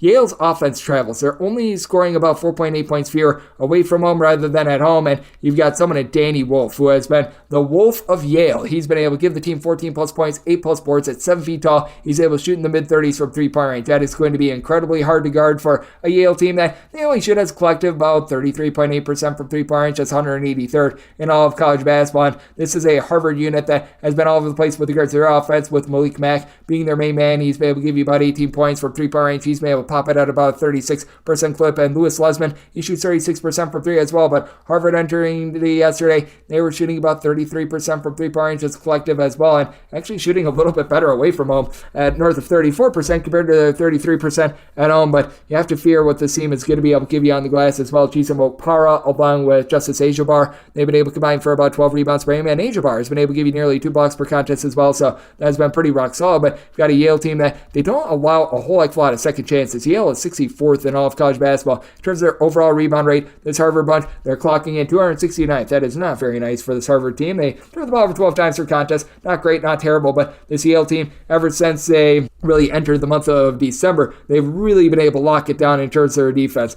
This Yale bunch, in terms of the points that they have allowed, they've allowed 73 points or fewer in all but 4 out of their last 17 games. In the very least in regulation, because they had 1 or 2 games go to overtime. But John Polidikis is able to shoot 40% from 3, gives you about 12.5 points per contest, with his team turning the ball over so little at 9.5 times per game, having Matt Nolan being able to give you about 12 points per contest when he's out there, because he's been a little bit in and out of the full, but he's been able to return for this team. I do think that Yale should be able to give you a little bit of domination. 1 to lay up to 11 with Yale, 12 or more taking the points with Harvard, and then 137 or less, win over 138 or higher. Going to be taking a look at the under 753, 754 on the the betting board, it is UCLA. They hit the road. They're facing off against Washington State. Washington State, a 6.5 point favorite. Your total is between 126 and 126.5. I set this total at a 132.5. I'm going to be looking at the over. Fully recognize that Washington State is a top 55 team with regards to points allowed on a per possession basis. And this has been a UCLA team that has been well outside the top 250 in terms of points scored on a per possession basis. But I do think that Washington State is going to get to a UCLA unit that has now given up 70 plus points in 2 of their last 3 games. And this is a UCLA team that when they are away from home, they do allow a little bit more from the perimeter rather than when they are at home. This is also a Washington State team that in terms of their 3-point shooting defense, they've been quite good overall, 77th in the country in terms of opponents' 3-point shooting percentage. For UCLA, they're more on 207th though, and they do allow opponents to shoot about 35.7% from the outside, and I think that's really under the radar what you've been able to get out of some of these nice pieces for Washington State, as Isaac Jones along with Miles Rice, these 2 guys have been able to combine for just under 31 points per contest. Jones is more of your back-to-the-basket big man, a block, 7.5 rebounds per game. Meanwhile, Rice, he only shoots about 30.5% from 3-point range, but gives you 4 assists per game, and he's been able to get going this man in Jalen Wells, who's been able to give you 12 points, shooting 44.5% from 3-point range. He popped off for a big game against Arizona a few weeks ago where he had those 27 big points, and then you got Andre Yagmovsky, who's saying 6'8", comes in from North Macedonia. He shoots 34% from 3-point range for a Washington State team that they're pretty efficient on offense. Now you turn the ball over 10.5 times per contest. They shoot about 35% from 3-point range, and for UCLA, I do think that they're going to find a little bit more with their offense as well. It's been pretty ghastly all season long. They shoot just 31.5% from distance, but Lazar Stefanovic, he's been able to give you 11.5 points, 6 boards, shoots 34.5% from 3-point range, but away from home, he shoots 95% of the free throw line, 41% from 3, and his averages, they go up to 13 points, 7.2 boards per contest. He has been right at home when he's been away from Pauley Pavilion. You've also got Sebastian Mack, who's been the Mack truck in terms of being able to develop offense, steal and half, right around 13 points per game, but this UCLA defense just not the same when they do leave home. That's part of the reason why I did make Washington State a 6.5 point favorite. Here at the 6, I'm going to be willing to lay it because with UCLA, overall, in terms of points allowed on a per possession basis, this is a unit that's checking in right around about 79th, but they are giving up right around 12.8 points more per 100 possessions when they leave home, so that's been a massive issue for them. Meanwhile, you've got a Washington State team. I do think that they're going to be able to do a sturdy job here, but they're still about 55th in the country with this regard. You do have 2 lower tempo teams. Both are outside the top 200 with regards to total possessions per game, but I do think that this potentially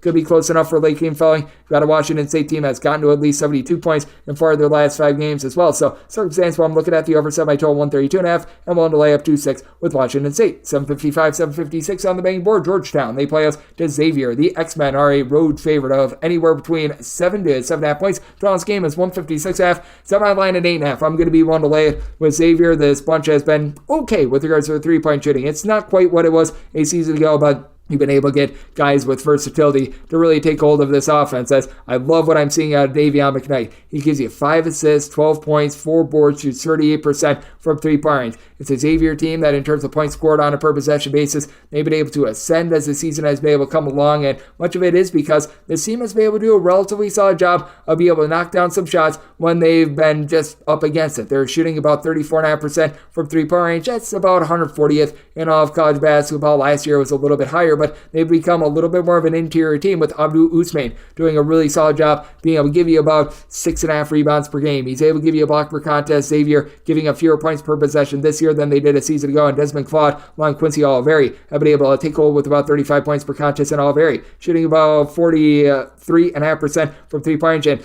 they get to go up against a Georgetown team that's outside the top 275 in terms of points allowed on a per possession basis. Jaden Epps has been a walking bucket for this team, 4.5 assists, 18 points, but he only shoots about 30% from 3-point range. In Georgetown, well outside the top 250 in terms of their rebound rate. You've got Dontrez Styles, who's been a little bit under the radar, 5.5 boards, 13 points per game, but other than him, Supreme Cook is the only guy in the roster that gives you north of 3.5 rebounds per game. Now, Supreme Cook, he has been living up to that name. He has been a Supreme Cook down low. 11 points, 8 rebounds per contest, and for Georgetown, it's not the world's worst offense. I'm not going to say that they're doing anything amazing right now in terms of points scored on a per possession basis for this Hoyt Loyola's bunch. They're about 207th in all of college basketball. They do see a rise of about 8.5 points per 100 possessions when they're at home, but just with the way that they are getting torched night in, night out with their defense, and they only give up 2.6 points fewer per 100 possessions at home rather than on the road. That's just a really, really bad split in general, and with the way that they are just getting absolutely lit up from beyond the arc. 35.3% is what opponents are shooting from three-point range against them. That should allow Xavier, a team that's about 116th in the country with regards to their opponent's three-point shooting percentage, to really take hold in this one. I did set Xavier as a result as an 8.5 point favorite. I'm going to be willing to lay the number. I did set my total 154.5. This is a Xavier defense, and by no means it's dominant by any stretch of the imagination, but going against a Georgetown team that doesn't have necessarily a ton of scoring. Jay Heath has not been the guy that he was a season ago, and Georgetown not necessarily playing super duper up tempo. I do think that Xavier, a bunch that has now given up 78 plus points in 4 of their last 5 games, they're going to be able to find it here against a Georgetown unit that has been held below 55 points in 2 of their last 4 games, with one of those exceptions coming against DePaul. So going to be looking at the under, and I'm going to be willing to lay with Xavier. 757, 758 on the betting board. Notre Dame plays us at Clemson. Clemson is a 6-point favorite with your total 131.5 to 132.5. Set Clemson as a 7-point favorite. I'm going to be willing to lay the number. Notre Dame, I think, is going to continue to do what they've done all season long. Make this game grimy, slow, and an eyesore. So I did set my total 129. I'm looking at the under. Notre Dame well outside the top 300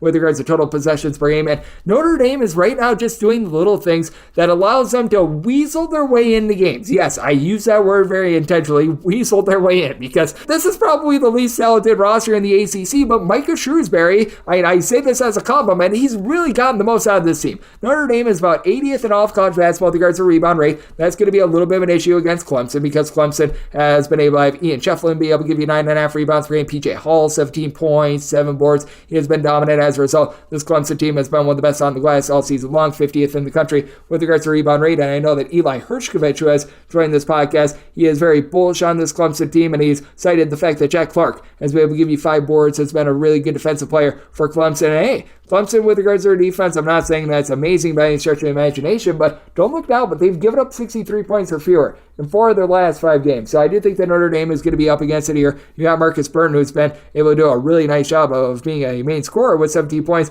4.3 assists per game.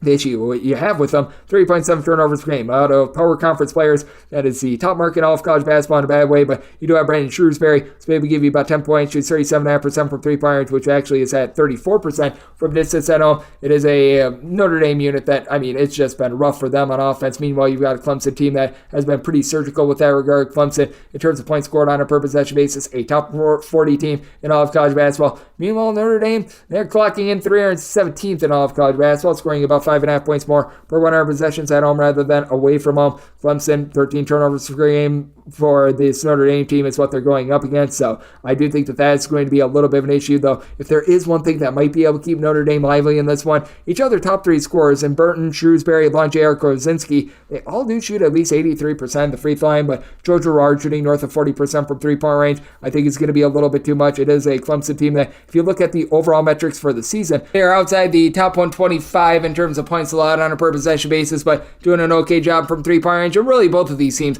hovering right around about 150th, 160th with regards to opponent's three-point shooting percentage. But Clemson, by no means, is a super-duper up-tempo team. Notre Dame, I think, is going to be looking to make this thing bowling ball shoe ugly, and I do think that they're going to have a little bit of success with it, which is why I did set my total where I did. I made my total 129. I'm looking at the under, but with Notre Dame, I did set them as a 7-point dog, so I want to lay the number here with Clemson, and looking at this total under 759, 760 on the betting board. Boise State is going to be playing us in New Mexico. New Mexico is a underdog of 3 to 3.5 points, and your total on this game is anywhere between 153.5 and 154, and with New Mexico, I did set them as a underdog of 2 points, so circumstance where I'm going to be willing to take the 3 to 3.5. Last time these two teams played, New Mexico was a double-figure favorite, so that shows you just how much we have seen a change over here. And for Boise State, they've really been able to get it going on offense. They're now a top 75 team in all of college basketball. There's points scored on a per possession basis, and for New Mexico, there's no question about it. This is not the same three-point shooting defense away from home rather than at home. At home, they allow opponents to shoot just 27.5% from 3,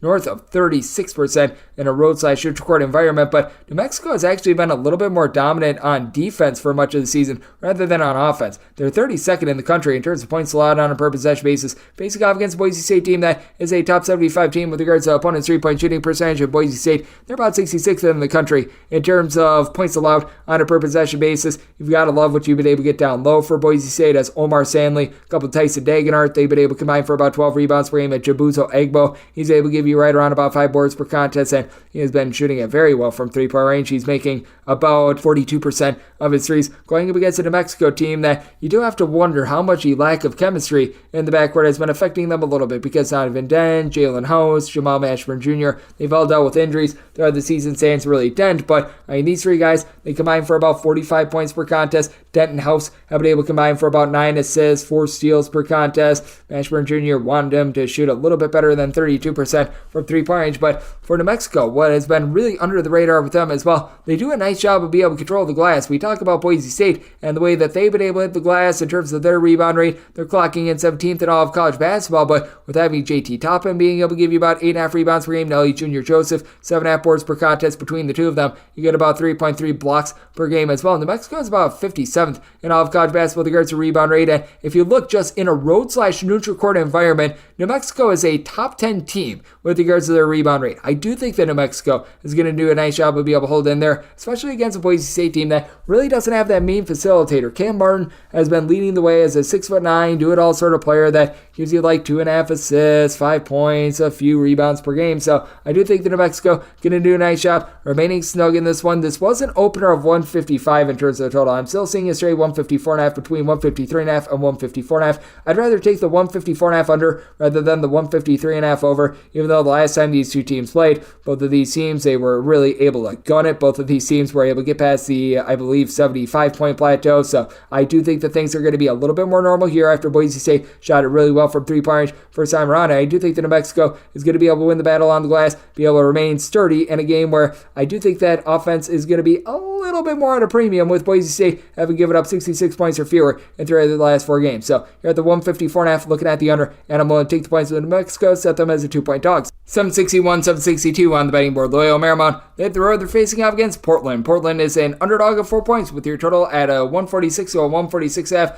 Set my line at 3.5. Here at 4, I'm going to be willing to take the points with Portland. It's been a rough year all season long for Portland, but you know what? They rose up a few nights ago at home, and they were able to have a triumph. They were able to take down Santa Clara in overtime, and this Portland team has been quite a bit different when they've been at home rather than on the road. It just feels like, even though it's a major city, it's just a little bit of a sleepy spot in general for a lot of these teams. I actually spent a year working out there in Portland back when they were really stinky back in the old, I believe it was Terry Porter days, but Portland, they are 355th in the country in terms of points allowed on a per possession basis, but they are giving up 13.7 points fewer per 100 possessions when they are at home rather than in a road/neutral court venue. And we've got a Loyola Marymount team that is 257th in the country in terms of points allowed on a per possession basis, and Loyola Marymount is right now playing with 6 scholarship players. They're currently dealing with Kelly Leau-Pape dealing with an injury. Now the good news is Justice Hill is back in the fold. That's your main facilitator. 4.3 assists, 2 turnovers per game, shooting about 35% from three-point range, but now they've got their top scorer in Dominic Harris, who's been missing the last few games as well. Lawrence Tiemann hasn't necessarily given you too much of anything this season. You've got Alex Merkfeldez with good versatility, 12.7 boards for a big man, but for the Loyola Marymount team, they've been well outside the top 150 in terms of points scored on a per possession basis, despite the fact that Hill has been able to do a nice job just in terms of his overall efficiency. And this is a Portland unit that they are going to allow you to bomb it from three-point range, even with your 2 Yamanachi Williams out coming in the fold. He's been able to give this team about 6 boards per contest. Versatile player that comes in from the Southland that has been able to take the load off for this team, but Portland 356th in all of college basketball in terms of opponent's three-point shooting percentage. Meanwhile, you've got a Loyola Marymount team that's more like 143rd, but they do allow opponents to shoot about 35.5% from three-point range in a road/neutral court venue. And when it comes to the top player in this game, I think that it's Tyler Robertson, who's been able to give this Portland team 14 points. He throws in there about 4 boards, 4 assists, shoots in the mid-30s from three-point range. It is a Portland unit that has not necessarily had a ton of depth around them. Chris Austin has been a little bit of a flopperoonie this season, and they were without Tyler Harris for quite some time, but he's been able to give you 12 points, 7 boards, throws in there a block, shoots in the mid-30s from three-point range. Him coming in back in the fold, I do think is big for a Portland team that, while their defense has been just absolutely awful, offense, I'm not saying that it's impressive by any stretch of the imagination, but they've gotten a little bit of something going. They're about 260th in all of college basketball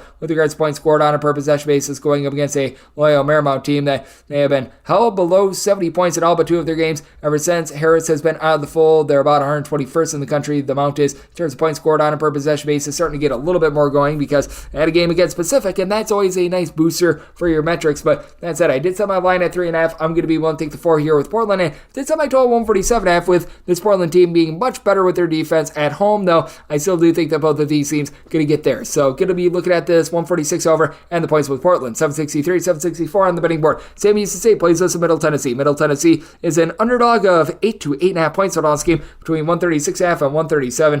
I said I told 132.5. I'm looking at the under. This Middle Tennessee team just continues to be absolutely awful on offense in terms of points scored on a per possession basis. A bottom 30 team in all of college basketball. They just can't find their shot to save their lives, and it gets really bad on the road. They're scoring 14 points fewer per 100 possessions in a roadside shoot-your-court environment rather than at home, and if you're looking specifically at road games, the only teams that are scoring fewer points per possession are Mississippi Valley State, Maryland Eastern Shore, Houston Christian, and Coppin State. That's the company that Middle Tennessee is right now keeping. It's not great, to say the least. As for Middle Tennessee, they've been dealing with injuries all season long, and you really don't have a lot down low as well. Jared Coleman-Jones has been able to give you about 6 boards per contest. He's the only guy that gives you north of 5.5 rebounds per game, and he does pop threes at nearly a 40% clip, so he's been rather impressive on that front. But you take a look at the flip side, and for Sam Houston State, I'm not saying that it's been some sort of a magical year for them as well. They're turning the ball over about 13 times per contest, which is better than Middle Tennessee's nearly 14.5 per contest. But Sam Houston State, with having a little bit of changeover, 259th in the country with regards to points scored on a per possession basis. But at the very least, for Sam Houston State, you've got a little bit more down low. You've got some more stability in general with regards to the backcourt of this team. And for Sam Houston State, what I think is going to be so key for them, being able to have Lamar Wilkerson along with Devin Barnes going, because these guys have been able to combine for about 28 points per contest, shooting about 35.5% from three-point range. At Sam Houston State,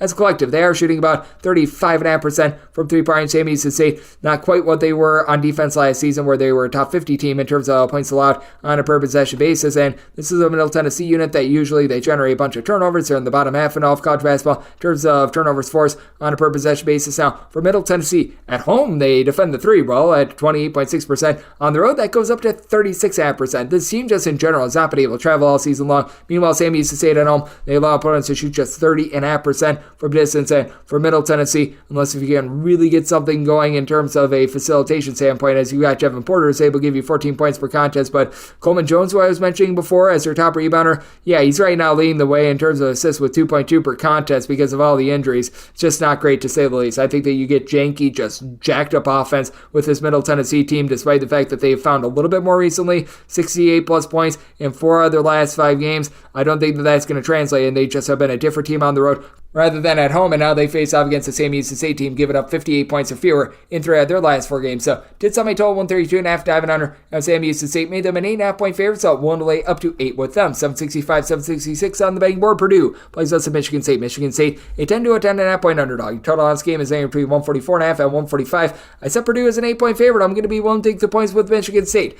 With Michigan State, they've done a really nice job of just being able to slow games down and be able to get their style. This Michigan State team is a top 75 team in terms of points allowed on a per possession basis. Now, they go up against a Purdue team that has been shooting darn near 40% from three-point range. Braden Smith has been amazing. 13 points, 7 assists. He gives you 5 plus rebounds per game. Purdue, a top 5 team in all of college basketball in terms of points scored on a per possession basis. And for Michigan State, the defense hasn't necessarily traveled a ton. They are giving up more than 15 points more per 100 possessions away from home rather than at home, and a 3-point shooting percentage at home of opponents that is 29.4%, balloons up to 36.7% away from home. But we also do have a Purdue unit that has been a little bit touch and go in terms of their defense as well. They allow opponents to shoot just 31% from three-point range when they're at home, and Giant of the Earth, Zach Edey, should be able to win the battle down low. He's giving you a double-figure amount of rebounds, 20 plus points per contest. Purdue is number 1 in all of college basketball in terms of rebound rate, and other than Matty Sissoko giving you about 6 rebounds per game, Michigan State just has not been able to get a ton down low. Michigan State, in terms of their rebound rate, they're checking in right around about 159th, but I absolutely love what you're able to get out of Ty Walker. He's able to give you 18 points. AJ Hogarth helps his cause with giving you about 5 assists per contest. And Michigan State, what they do a good job of is not beating themselves. Only about 9.9 turnovers per game. Now,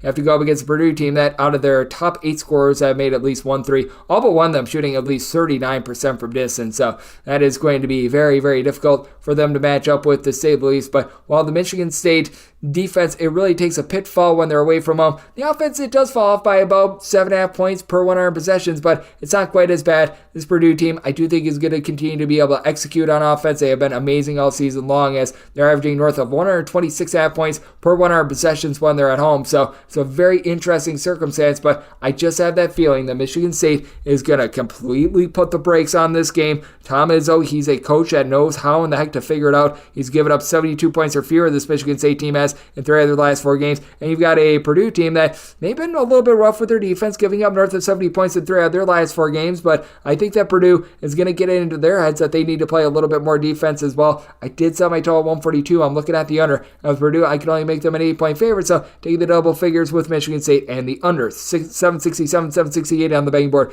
UW Milwaukee plays OC, UW Green Bay. Green Bay 5.5 to a 6-point underdog with your total 143.5. Set this line at 5.5. At 6, I'm going to be taking the points with the UW Green Bay. Now, Noah Reynolds is currently dealing with an injury for UW Green Bay. Sounds like they are hoping to get him back for the Horizon League tournament. I am not thinking that he goes in this game, and that's a very significant loss. He's one of the most impactful mid-major players that you're going to find in the country. 19.5 points, 4 boards, 4 assists, shooting 35% from 3-point range. He has been absolutely awesome. That said, UW Green Bay without him a few nights ago because, Sundance Wicks is just a wizard of a coach. They found a way to be able to go on the road and get the job done against Cleveland State, giving up 61 points, and UW Green Bay has really done a nice job with their defense. They're in the top 185 in terms of points allowed on a per possession basis, and they lock you down from 3-point range. UW Green Bay is 15th in the country in opponent's 3-point shooting percentage, giving up just 30.3% 3-point shooting away from home. UW Milwaukee, they're more around 196th, allowing opponents to shoot 34.8% from 3-point range on their home floor, and UW Milwaukee as a whole, they're outside the top 300 in terms of points allowed on a per possession basis. Now, for UW Green Bay, this is going to need to be whole greater than the sum of its parts. You've got guys like Foster Wonders, David Douglas, giving you about 8 points per contest. Now, with Wonders, he shoots 40% from 3-point range, but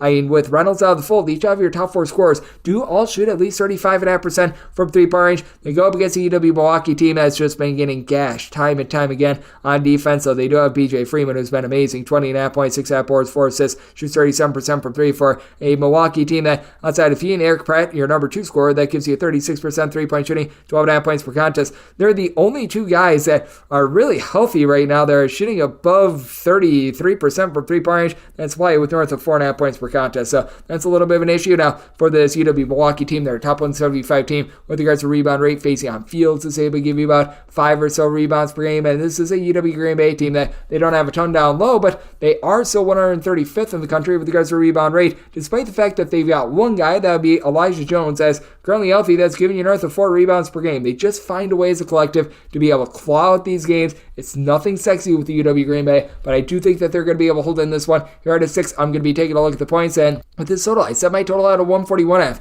UW Milwaukee has been speeding things up all season long, but UW Green Bay, I think that they're going to take the same approach as they did in the Cleveland State game. Completely take the air out of the ball and just play as a collective to be able to hold in this one. I'm looking at the under and the points with the UW Green Bay. 769, 770 on the betting board. UC Riverside is playing us Hawaii. Hawaii is a 1 to a 1.5 point underdog. Your total on this game between 139.5 and 141 with Riverside. I made them the 1.5 point underdog. I'm looking at Hawaii all right on the money line with them having been away from the island for a few days. I always like them in that second game rather than the first game where they have to travel away and they have to adjust multiple time zones. And for this Hawaii team, they've done a nice job locking it down from 3-point range. Top 50 team in all of college basketball with regards to opponents' 3-point shooting percentage, and typically Hawaii has some massive splits in terms of their home and road just defensive efficiency numbers and everything like that. Hawaii is actually not played too differently away from home rather than at home. They're only giving up about 4.8 points more per 100 possessions when they leave home rather than when they are at home, and this Hawaii team, in terms of points scored on a per possession basis, actually scoring more points per possession when they're away from home rather than at home, being headlined by Noel Coleman, who's been able to give you 13 points, shoots 34.5%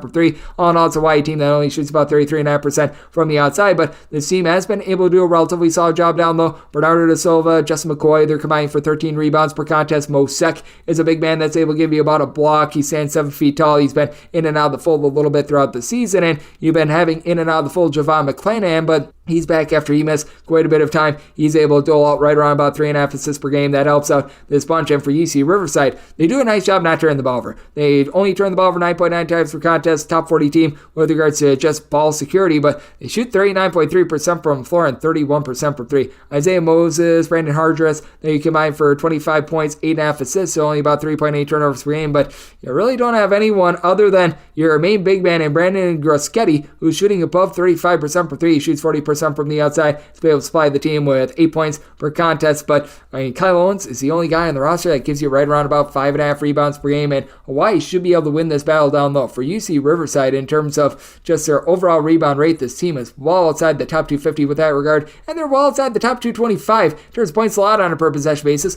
going up against a Hawaii team that is 129th in the country with this regard, and UC Riverside 262nd in the country in terms of opponents' three-point shooting percentage. I like Hawaii outright on the money line, set them as 1.5 point favorite. Both of these teams well outside the top 200 with regards to total possessions per game. Set my total at a 135.5, so diving under and looking at Hawaii outright on the money line. Now we have my DK Network right pick. This one is going to be ballsy to say the least. 771, 772 on the betting board. Alabama is going to be playing us to Tennessee. Tennessee is a 2.5 to a 3-point underdog. Totals between 170 and 170.5. I'm going to be going with the under as my write-up. I set my total at 162. A lot of you are probably rolling your eyes right now, and I don't blame you. But because I am a sicko, a 90 to 80 game on a 170.5 cashes you the under, and this Tennessee team, they held Alabama to 71 points the first time around. Now, this is an Alabama team that they have been tremendous with their offense. Number one in the country in terms of points scored on a per possession basis. At home, they averaged more than 125 points per 100 possessions. Tennessee, 8th in the country in terms of points allowed on a per possession basis. Now, with Tennessee, one issue that you do have with this team, they allow opponents to shoot less than 30% from three-point range at home. This balloons up to about 35.5% in a road/shoot court environment, but you offset that with Alabama being a significantly better defense at home.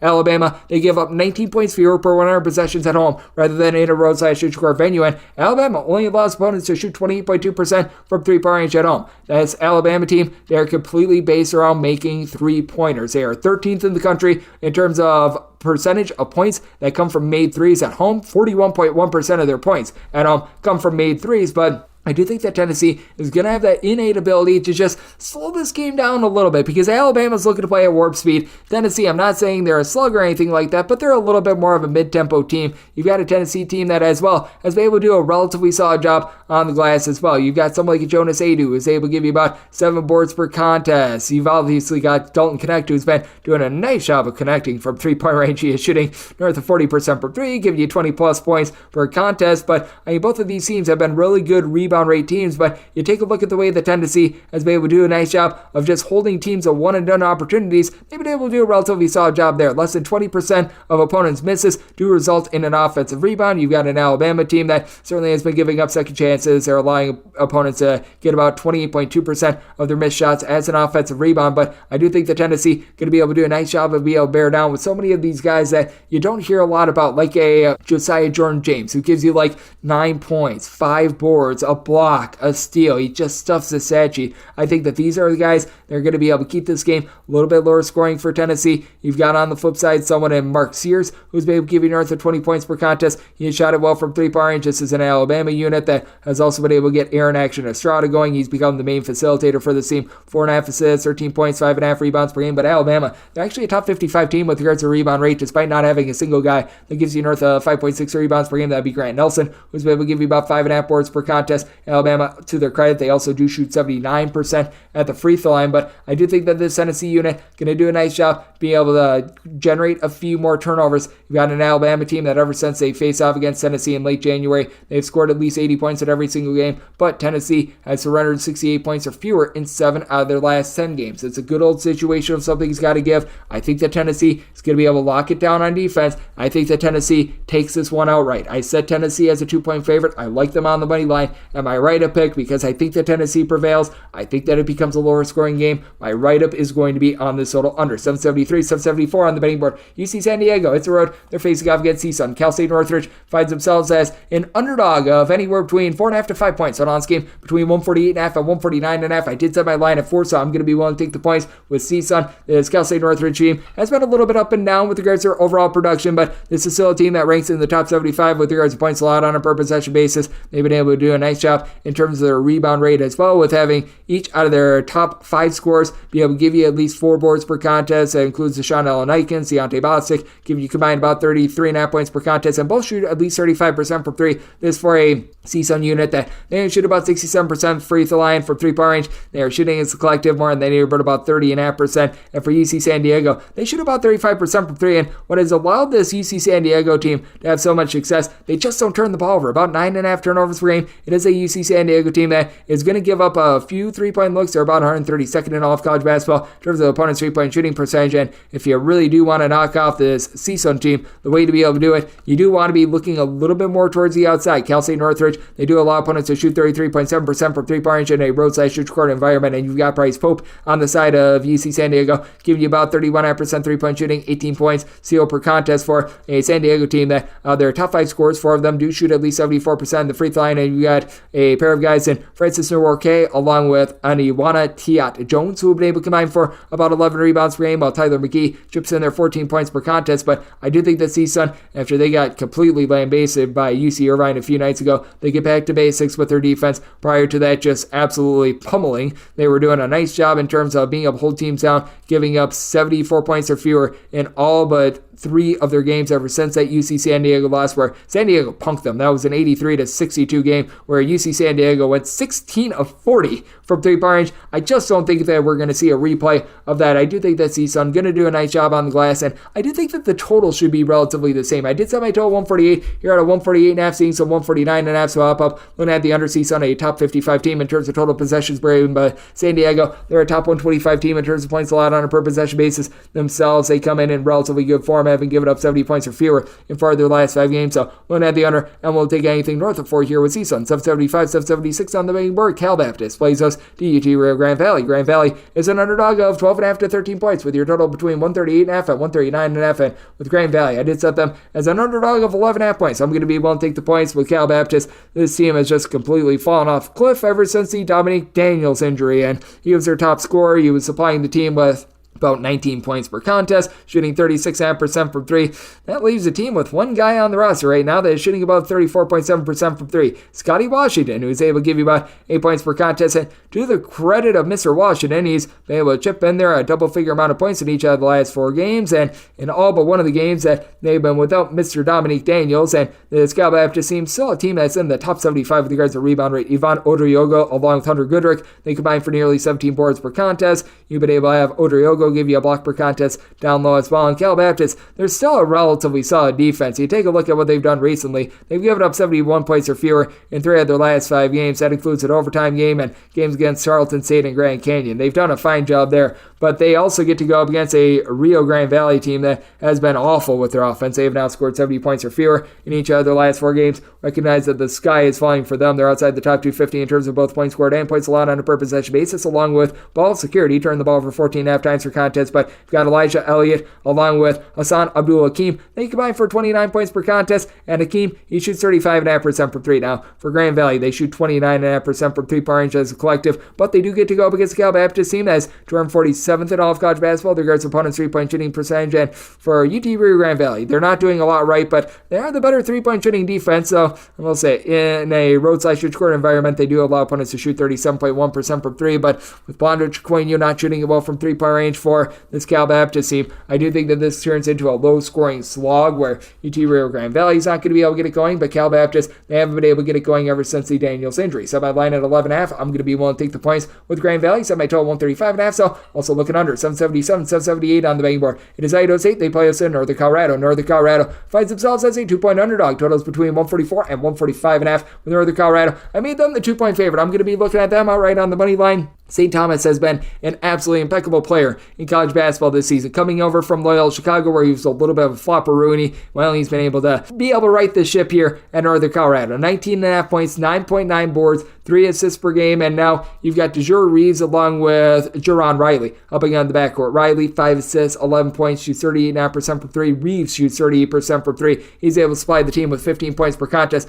going up against an Idaho State team that, if you look at the raw points allowed, you think that this is a good defense. They're 272nd in all of college basketball in terms of points allowed on a per possession basis. Again, just because you play slow doesn't mean that you play good defense. Northern Colorado, well, they do play bad defense. They're 298th in all of college basketball in terms of points allowed on a per possession basis outside the top 300 with regards to opponents' 3-point shooting percentage. Braden Parker on the flip side for this Idaho State team, he's been able to supply the team with 15 points, 6 boards, shoots in the mid-30s from 3-point range, but this Idaho State team just does not have the same firepower on offense as Northern Colorado does. Northern Colorado, in terms of points scored on a per possession basis, 64th in all of college basketball, only experiencing a drop-off of 1.9 points fewer per 100 possessions when they leave home. Meanwhile, Idaho State, this team is well outside the top 170 in terms of points scored on a per possession basis. You've been able to get a little bit of facilitation on Malik Arrington, 5 assists, 2.5 turnovers per game. Idaho State as a whole, they're shooting about 33% from 3, and that's where you need to attack this Northern Colorado team that really gives it up from 3-point range. You've been able to have Miguel Tomley shoot about 37.5% from the outside, but I do think that this is just a bad matchup in general for Idaho State. This is a Northern Colorado unit that has just been able to pile up the points last time these two teams played. It was a double overtime win for Northern Colorado by kind of 91-86 on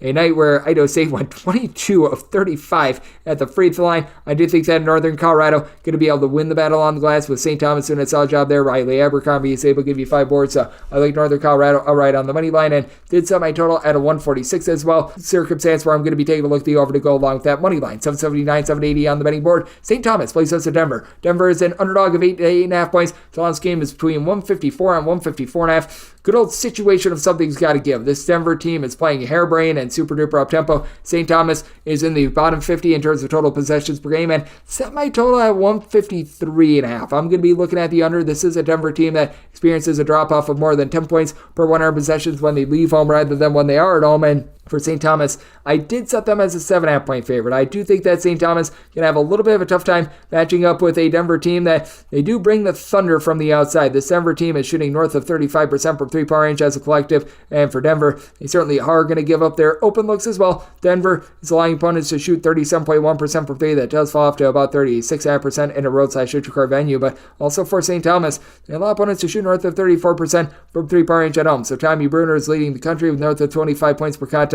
He's going to be able to get some open looks. And then you've got Tuki Tanamo, who's been able to do excellent work with about 8 boards, 16.5 points. He shoots 36.5% from 3. And for Denver, each other top 5 scorers all shoot in the neighborhood of 36.7 and 37.3% from 3. That's as tight of a range as it gets. Denver, a top 25 team in terms of fewest turnovers on a per possession basis. Not that St. Thomas was really generating too many to start with, but for St. Thomas, they should be able to get some open looks as well. Parker Shortland, Reem Anthony, they've been able to combine for about 25.5 points per contest, with Anthony shooting 47% from 3. As well as St. Thomas shooting about 35.5% from 3-point range against a Denver team as well outside the top 250 with regards to points allowed on a per possession basis. And it is a St. Thomas team that they just don't have a lot of guys that are able to hit the glass outside the top 200 with regards to their rebound rate. Meanwhile, for Denver, you've been able to have someone like a Jackson Brenchley be able to give you about 12 points, 5 or so rebounds per game for Denver, about 199th in the country in terms of rebound rate. I recognize that this Denver defense is just absolutely ghastly, but the offense, it is super duper dynamic, and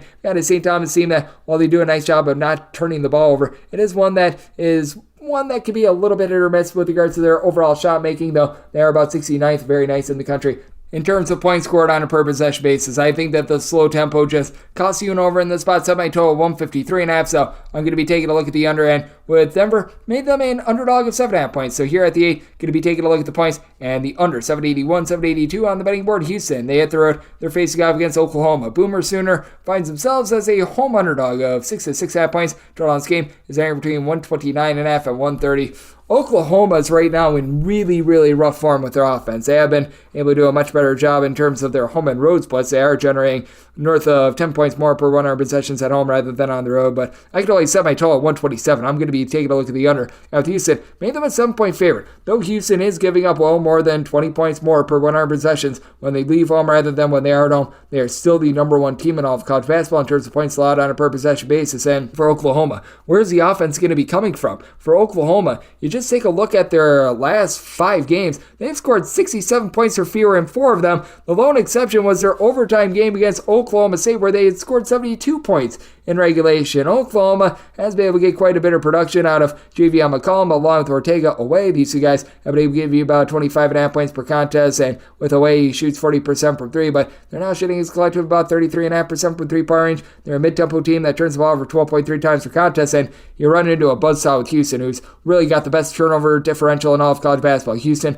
a top 25 team in terms of fewest turnovers on a per possession basis, with Jamal Shead giving you 6 assists, 2 turnovers, is able to chip in their 13 points per contest. Meanwhile, they turn you over north of 15 times per game, despite being in the bottom 40 in terms of total possessions per game. LJ Crier's throwing in there 15 points. He shoots about 38% from 3-point range. Houston, a top 25 team with regards to rebound rate. And to the credit of Oklahoma, top 50 team with regards to rebound rate. You've got Jalen Moore is able to give you more, and that's a top 50, not a top 15 team with regards to rebound rate. But Jalen Moore, 6.5 boards, 10.5 points per contest. Mylou Suzan has been able to give you about 4 assists and 2 turnovers per game, but hasn't developed the way that a lot of people were hoping he would. John Hughley has been in and out of the fold all season long, and he's currently out, so that has really been affecting this Oklahoma team, and a lot of the struggles have been tied to them not having Hughley out there on the floor. And for Houston, this team, just time and time again, they just continue to lock you down on defense. They did have that overtime game against Baylor, but sans that, ever since they took that loss to Kansas, they have given up 65 points or fewer in every one of them. I do think that Houston is going to be able to win from within, and I do think that Oklahoma just continues their recent offensive struggles and loses a turnover battle. I did set my number at 7. I'm going to be willing to lay with Houston and made my total 127, so also diving in on the under 783, 784 on the betting board. Syracuse, it's a red face-off against Louisville. Louisville is a home underdog of between 4.5 to 5.5 points here. Total on this game, you're going to be getting it at a 156 to a 156.5. I made Syracuse a 4.5 point favorite, so circumstance we're here at a 5. I'm going to be willing to take the points with Louisville. Keep in mind, Louisville lost this game by a bucket when they played at the Carrier Dome a few weeks ago, and that was a game where if Louisville was actually well coached, they probably win that game outright because they allow a bucket after they tie the game up. But you've been able to get a few guys for Louisville going. A trio in the backcourt, and Trey White, Sky Clark, along with Mikey James, are combining for about 39 points per contest. James has been your main 3-point shooter at 35.5% for a Louisville team that as a whole, they've been rough with their offense. They're outside the top 240 with regards to points scored on a per possession basis. They're right around 300th in terms of points allowed on a per possession basis, but this Syracuse team just has not been able to function in really any form of defense. 246th in all of college basketball in terms of opponents' 3-point shooting percentage. They're outside the top 225 in terms of their overall rebound rate. If you look at just raw points allowed on a per possession basis, they're 189th in all of college basketball. Recognize that Louisville is a worse defense in this front, but for Louisville, they have a chance to be able to win the battle down low with Brandon Huntley Hatfield being able to supply about 9 or so rebounds per game. You've had Louisville turn the ball over about 12.5 times per contest. That's been rough. And then you do take a look at the Syracuse side of things, and you do have a pair of guys that will be able to do a nice job of being able to give you the backcourt scoring in Judah Mintz, along J.J. Sarlin, combining for about 32 points per contest, with Mintz 4.5 assists, 2.2 steals per game. But these guys are not shooting it well from 3. Mintz 30% from 3, 32.5% out of Sarlin. As Syracuse as a whole, they do shoot about 33% from 3. Now, Syracuse is doing one thing well. They're a top 40 team with regards to turnovers forced on a per possession basis, but they're now becoming one of those teams that really does gamble for turnovers. And the Syracuse turnovers, they've been able to do a nice job of generating those and turning them into fast break buckets, as they've actually won now 4 out of their last 5 games, scoring 84 plus points in all but one of those games. That was a 65-60 slog against Georgia Tech, and we have seen this Louisville team just go all sorts of cold with regards to their offense. They have scored 60 points or fewer in each of their last 3 games. So it is really a circumstance of something's got to give since these 2 teams hooked up in early February. Louisville has not been able to score to save their lives. Syracuse is playing absolutely harebrained, and with Louisville going 11 of 25 from 3-point range the first time around and having lost that turnover battle 17-10, I think that the turnover battle still going to be lost, but I don't think that Louisville shoots quite the same from 3-point range. I do think that Syracuse going to cool down a little bit as well. I did set my total 154.5. I'm going to be taking a look at the under, and at 5+, going to be taking the points with Louisville, 785, 786 on the betting board. Ole Miss hits the road face-off against Missouri. Missouri is a 1.5 point home underdog. Your total on this game are between 145.5 and 147.5. Made my line 2.5. I'm going to be willing to lay with Ole Miss. It's been a really rough go of it for Ole Miss, but at the very least, they're not winless out there in the SEC like our good friends with Missouri. Missouri is really gambling for turnovers and has left teams wide open from three. Missouri well outside the top 200 with regards to rebound rate, and in terms of opponents' three-point shooting percentage, this is just getting ghastly for them. Missouri is allowing teams to shoot 34.1% from three-point range. That does improve to about 32.8% when they're at home, and Ole Miss, they certainly have been giving it up just in so many different facets. They're outside the top 125 in terms of points allowed on a per possession basis. Their rebound rate hovering right around 150th, despite the fact that you've got Jamarian Sharp and Musa Cisse combining for 4 blocks per contest, so you refuse to rebound. I'm not sure why, and Ole Miss is allowing opponents to shoot 36.2% from three-point range, which with Missouri, you've got two guys that just absolutely bomb it from three. Sean East along Tamar Bates are both shooting north of 40% from three. They've been able to combine for about 30.5 points per contest, but past that, nobody else other than Nick Honor has really been able to hit a shot. You have nobody on the roster other than Caleb Grill that's giving you north of 5.8 rebounds per game, and Caleb Grill has been out for the last 19 games. That's not terrific to say the least. And it's been really interesting to look at this Missouri team. Like, you were expecting John Tone Jay to be a rise up. That has not happened, and for Ole Miss, the one thing that they've got going for them, they're a really good three-point shooting team. They're a top 30 team in all of college basketball at 37.6% from three-point range. And if you take a look at their top 6 scoring options, all but one of them shoot at least 36.5% from three, and that outlier is Allen Flanagan, who's supplying 3 assists, 6.5 rebounds, 15.5 points per game. Now for Ole Miss, they have been very inefficient on the inside, but they are a team that also generates quite a few turnovers, and for Missouri, with just all the moving pieces in the backcourt, they have been a team that has been very prone to giving the ball away in terms of turnovers forced on a per possession basis. It is a case where Missouri is the better team with this regard, as even though they have been really rough with regards to just everything this season, they're about 81st in the country on this front, but Ole Miss, they're hovering about 109th as well. I do think that this is going to be a game that turns a little bit sloppier, but last time these two teams played, both of these teams were able to knock down a whole bunch of threes, and both of these teams are just getting bludgeoned on defense, especially Ole Miss. So I did set my total at 148.5. I do think that this is going to be a game that's going to be close enough for some late game felling. Got an Ole Miss team that's given up at least 72 points in each of their last 5 games, and last time these two teams played, it was 79-76 on a day where both of these teams shot it well from three-point range, north of 40% for both of them, but neither team was able to force a lot of turnovers. This was a little bit of a higher tempo game, and I do think that we get something similar here. I'm going to be taking a look at the over, and I'm willing to lay up to a deuce with Ole Miss. 787, 788 on the betting board. Southern Utah is going to be playing against Tarleton State, and Tarleton State is a 2.5 to a 3-point favorite, with your total 149.5 to 150.5 with Tarleton State. I did set them as a favorite of 5 points. I'm going to be willing to lay the number to Tarleton State. This team has been able to get to at least 70 points in pretty much each of their last 6 games, and Tarleton State is still outside the top 275 in terms of total possessions per game, but they've just been really stinking efficient recently, and it's really stinking inefficient with their defense. Southern Utah in terms of points allowed on a per possession basis, this team is checking in 269th in the country. Meanwhile, Tarleton State, they always do gamble for turnovers. This bunch is in the top 30 with regards to turnovers forced on a per possession basis, but Tarleton State travels. They're 137th in the country with regards to points allowed on a per possession basis, only giving up 2.2 points more per 100 possessions away from home rather than at home. They're a top 75 team in terms of road defense in terms of points allowed per possession, and for Tarleton State, this is still a team that's outside the top 200 with regards to rebound rate, but you've been able to find quite a bit more with Skip to my Lou Williams and Ja'Cory Smith being able to combine for about 9 rebounds per game, and Keandre Gaddy, 6'6" combo player. He uses 7 boards, 12 points per game, right around about a block and a half per contest as well for a Tarleton State team that they're heating up from three-point range, but still shooting just 32.5% from three-point range. Main guy from the outside has been Devin Barnes, shooting about 39% from three-point range, supplying the team with about 12.5 points per contest, but that's good considering that Southern Utah shoots about 29.7% from three. That's a bottom 40 mark in all of college basketball. Dominique Ford is able to give you 16.5 points, shoots 36% from three-point range. He's literally the only guy on the roster that's averaging north of a point per game, and shooting about 32.5% from three-point range. So you've had Parsoff Allah be able to give you about 6 rebounds per game, but Southern Utah, well outside the top 200 in terms of their rebound rate. This is despite the fact that they've gotten Jamar Sibley back in the fold, and he's been able to give this team a little bit of production, and this is very big for a Tarleton State team that has been getting cooked in terms of their three-point shooting defense. That's their main issue. Tarleton State, because they do gamble for turnovers, they leave you open from 379th in the country with this respect, but that does go down to about 32.8% when they are away from home. And Southern Utah, that has been a forte of theirs. They actually do a good job of being able to guard the three-point line, but that goes at 37.1% at home compared to less than 32% away from home. I think that Tarleton State does a good job getting the job done. I think that they continue to get past 70 points. I did set my total 147. This is going to be a lower possession game, and I do think that they force Southern Utah into a lot of dead possession. So looking at the under and I'm willing to lay with Tarleton State. 789, 790 on the betting board. Southern Indiana plays us to Southeast Missouri State. SEMO is a 6.5 to a 7-point underdog with your total between 146 and 146.5. And I did set Southeast Missouri State as an underdog of 6.5 points. You're at the 7, I'm going to be willing to take the points. I just don't think that Southern Indiana should be laying much more than 6.5 to darn near anyone outside the SWAC in all of college basketball. I mean, this has been a bad year for them. Southern Indiana actually doesn't do a bad job of guarding the arc.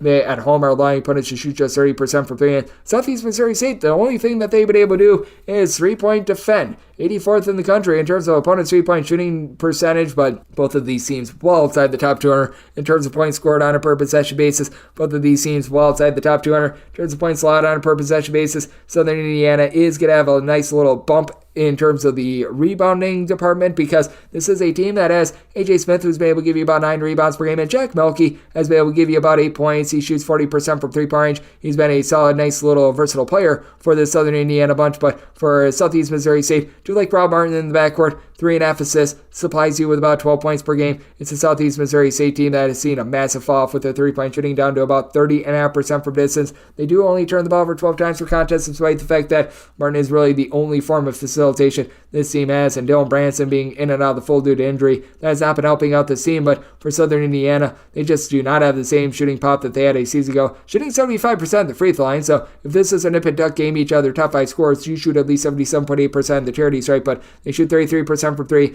They turn the ball over 13 plus times per contest. I do think that this is going to be very much a sloppy game. I did set my total at a 142.5. Here at the 146.5. Looking at the under, both of these teams relatively mid-tempo, and we got a SEMO team that has failed to get past the 61-point barrier in 3 of their last 5 games. You've got a Southern Indiana team that they've been having a little bit of a rough go of it on offense as well, scoring less than 70 points in 3 out of their last 5 games. So diving under, and I'm going to take 7+ here with Southeast Missouri State. 791, 792 on the betting board. Abilene Christian plays us at Utah Tech, and Utah Tech is a favorite of a point to a pick'em, and your total on this game are between 147.5 to 148. Said Abilene Christian is 4-point favorite. I like them outright on the money line. With Abilene Christian, this bunch still does a good job of being able to generate turnovers. Top 40 team in the country with regards to turnovers forced on a per possession basis. And Utah Tech is just giving it away at this point. They have turned the ball over north of 15.5 times per contest. They're in the bottom 20 in terms of ball security, and Utah Tech was supposed to be a really good 3-point shooting team.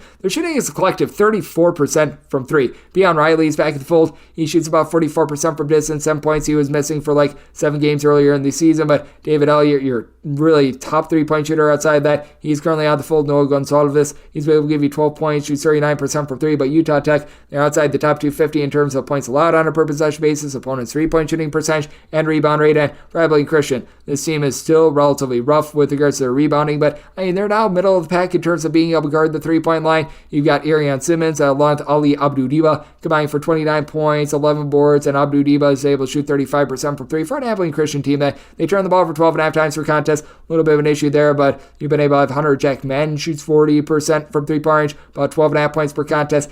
While Abilene Christian still has their warts in terms of being able to guard the 3-point line, with Utah Tech not getting what they were bargaining for from 3-point range this season, unlike last season. And Abilene Christian right now riding a nice 5-game heater. They have been able to get past the 71-point barrier in 4 out of their last 5 games, going up against a Utah Tech team that is just getting cooked on defense, 73 plus points surrender in 4 of their last 5 games. I do think that Abilene Christian gets it done. Sits up by total 146. I just simply don't think that Utah Tech protects the ball enough to be able to get enough points on the board for the over. So looking at the under, and Abilene Christian outright on the money line. 793, 794 on the betting board. Cal State Fullerton is going to be playing UC Santa Barbara. Santa Barbara is a 1 to 1.5 point favorite with your total 139.5. Made Santa Barbara a 2.5 point favorite. I'm going to be willing to lay the number, and I'm going to be looking forward to getting disappointed again by UC Santa Barbara because that's all they've done this year against the spread. But when it comes to the Santa Barbara team, they've actually been significantly better with their defense away from home rather than at home. I have no idea how. I have no idea why, but in terms of points allowed on a per possession basis,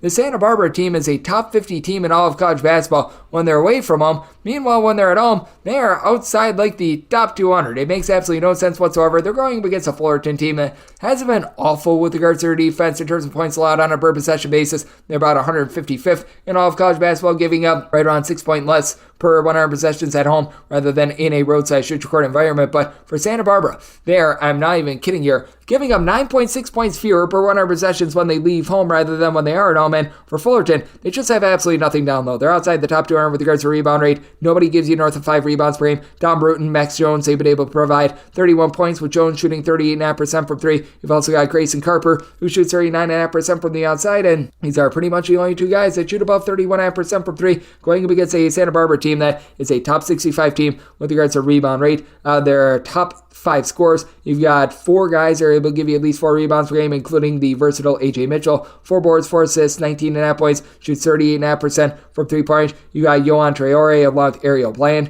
who have been able to combine for about 12 or so rebounds per contest. Bland has been your top rebounder with about 6 boards and a block per contest, and he also shoots 40% from 3. And for Santa Barbara, they do shoot about 35.5% from 3-point range. They do go up against a Fullerton team that, if they've still been able to do one thing relatively well, they do a nice job of being able to guard the 3-point line. Cal State Fullerton is allowing opponents to shoot just 32% from 3-point range. That goes down to about 31.3% when they're at home. And once again, I have no idea how, I have no idea why, but UC Santa Barbara, they allow opponents to shoot just 27.4% from 3-point range on the road compared to 37% at home. Circumstance where I'm willing to trust the Santa Barbara team on the road against a Fullerton team that has been stuck in the mud on offense all season long and is still relatively low tempo. So did set my total 136.5, diving under, and I like Santa Barbara laying the points, set them at 2.5. 795, 796 on the betting board. BYU plays us at TCU. TCU a 6.5 to a 7-point underdog. Total on this game between 158 and 159. And for TCU, I did set them as an underdog of 5.5 points. I'm going to be willing to take the points. And for BYU, this is not necessarily the world's most up-tempo team.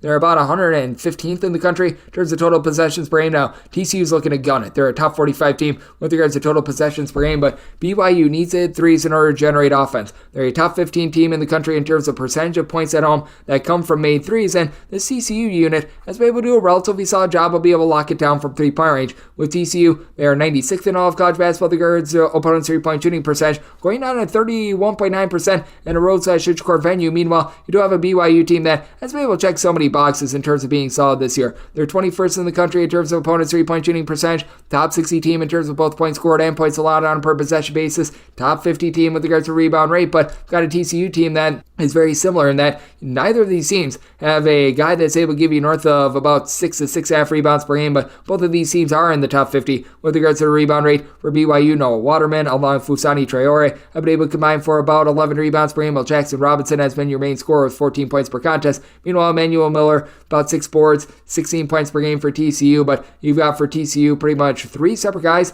that are able to give you at least 2.8 assists per contest, make it 4 separate guys with Miller, Micah Peavy, along with also Jameer Nelson Jr. and Avery Anderson, all doing a nice job being able to facilitate by committee for a TCU team that they shoot about 35.5% from 3-point range, and they do a nice job generating turnovers. TCU, a top 35 team in all of college basketball with regards to turnovers forced on a per possession basis in a roadside shoot-your-court venue. Meanwhile, it's a BYU team that they're not going to be looking to generate as many turnovers. I do think that TCU, with their rough and tumble style, just being able to the glass, having so many different interchangeable pieces, and having now a little bit more pop from 3-point range with Trey Tennyson shooting about 42% from 3, 9 points per contest. I think that TCU going to do a nice job of holding in there in a tough travel spot, having to go from Texas to Utah, never easy, but for TCU, defense has been there, 72 points of fear surrendered in 4 of their last 5 games. Meanwhile, it's a BYU unit that they've been able to do a relatively solid job defensively as well, holding Baylor and Kansas fewer than 71 points in 2 of their last 3 games as well. So get somebody total 149.5, diving under. And with BYU, you can only set them as a 5.5 point favorite, so also going to be taking a look at the points. 797, 798 on the betting board. Utah plays host to Cal. Cal is a underdog of 8.5 to 9 points. Total is between 154 to 154.5. Did somebody total 148. I'm going to be looking at the under. Utah is giving up more than 20 points fewer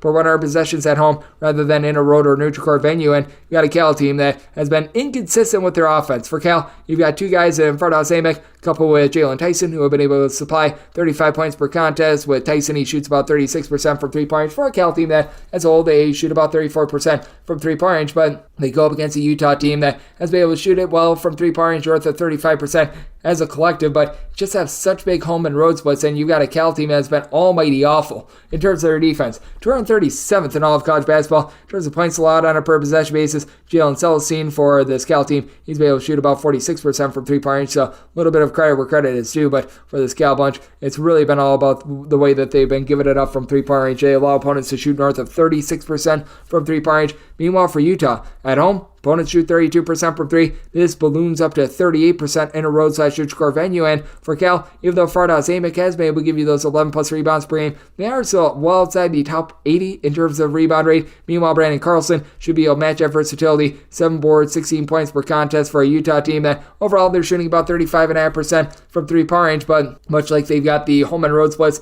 on defense, the home and road splits on offense are pretty dramatic as well. They're averaging about 11.8 points more per 100 possessions at home rather than in a roadside-neutral court venue. Now, if you do have trepidation with laying it with Utah, probably because the team shoots 64.8% at the free throw line. They're still without Raleigh Worcester, was their main facilitator to begin the year, 10 points, 5.5 assists per contest, but Davion Smith, he's honestly been better. 6 boards, 6.3 assists, 11.8 points, shoots about 32.5% from three-point range. He has filled out in a very impressive form, and for Utah, this team shoots 38.3% from three-point range at home, just 32% away from home. I do think that that's going to carry the day in this one. Did set my total at 148 with the way that Utah is just such a different defense when they're at home. I'm looking at the under, and I'm looking to lay with Utah. Made them a 10-point favorite, 799, 800 on the betting board. UC Irvine plays those to Long Beach State. Long Beach State, an 8 to an 8.5 point underdog. Your total is between 154 and 155. Set Irvine as a 7.5 point favorite. I'm going to be willing to take 8+ here with Long Beach State. For the Anteaters, they're actually giving up more points when they're at home per possession rather than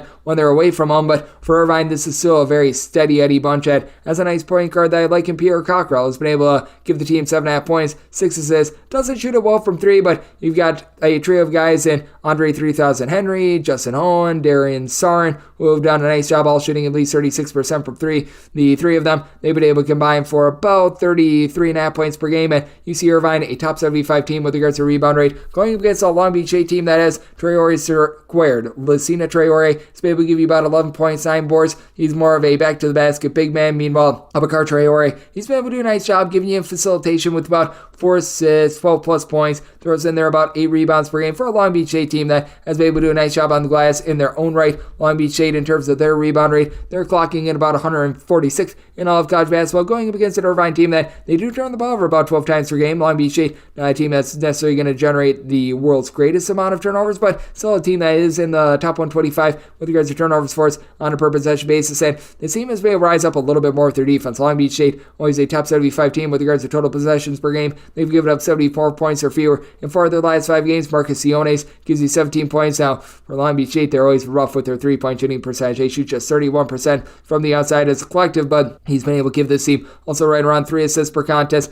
You've been able to have some relatively good production out of someone like an A.J. George, who has come in, giving the team about 10 points, shooting 42.5% from 3 and 15 plus points in each of the last 4 games. It is a Irvine team that has been having a little bit of a rougher time with regards to their defense, giving up at least 69 very nice points in 4 of their last 5 games. But I do think that this game is going to turn a little bit more defense-oriented with both of these teams doing such a good job on the glass. Semi-total at a 153.5, so you're at the 154 plus. Going to be taking a look at the under, but that's with UC Irvine. Going to set them as a 7.5 point favorite. I do think the Long Beach State going to do a pretty nice job being able to guard the 3-point arc. For Long Beach State, overall 256th in the country with regards to opponents' 3-point shooting percentage, but has been improving a little bit more here down the stretch, and it is an Irvine team that can be a little bit hit or miss from 3-point range. So diving under, and I'm going to be willing to take the points with Long Beach State, 801, 802 on the betting board. Gonzaga gets a road face out against St. Mary's. St. Mary's is a 2.5 point favorite. Total between 141 and 142, and with St. Mary's, I did set them as a favorite of 4 points. So I'm going to be one to take St. Mary's. They were able to get it done the last time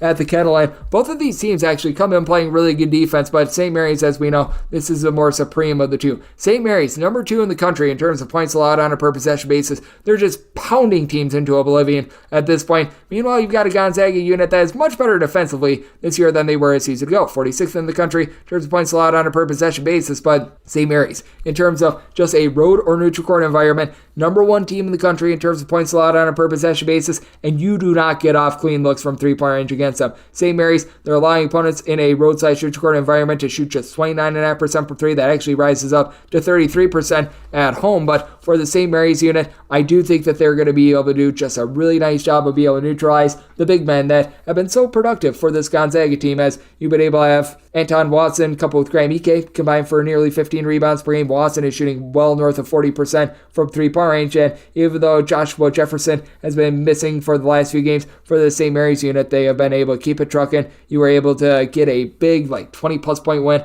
against Pepperdine with Ada Mahaney scoring single digits a few days ago. That's how well-rounded this team has become. Mitchell Saxon was able to give the team about 15 points, 7 boards. He's been averaging that throughout the entirety of the season. And for St. Mary's, you've also been able to have Augustus Mario Salinas become a really nice facilitator with 5 assists to fewer than 2 turnovers per game, and that's going to be the key, because Ryan Nembhard, when this Gonzaga team is going bad, he's playing bad. When he's playing well, this team is playing well, but he did have 6 turnovers in that last game against San Francisco. Now, to his credit, 15 points, 9 boards, 6 assists to help offset that, but he's been touch and go for the team all season long, and I do think that for Gonzaga, even though they become a top 5 team in terms of points scored on a per possession basis and have gotten to at least 86 points in each of their last 5 games, St. Mary's just always matches up really well with them. We saw neither team get to 65 points the first time around. I do think that both of these teams are going to be a little bit warmer with their offense, but I do think that, once again, St. Mary's going to match up really well. They're going to do a nice job on the glass, not turn the ball over, and that allows St. Mary's to be able to get the season sweep. I did set my number at a 4. I'm willing to lay it, and did set my total 136. I'm diving under, and I'm going to be willing to lay it with St. Mary's. 803, 804 on the betting board. San Jose State hits the red face-off against UNLV. San Jose State is a 13.5 to a 14-point underdog. Total on this game between 140.5 and 141. I did set San Jose State as a 14.5-point underdog. I'm willing to lay it with UNLV. UNLV has really been able to ascend in terms of their defense since both of the Boone brothers have been out there. That's been big. If you look at UNLV just overall for the season, they are well outside the top 200 with regards to rebound rate, but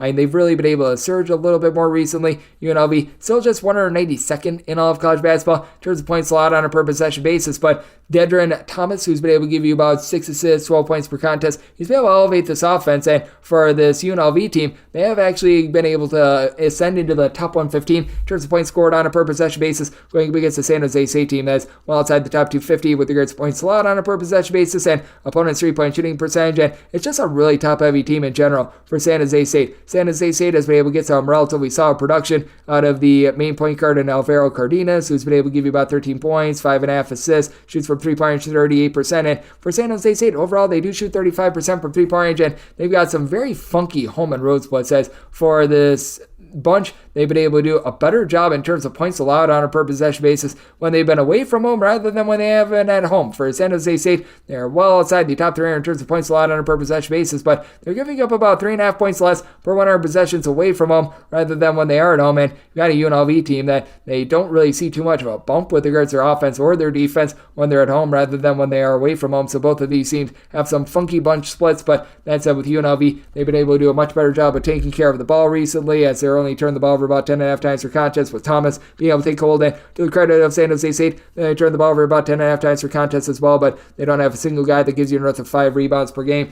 You've got Abrima Dionge, who's been able to give you about a block and a half per contest, but for UNLV, I do think that they're going to do what they did the last time around. That was about a month ago. They had lost that game to Air Force on their home floor by about 1 billion points, and then they went to San Jose State and they pounded the tar out of them by 12 points. I think that's going to be a little bit more demonstrative this time around with the game out here in lovely Las Vegas. Set my line at 14.5, so I'm going to be willing to lay the number in. Did set my total 140.5. First time around, you did see UNLV from three-point range stroke it at a 7 to 15 clip. I do think that that goes down just a little bit here, so I'm going to be looking at the under, and I'm going to be willing to lay with UNLV. 805, 806 on the betting board. Grand Canyon, they play us to Stephen F. Austin. Stephen F. Austin, an 11.5-point underdog with your total between 141 and 141.5. I did set my number at a 13. I'm going to be willing to lay with Grand Canyon. Stephen F. Austin right now, just in really bad form, and they've been one of the least profitable teams against the spread in all of college basketball. They still do a nice job being one of the best teams in all of college basketball in terms of turnovers forced on a per possession basis, but they turned the ball over nearly 16 times per contest. They've been dealing with an injury to one of their top scorers in Day-Day Hall, who was giving the team about 10.5 points, only shooting about 25% from three, but helped really flow the offense. Now Latrell Jostle has had to really take over the mantle as the top scorer, 12 points, 2 assists, shoots about 36% from three, but Stephen F. Austin, who last year was a really good three-point shooting team, they're now shooting about 32% as a collective from distance, and they have to go up against the Grand Canyon team that's in the top 40 with regards to rebound rate, top 35 in terms of points allowed on a per possession basis. Stephen F. Austin, despite the fact they don't have a single guy that gives you north of 5 rebounds per game, they are a top 50 team with regards to rebound rate, but they just don't stand a chance against a pair of guys in Duke Brennan along with Gabe McLaughlin, who have been able to combine for about 14.5 rebounds per game, and Ty and Graham Foster. You want to talk about stats? He suffered 19 points, 6 boards, 1.6 steals, 1.3 blocks per contest for a Grand Canyon team that's shooting about 34.5% from three-point range for this Grand Canyon team as well. Javon Blackshear, he's only giving you about 4.5 points per contest, but he's coming in off the bench, shooting 44% from three-point range. Rayshawn Harrison is flowing really good offense with being able to give you about 3.8 assists to about 2.2 turnovers a game. Now, for Grand Canyon, they are turning the ball over north of 12 times per contest. That's a little bit of a concern, but for Stephen F. Austin, even more concerning, where in the heck has the offense gone? They have scored now 63 points or fewer in each of their last 5 games, with getting that 63 in overtime. But you do have a Grand Canyon team that certainly has been giving it up a little bit more recently, giving up north of 75 in 3 of their last 4 games, and this team has just been able to get to 75 on the regular. And Stephen F. Austin, still a top 75 team in the country with regards to total possessions per game. I do think that we're going to see more scoring in this game. Grand Canyon still doing a solid job of being able to defend the 3-point arc, and this is a Stephen F. Austin team that certainly has been all over the place with regards to the 3-point shooting defense, which is why I just can't look at them in this spot. I do think that Stephen F. Austin is going to give up a lot of open 3-point looks, so did set Grand Canyon as a 13-point favorite. Want to lay the number. It's set by total 143. Also looking at the over, 807, 808 on the big board. San Diego plays us Pacific. Pacific is an underdog of 10.5 to 11 points. Total is between 152 and 152.5. I did set Pacific as an 11-point underdog here at 10.5.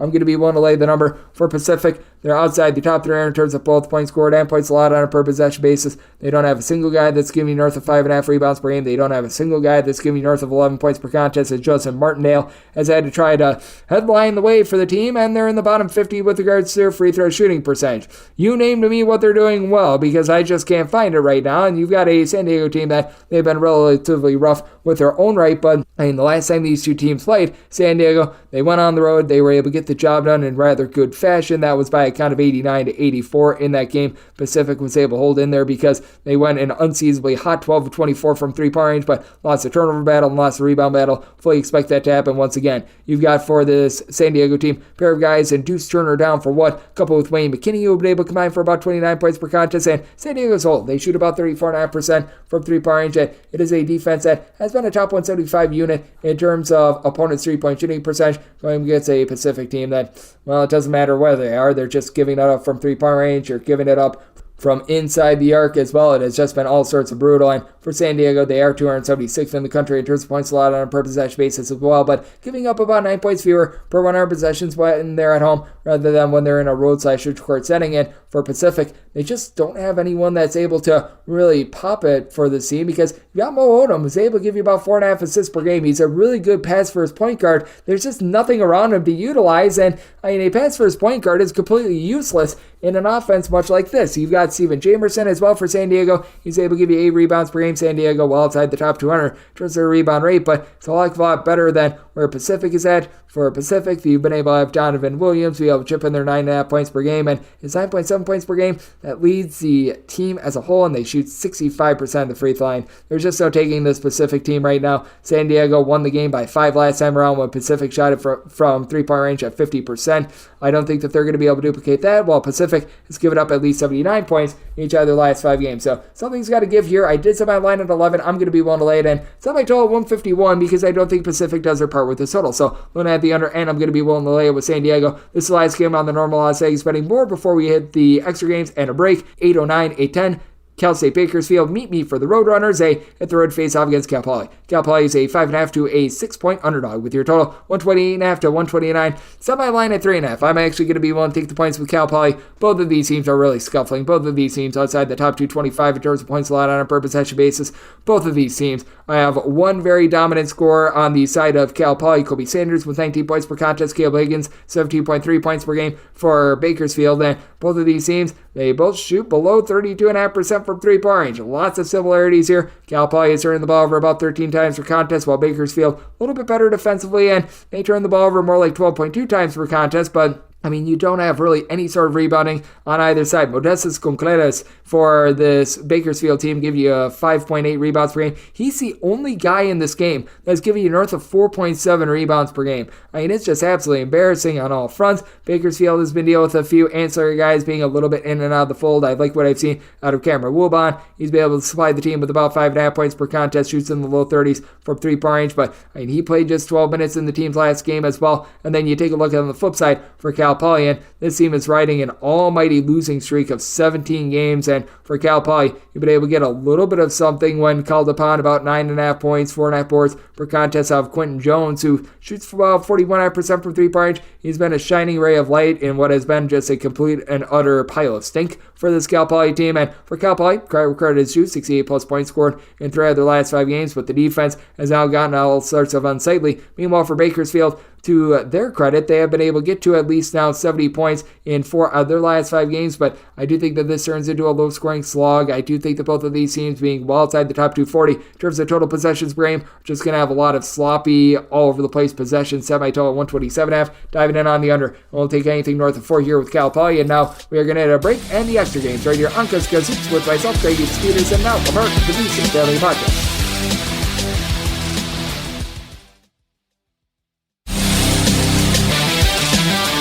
Here in lovely Las Vegas for Cuz with myself, Grady Peterson, now part of the VSiN Family Podcast. All right, we've gotten through the normal games, and for those that listen to the podcast, you know that when we get down to the extra games, when we get down to the nitty-gritty here, it becomes a little bit more of the lightning round, so let's start hitting these games in the bonus. The normal betting board picks are complete, but there are some extra games today, so we go into the bonus. Extra games start with 306-567, 306-568. Boston U is going to be playing against Holy Cross. Holy Cross, a 9.5 point underdog. Total on this game is 135.5. Semi-total 130.5. Looking at the under, Boston U has actually been a top 125 team in the country with regards to points allowed on a per possession basis, going up against Holy Cross team that, well, they've been wholly awful this year. They're outside the top 275 in terms of both points scored and points allowed on a per possession basis, but did set them as an 8.5 point underdog. Going to be willing to take those points. I do think that Bo Montgomery being back in the fold for Holy Cross is big. He, Joe Octave, Caleb Kenny, this trio, they've been able to give you about 36 points per contest. Between Octave and Kenny, you're able to get about 12.5 rebounds per game, while Montgomery, he is your top facilitator with 3 assists per contest and does shoot about 36.5% from 3. And Holy Cross, they do shoot 34.5% from the outside. They turn the ball over 11.2 times per contest, but also shoot 65% the free throw line, and they can't get a lot going down low. Meanwhile, Boston U, they get a little bit more going down low with Otto Landrum being able to supply about 9 points, 5.5 rebounds per game. And this Boston U team that they do a halfway decent job being able to guard the 3-point line. Holy Cross, they're in the bottom 10 in all of college basketball in this regard, but Boston U is also outside the top 320 in terms of points scored on a per possession basis. Miles Brewster is the only guy in the roster that's giving you north of 9.5 points per contest. So, it's just all sorts of awful there. Meanwhile, for Boston U, when they are at home, they actually allow opponents to shoot 36.5% from three-point range at home. That compares to 33.5% away from home, and I do think that that'll keep this Holy Cross team relatively lively. I do think that Holy Cross going to do a nice job from the outside. Boston U is going to be able to win this game from within. And for this Boston U team, when Alex Morales has been out there, he's been able to give the team a nice little boost, about 8.5 points, 4 boards per contest with Anthony Morales. He missed about the first half of the season and has been able to come on strong with at least 5 boards in 4 of the team's last 5 games and offers a little bit of versatility. But I do think that this is going to be a game that's going to be very much focused on defense with both of these teams well outside the top 250 in terms of total possessions per game, and credit to Boston U in regulation only 70 points of fear surrender in each of their last 5 games. So somebody total 138.5, looking at the under, and I'm going to be looking at anything north of 9 here with Holy Cross. 306-569, 306-570. Central Connecticut plays us to Stone Hill. Stone Hill, an underdog of 13.5 points. Total on this game is 137.5. With Stone Hill, I did set them as an underdog of 15 points. I'm going to be one to lay. Central Connecticut, now a top 135 team, there's a points allowed on a per possession basis, and despite the fact that you don't have anyone on this roster that's giving you north of 6 rebounds per game. They've honestly been a top 150 team with regards to rebound rate, and they go up against a So team in which you're just getting nothing out of this team. They're outside the top 275 in terms of both points scored and points allowed on a per possession basis. They're outside the top 275 with regards to rebound rate, outside the top 250 in terms of opponent's three-point shooting percentage. I like Max Zagorowski, Tony Felder. They both give you 12.3 points per contest. Zagorowski, 5 boards per contest, shoots about 34% from three-point range. Felder gives you about 3 assists, 2 turnovers per game, but this team as a collective shoots 39.5% from the floor, 30.5% from three-point range, going against a Central Connecticut team that they have really good backcourt play with Alan Jean Rose along with Kellen Amos being able to supply combined about 27.5 points per contest, while Jordan Jones has been your main facilitator with about 3.5 assists, 1.9 steals per game. And this is a Central Connecticut team that they do a really nice job of being able to rip the ball away against a So team that is well outside the top 225 with regards to turnovers on a per possession basis, with So not being able to generate those turnovers themselves. Central Connecticut ascending into the top 125 with regards to turnovers forced on a per possession basis. So Central Connecticut, they do give up quite a bit from three-point range. That said, with this So team not being able to shoot it from three-point range at less than a 32% clip, they should be fine there, and this should allow Central Connecticut to be able to flat out dominate this game. Did semi-total 137, So they're a relatively mid-tempo team that they can't get anything going. With regards to their offense, I'm going to be looking at the under and want to lay up to 15 points here with Central Connecticut. 306-571, 306-572. It is Sacred Heart who's going to be playing us to Merrimack. Merrimack, a road 3-point favorite. Total on this game is 140. Semi-total 133. I'm looking at the under. Merrimack has been playing a little bit more up-tempo this season, but they're still a top 15 team in all of college basketball with regards to turnovers forced on a per possession basis. Going up against a Sacred Heart team that I'm not going to call them like the 85 Bears, but I mean, they're about 142nd in all of college basketball with regards to points allowed on a per possession basis, while the Old Merrymen, in terms of points allowed on a per possession basis, number 4 in all of college basketball. So I'm really not understanding this big giant total. You've got Nico Galletti along with Alex Sobel on the side of Sacred Heart, who should be able to win the battle on the glass. They're able to give you 13 rebounds per game against the Merrimack team as well, outside the top 250 with regards to their rebound rate. But Jordan Decock, he's been able to give you about 15 points, 6 boards per contest. And this is a Sacred Heart team that has been getting in trouble a little bit with regards to the turnovers. You've been able to get relatively good production out of some of the Metro Atlantic transfers. So you've had Raheem Solomon, a couple with Aiden Carpenter, both be able to supply combined about 15.5 points per contest, but 11.7 turnovers per game for these guys. And Sacred Heart in their own right, top 75 team with regards to steals forced on a per possession basis. You do have someone that's able to shoot it at north of 41% from three-point range, supplying you with about 11.5 points, right around about 2 assists per contest, and Joey Riley as well. But with Merrimack, you've been able to get a nice little boost out of Adam Clark, giving you nearly 3 steals, 4 assists per contest. Merrimack still only shoots about 30.5% from three-point range, but Devin Savage, he's been able to give you 10.5 points. He pops it relatively well from three-point range, and this is a Merrimack unit that they always do a nice job being able to gamble for turnovers. If you're able to get past that front line, they aren't quite the same perimeter defense as they are a defense that generates turnovers, but they still allow opponents to only shoot about 31.5% from three-point range from beyond the arc. That's one of the best marks in all of college basketball. Sacred Heart, they are 248th with this regard. So I did set Merrimack as a favorite of 3. This did open up at a 4 if we continue to go downward, and right now I'm seeing a 2.5 pop up as I do this. I'd be willing to lay up to 2.5 with Merrimack, and did set my total 133. I don't think either team is approaching 70 here, so looking at the under end, Merrimack at a 2.5 or less, 3.5 or more. That's my buy point on Sacred Heart, with them being able to control the glass. 306-573, 306-574. Lehigh plays us to Colgate. Colgate is a road favorite of 3 to 3.5 points. So on this game is anywhere between 141.5 and 142.5. Made Colgate a 5.5 point favorite. I'm going to be willing to lay the number. Lehigh just seems like they're getting very much overvalued right now. This team is well outside the top 200 in terms of points allowed on a per possession basis. Lehigh 314th in the country in opponent's 3-point shooting percentage, and Colgate pretty much monopolizes being able to pop threes and being able to guard the 3. Colgate, top 75 team in all of college basketball with regards to opponent's 3-point shooting percentage, and a top 80 team in terms of points allowed on a per possession basis. Colgate has the most versatile player out there on the floor in Braden Smith. He's been able to supply the team with 12 points, 5.3 boards, 6 assists, shoots only about 32.5% from 3-point. It goes up to 34% away from home. And this Lehigh team, they're outside the top 225 with regards to rebound rate as well. You've got one guy in the roster in Dom Parolin who gives you north of 4.8 rebounds per game, about 6.5 boards, 12 points per game. Now, good news is they've got Keith Higgins back in the fold. He and Tyler Whitney Sidney have been able to combine for about 28 points per contest, and Higgins shoots 34.5% from 3, but Lehigh turns the ball over about 12.5 times per contest. They're an up-tempo team that shoots 31.8% from 3, but I really don't understand the love here for Lehigh. Credit where credit is due. Defense has been much better, giving up 70 points or fewer in each of their last 5 games, but you've got a Colgate team that hasn't allowed north of 70 points really since the month of January. They completely blocked every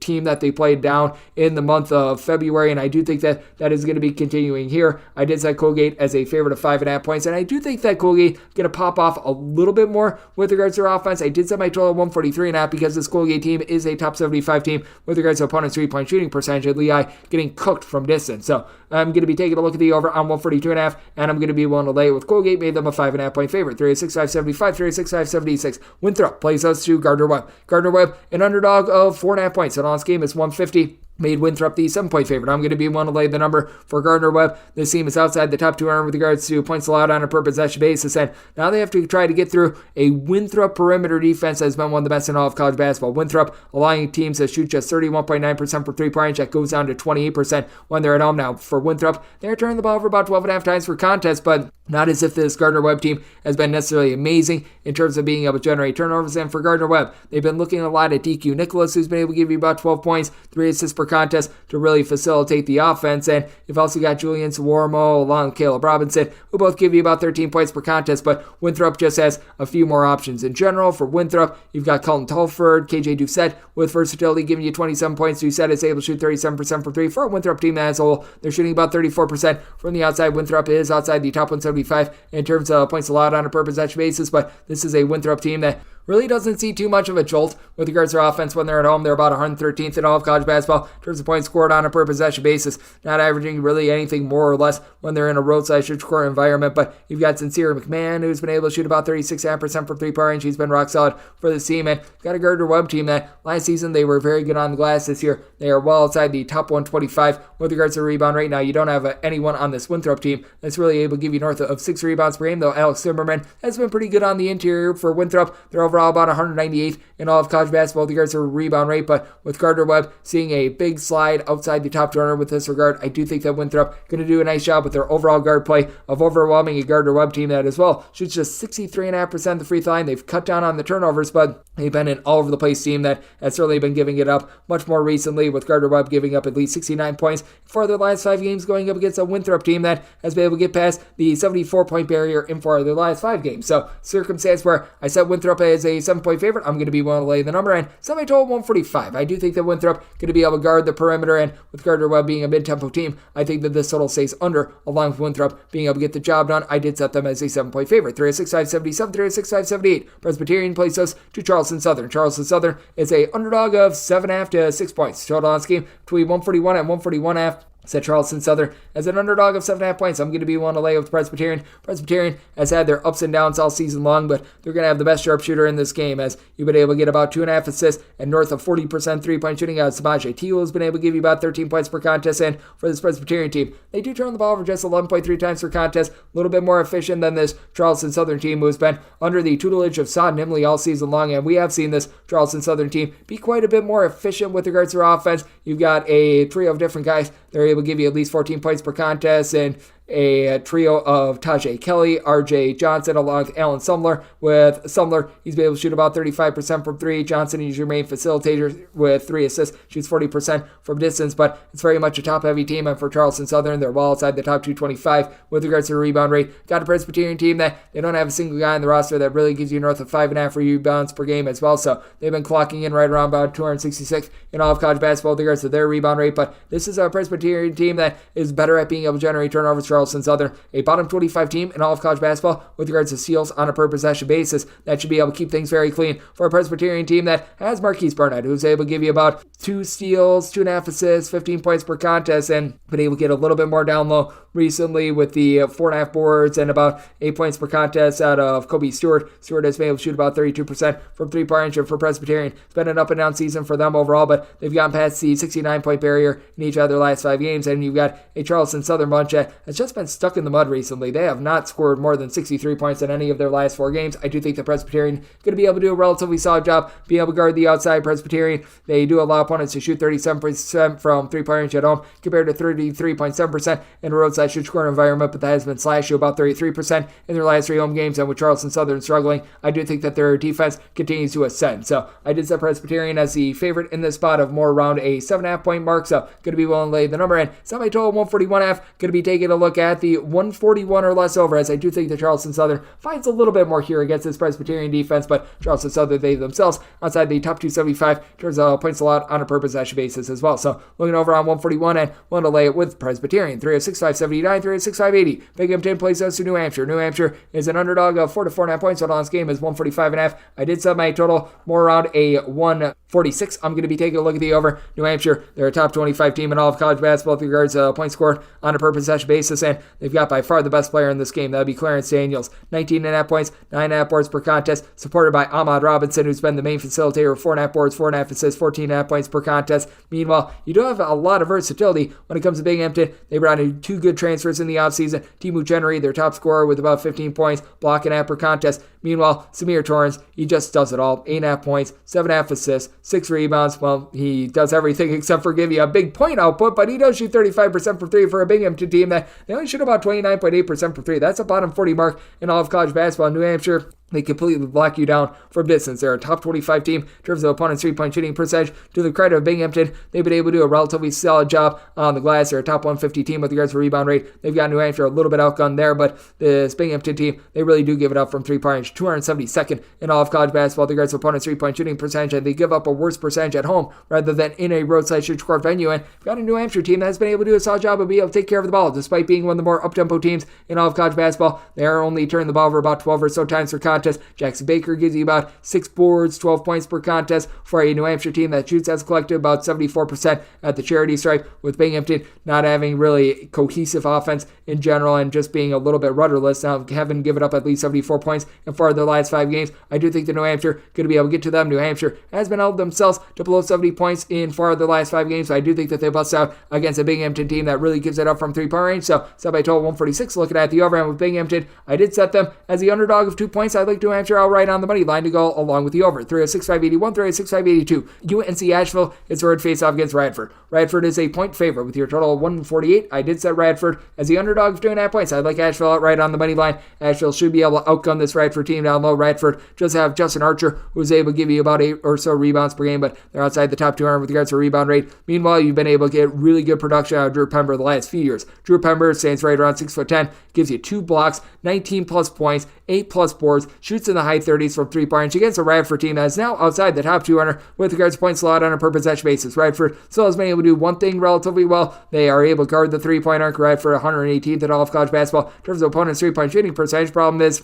Asheville has been an even better 3-point shooting defense, 106th in all of college basketball, allowing opponents to shoot just 32.7% from distance in a roadside shoot court environment. And for this Radford team, you've got a trio of guys in the backcourt there able to help out. You've got Brian Antoine, the transfer from Villanova, is able to give you about 12 points, shoots 40% from 3-point range. And then you've got the tag team of Keenan Giles, Lontaquan Smith, who combined for about 30 points, 5 assists, and Smith shoots 37.5% from distance. And for Radford, they've been a much more efficient offense this year. They only turned the ball over about 10.9 times per contest. They're not still super duper fast, but they're playing a little bit more up tempo, and they are shooting 37.5% from 3-point range. That is a top 40 mark in all of college basketball. But for Radford, what's been really intriguing about the 3-point shooting numbers is that this is a bunch that when they're at home, they are shooting more in the neighborhood of about 41.2% from 3. That falls off to 34% when they're away from home. But I do think that Asheville going to be able to bottle them up from 3-point range. This is an Asheville team that, in their own right, they've gotten to at least 75 points in 4 of their last 5 games. Meanwhile, you've got a Radford team that has been all over the place in their last 5 games. They have scored 69, 74, 90, 88, and 57 points. So this is a circumstance where I'm going to go with a more consistent team in Asheville. I like them outright on the money line, and I do think that Radford going to be able to knock down some threes, but this Radford team, still a relatively lower tempo team that still has been one that has been typically basing their just overall production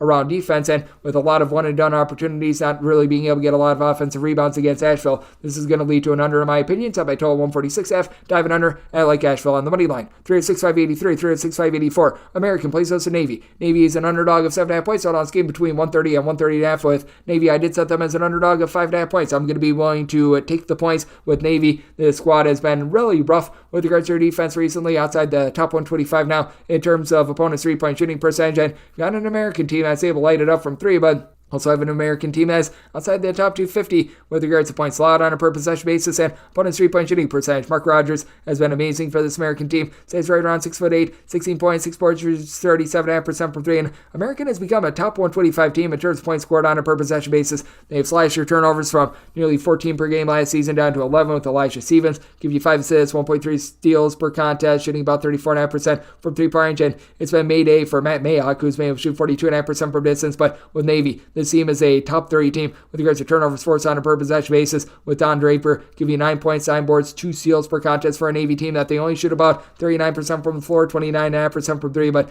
do a really good job of winning the overall turnover battle. Less than 10 turnovers per contest out of them. Austin Inge is able to shoot 35% from 3, while Austin Bengini has been able to supply this team with 15 points per contest. And for Navy, though they've had defensive woes all season long, they've now given up 66 points or fewer for their last 5 games. And you've got an American team that has been able to do a much better job defensively recently, as well as in the month of February, they did not allow a single team to be able to cross the 70-point barrier. So interesting circumstance here. I did set my total 131.5. I think that this is still enough for late game felling, and I do think that American going to be able to knock down some threes. Looking at the over, and I'm willing to take north of 6 here with Navy. 306.585, 306.586. It is a Longwood, and they play us to a high point. A high point hopes to not be a low point as they find themselves as a favorite of any between 4 to 4.5 points. So on this game is between 154 and 154.5. Set my line at 4 at 4.5. That's my buy point on Longwood. Longwood's still a top 90 team in all of college basketball with regards to points allowed on a per possession basis, and a top 55 team in terms of their rebound rate. Longwood has pretty much 3 out of their top 4 scorers who have been able to supply the team with at least 5.4 rebounds per game. Michael Christmas, Simon Zapala, along with Jonathan Massey. Between these 3 guys,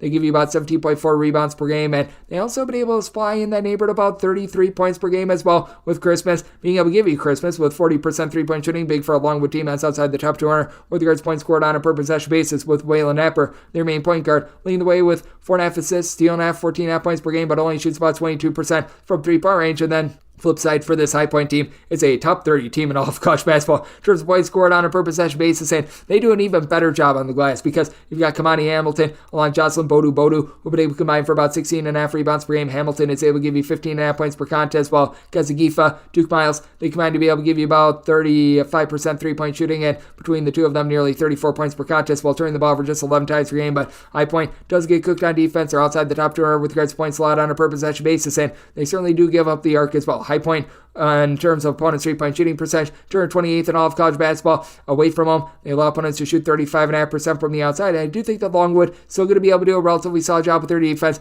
Allow opponents to shoot 33% from 3 at home. That goes up to 36.5% away from home. So I did set my total at a 150. I'm going to be taking a look at the under and anything north of 4. Looking at the points with Longwood, 306.587, 306.588. Southern plays us with Bethune-Cookman. Bethune-Cookman is an underdog of 6 points with your total 140. And with Cookman, I did set them as an underdog of 6 points. Open up at 7. I'm still seeing one straight 7 out there, and we'll be willing to take the 7 now. Southern is actually a top 30 team in all of college basketball in terms of points allowed on a per possession basis at home. They've got some of the most dramatic home and road splits on defense in all of college basketball. And for Southern, this has been a unit that has been able to do a relatively solid job of being able to guard the 3-point line. For Southern, they allow opponents to shoot from 3-point range in that pocket of about 32.5% from 3. That goes all the way down to 24.3% at home, but for this Bethune-Cookman team, they really don't generate a lot from the outside. They shoot as a collective only about 31-32% from 3-point range, but for Bethune-Cookman, this is a top 20 team in all of college basketball with regards to turnovers forced on a per possession basis. Devontae McIntyre is still one of the strangest splits I've ever seen.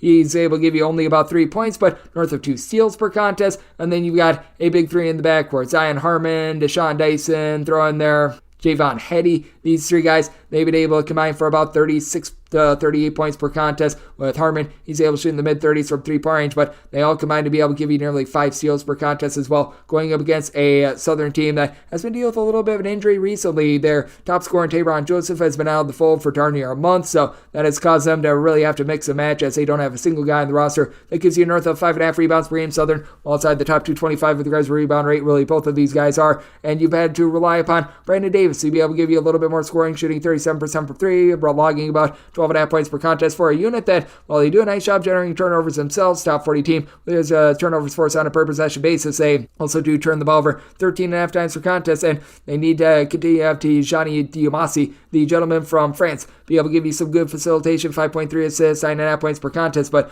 you really have a Southern team that doesn't pop it well from 3-point range. So, circumstance where you're at the 7, I'm going to be willing to take the points with Bethune-Cookman, and did somebody total 144. I do think that Southern and their home and road splits are going to start to normalize a little bit, and you do have a Southern team that's been able to get to at least 69 points throughout their last 5 games, going up against a Bethune-Cookman team that's in the top 75 with regards to total possessions per game. Looking at the over and the points with Bethune-Cookman, 365-89, 365-90. Bryant is going to be playing against NJIT. NJIT is an underdog of 12 points. Total on this game is 147. Made NJIT an underdog of 15.5 points. I'm going to be willing to lay with Bryant. This Bryant team has been a top 80 team in terms of points allowed on a per possession basis, and NJIT is just getting absolutely nothing going right now. NJIT outside the top 310 in terms of opponents' 3-point shooting percentage. NJIT really is not going to be able to take advantage of the main kryptonite of Bryant in that they have been terrible on the glass. Bryant, in terms of their overall rebound rate, they are checking in right around about 331st in all of college basketball, but for NJIT, they're 321st. So that neutralizes that. You've got an NJIT team that has Tariq Francis, who's been able to do a nice job, giving the team right around about 15 points per contest, and he shoots 35.5% for 3, but as a whole, NJIT, they're shooting just 30.2% from 3-point range,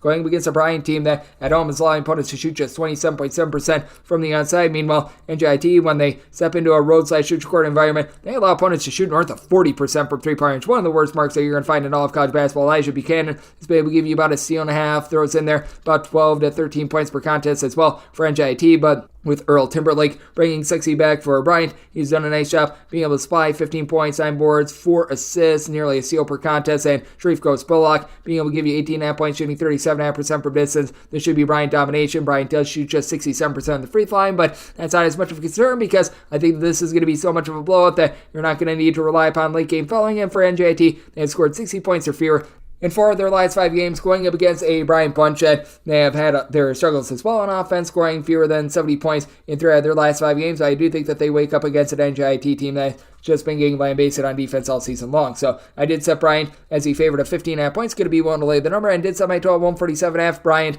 such an up-tempo team, top 10 team in all of college basketball. So I do think they get enough possessions for an over. So looking at the over, I'm willing to lay with Bryant. 365.91, 365.92. Lamar is on the road facing off against Northwestern State. Northwestern State is a 4-point underdog. Your total on this game is between 145.5 and 146. I did set Lamar as a 5.5 point favorite. I'm going to be willing to lay the number. I'm seeing a 3 out there as well, so all the better. Lamar has been able to do a nice job just in tandem of being able to supply a bunch of offense. You've got 4 separate guys that do give you at least 10.5 points per contest. Really, none of these guys give you north of 13 points per contest here. Top scorer has been Scary Terry Anderson with about 12.5 points per contest. It's a Northwestern State team that has been well outside the top 250 with regards to their rebound rate as well, with Cliff Davis being able to give you 15 plus points per contest. He's been able to come on very strong, but this is also a Northwestern State unit that they have to rely upon their 3-point shooting defense. They allow opponents to shoot just 31.8% from 3-point range when they're at home. That goes to about 33.5% in a roadside-shoot court setting, and this is a Lamar team that has been a little bit hot and cold with their defense all season long, but they find into the top 200 with regards to points allowed on a per possession basis, so they still do give up about 37.5% 3-point shooting percentage when they're away from home. But where this Northwestern State team goes wrong is that they've got absolutely nothing down low. They don't have a single guy that gives you north of 5 rebounds per game. As a result, Northwestern State, in terms of opponents' 2-point shooting percentage, 338th in all of college basketball, and you've got a Lamar team that does a good job of being able to facilitate by committee. Anderson, along Chris Pryor, they give you combined about 6.2 assists per contest. Pryor shoots 39.5% from 3. BB Knight shoots 37.5% from the outside, 10.5 points per contest, and with Alex Hamilton being able to give you about 10.5 points and about 6 rebounds per game, it just really puts it up against it for a Northwestern State team that they've had a tough time being able to flow good offense as well. 13.5 turnovers per game. They shoot just 66.5% the free throw line and are still well outside the top 300 with regards to points scored on a per possession basis. I did set my total here at a 147. Here with what we're getting right now, I'm going to be willing to take a look at the over as Lamar, a top 75 team with regards to total possessions per game, and I do think that they're going to bust out of their funk after scoring fewer than 70 points throughout their last 5 games, as they get to go up against a Northwestern State team that has given up 70 plus in each of their last 2. So looking at the over, and I'm going to be willing to lay with Lamar. 365.93, 365.94. Delaware State plays us at Norfolk State. Norfolk State is a 2.5 point favorite. Your total on this game, 138 to 138.5. I said Norfolk State is a 3-point favorite. Willing to lay up to 2.5 with them.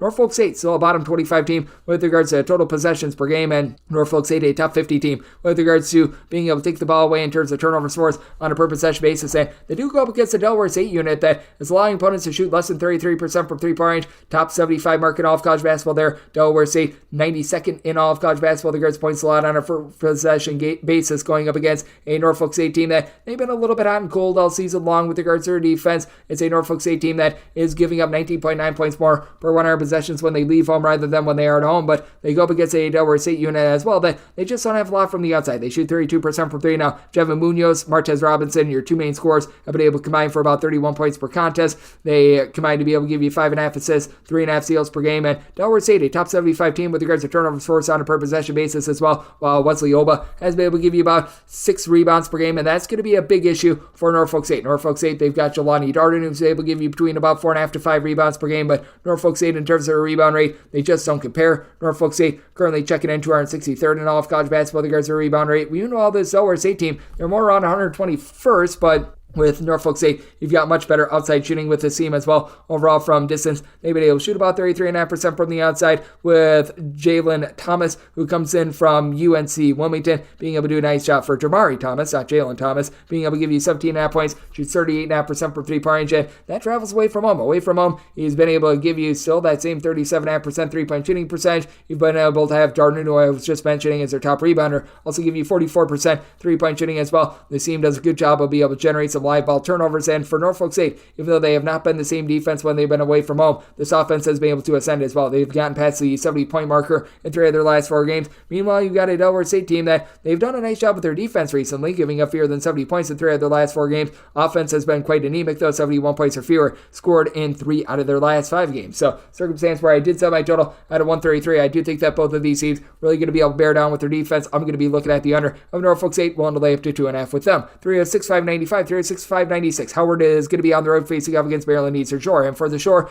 they find themselves at 5-point home underdogs. So now this game is 139.5. I am seeing a 140 out there as well, and with the 140, that would be my buy point on the under. I did set my total at a 139.5, but with Howard, I did set them as a 5.5 point favorite. I'm going to be willing to lay it. Howard has the best player out there on the floor, and that would be not just Bryce Harris, who's been able to give you 16.5 points, 7.5 rebounds per game, but former Ivy League Player of the Year, Seth Downs, 15 points, 6.5 boards, and right around 6'9". He's able to pop it at a clip of about 38% from three-point range. At Maryland Eastern Shore, a bunch at last season. They were one of the best teams at being able to take the ball away. They're rather ordinary in terms of the amount of turnovers that they're able to force. Now, for Maryland Eastern Shore, they do a nice job of being able to lock teams up from three-point range, 60th in the country with regards to opponents' three-point shooting percentage. Meanwhile, this Howard unit, they are giving it up from three-point range, allowing opponents in a roadside shoot-scoring environment to shoot about 35.5% from three-point range. But for Maryland Eastern Shore, you just don't have those options to really pop it from three-point range. Troy Upseed has done a solid job with about 13 points, 8.5 rebounds per game, and you've been able to now get about 11.5 points per game out of Devin Ellis, who's been able to shoot about 26.5% from three-point range. But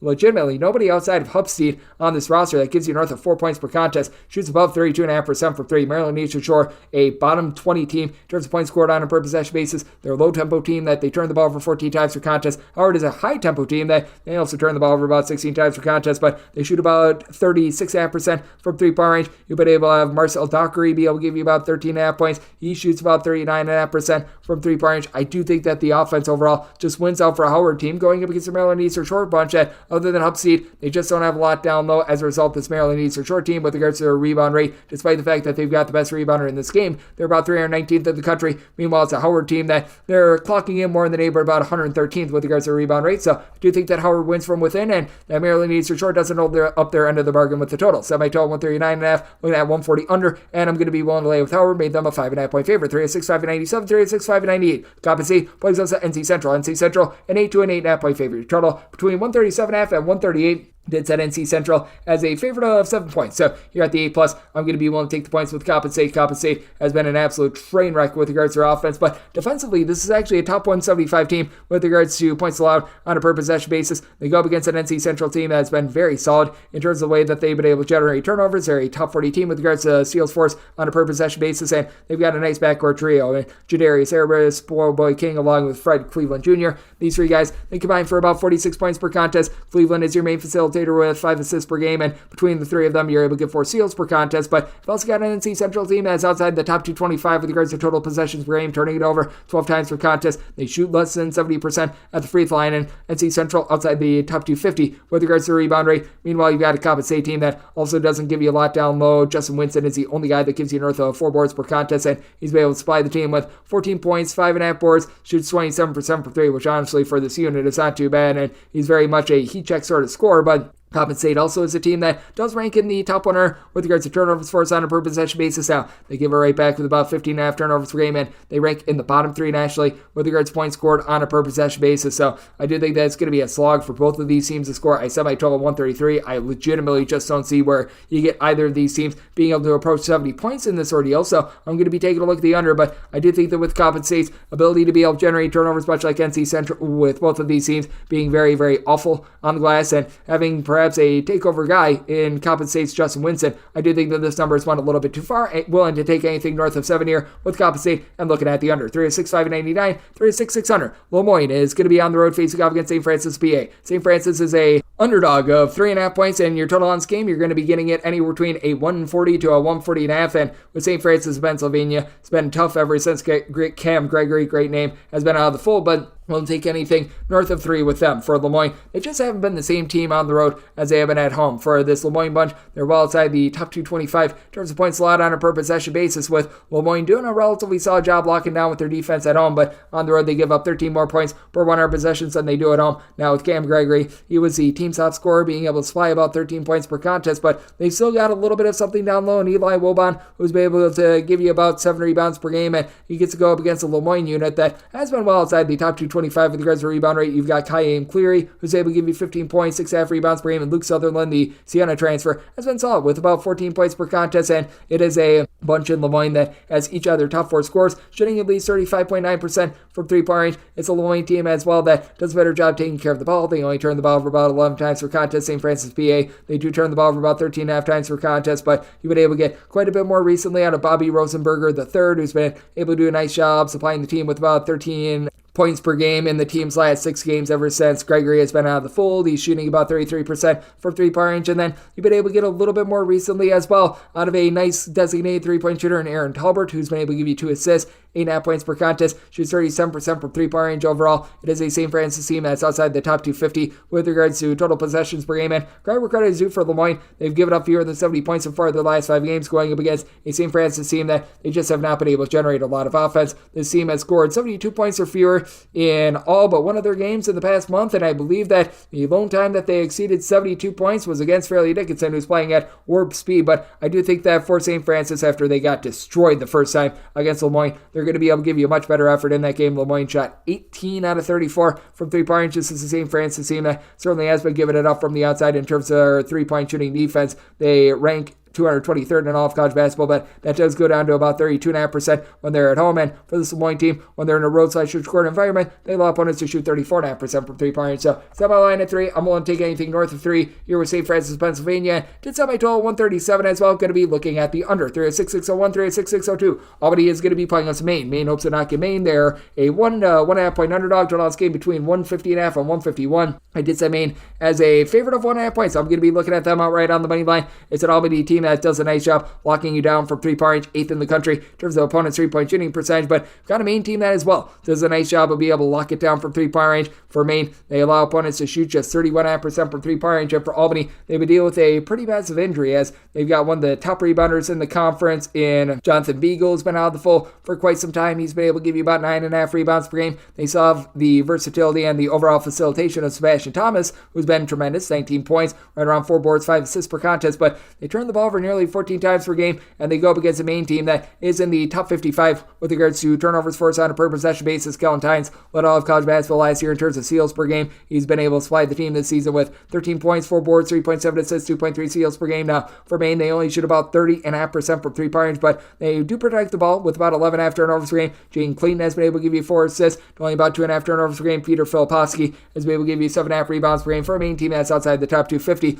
with regards to rebound rate, but with Albany dealing with that injury to Jonathan Beagle, who probably is not going to be able to play in this game as well. It's not been out there since February 1st. It does leave them relatively short-handed. They don't have a single other guy that gives you north of 5 rebounds per game. You do have Amari Marshall, who's been able to give you a 37% three-point shooting, 17.5 points per game, but this is an Albany team that, despite the fact that they do play so up-tempo, they're well outside the top 200 with regards to points scored on a per-possession basis, and for this Albany team, with them being so rough down low, they're well outside the top 225. In terms of opponent's two-point shooting percentage, Maine should be able to find a way to be able to get the ball down low, be able to generate some turnovers, and get the job done. I did set Maine as a 1.5 point favorite. I'd like them outright on the money line, and did set my total 147.5. Albany looking to play at warp speed. Maine looking to slow it down. I do think that Maine finds a way to slow it down with Albany having a lot of one-and-done possessions. So looking at the under and Maine outright on the money line, 306.603, 306.604. Vermont is playing us to UMass Lowell. UMass Lowell is a 7 to a 7.5 point underdog. Total on this game 142 to 142.5. Semi line at 7.5. 7 is the max I'm willing to lay with Vermont, but I'm going to be willing to lay it. Vermont has been one of your top under teams in all of college basketball, and while this UMass Lowell team has the advantage down low. UMass Lowell is a top 25 team with regards to rebound rate, with Max Brooks being able to supply 7.5 rebounds, 2.2 blocks per contest. This Vermont team just plays very smart, and they don't turn the ball over. Vermont only turned the ball over about 9.1 times per contest, and you've got Jameer Bogues, one of the better on-ball defenders in the conference, back after he was missing for about 6 games due to injury. 11 points, 2.3 assists, steal and a half per contest, and then you've got TJ Long, who's able to go long, shooting 38% from three-point range, and it's all about whether or not Vermont can be able to win this game from the perimeter against a UMass Lowell team that, to their credit, they're 5th in the country in opponents' three-point shooting percentage, allowing opponents to shoot 25.3% from three-point range, but I do think that is going to iron out a little bit. It's a Vermont team that, with regards to their perimeter defense, they allow opponents to shoot just 31% from three-point range, and Yindi Akeem has been very versatile for this UMass Lowell team. He's been able to give you 15 points, 5.5 assists, but doesn't really shoot it well from three-point range, only about 25% from distance, and UMass Lowell, they shoot as collective only about 32.5% from the outside, and they just don't take care of the ball the same way that Vermont does. They turn the ball over about 13.5 times per contest. This is a UMass Lowell team that they play fast, but they don't necessarily play at like super duper warp speed or anything like that. Meanwhile, you've got a Vermont team that overall for the season, in terms of their three-point shooting percentage, that's right around about 206th in all of college basketball, but they've been able to do a much better job here in conference. They come in their last 5 games shooting closer to about 35% from the outside, and I do think that they do find a way,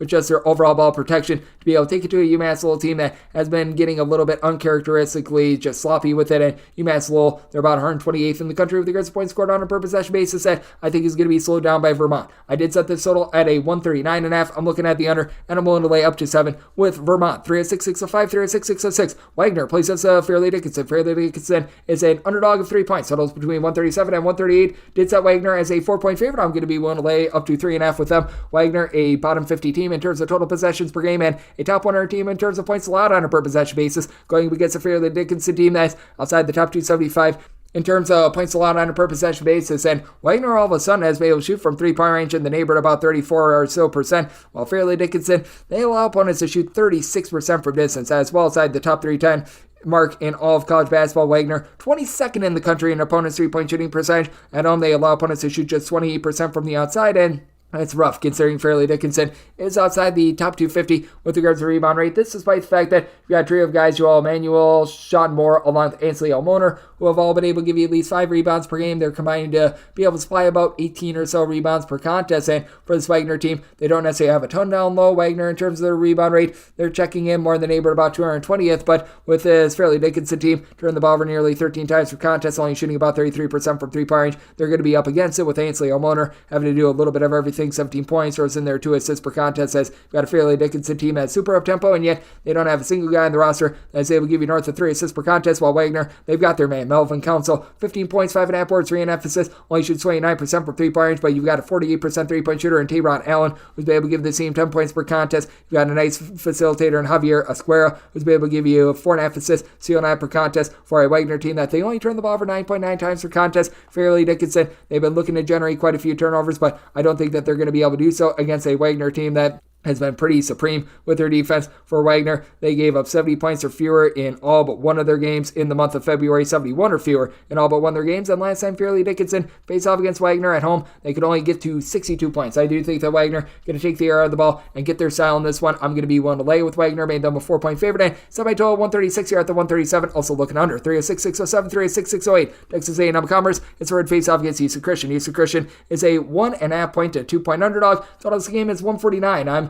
Going to be going with Texas A&M Commerce, made them a 5.5-point favorite. Houston Christian, a top 35 team with regards to total possessions per game, a bottom 35 team in terms of points scored on a per possession basis, and a Houston Christian team that's now well outside the top 225 with regards to opponents' 3-point shooting percentage. After that was the one thing that they were doing right this season. You've got a pair of guys that have been able to actually shoot it quite well from 3-point range. Dom Capriotti is able to give you about 8 points, shoots 41% from 3. Marcus Green, 15 points, 3 assists, shoots 43.5% from 3. Lone 2 guys on the roster, though, that are able to shoot above 25% from distance. Houston Christian, well outside the top 250 with regards to rebound rate. This against the Texas A&M Commerce team that is a bottom 25 team with regards to rebound rate. Tommy Lewis has really been leading the way with about 4.2 rebounds per game because they've had Jerome Brewer be in and out of the fold all season long. He's been missing the last few weeks, but you've got Kalen Williams, who does supply 15.5 points, only shoots about 32% from 3-point range, but Commerce is a top 75 team with regards to turnovers forced on a per possession basis, going against a Houston Christian team that has been very sloppy in terms of the way that they take care of the ball. 16 turnovers per game. They're outside the top 300 with regards to just ball protection. You do have a pair of guys down low in Bonke Maring, along with Michael Berger, hopefully you said that correctly, with about 15.5 rebounds per game, so Houston Christian should be able to win that battle down low a little bit, but for Texas A&M Commerce, they've been able to get past 70 points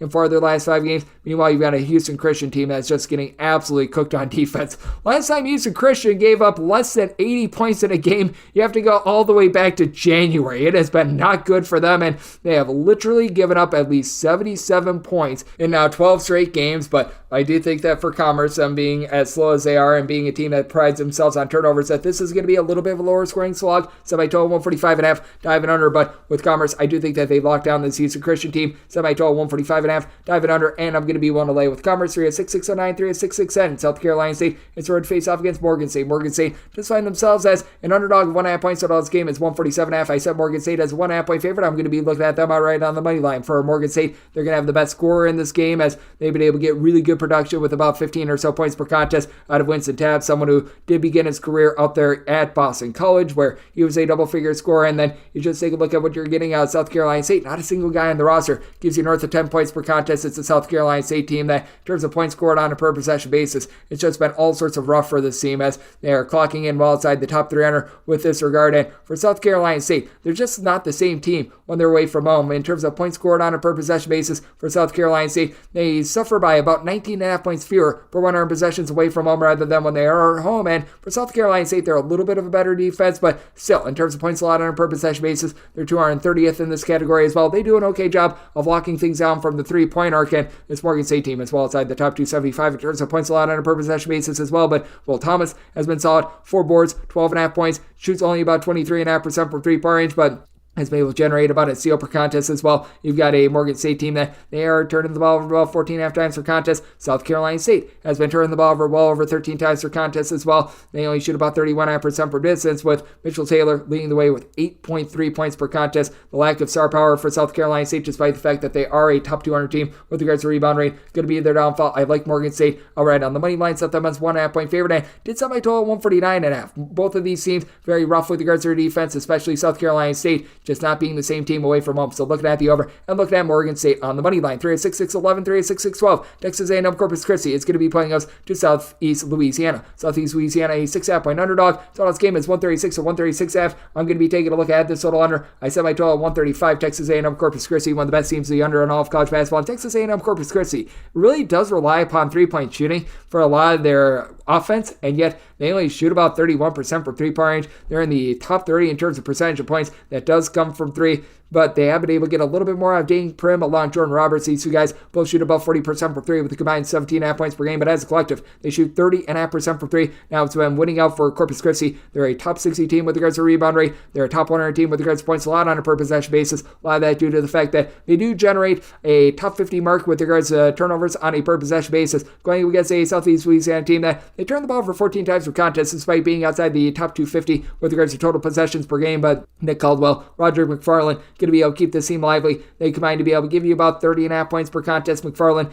8.5 boards, shoots 34% from 3-point range, and for that matter, each of your top 4 scorers for Southeast Louisiana do shoot at least 34% from 3, with Caldwell being able to shoot about 42.5% from distance. It is a Corpus Christi team that's been pretty solid in all facets with their defense, including allowing opponents to shoot just 31.2% from 3. That's a top 45 mark in all of college basketball. In Southeast Louisiana, so they certainly do give up their fair share of open looks from 3-point range. They're about 168th in the country with this regard giving up about 34.5% three-point shooting defense when they're away from home, but that's up for Corpus Christi. I just don't know it's going to be able to knock down those shots. Marion Humphrey has been able to give you a few assists, but I do think that this is going to be a little bit of a lower scoring slog that Southeast Louisiana is going to be able to hold in with regards to their overall rebounding, but I do think that in the end, with Corpus Christi doing such a good job in terms of locking teams down, and the Southeast Louisiana team not being able to protect the ball, that is going to be their downfall. I did set this line with Texas A&M Corpus Christi being a 7-point favorite, so want to lay up to 6.5 with them. So by total 135, so also looking under. 3-6, 6-13, 3-6, 6-14. McNeese is going to be playing against Nichols. Nichols is a 17 to 17.5 point underdog. So it's between 143 and 143.5 with Nichols. I did set them as an underdog of 18.5 points, so I'm going to be willing to lay it. McNeese is a top 40 team with regards to ball security, fewest turnovers on a per possession basis, and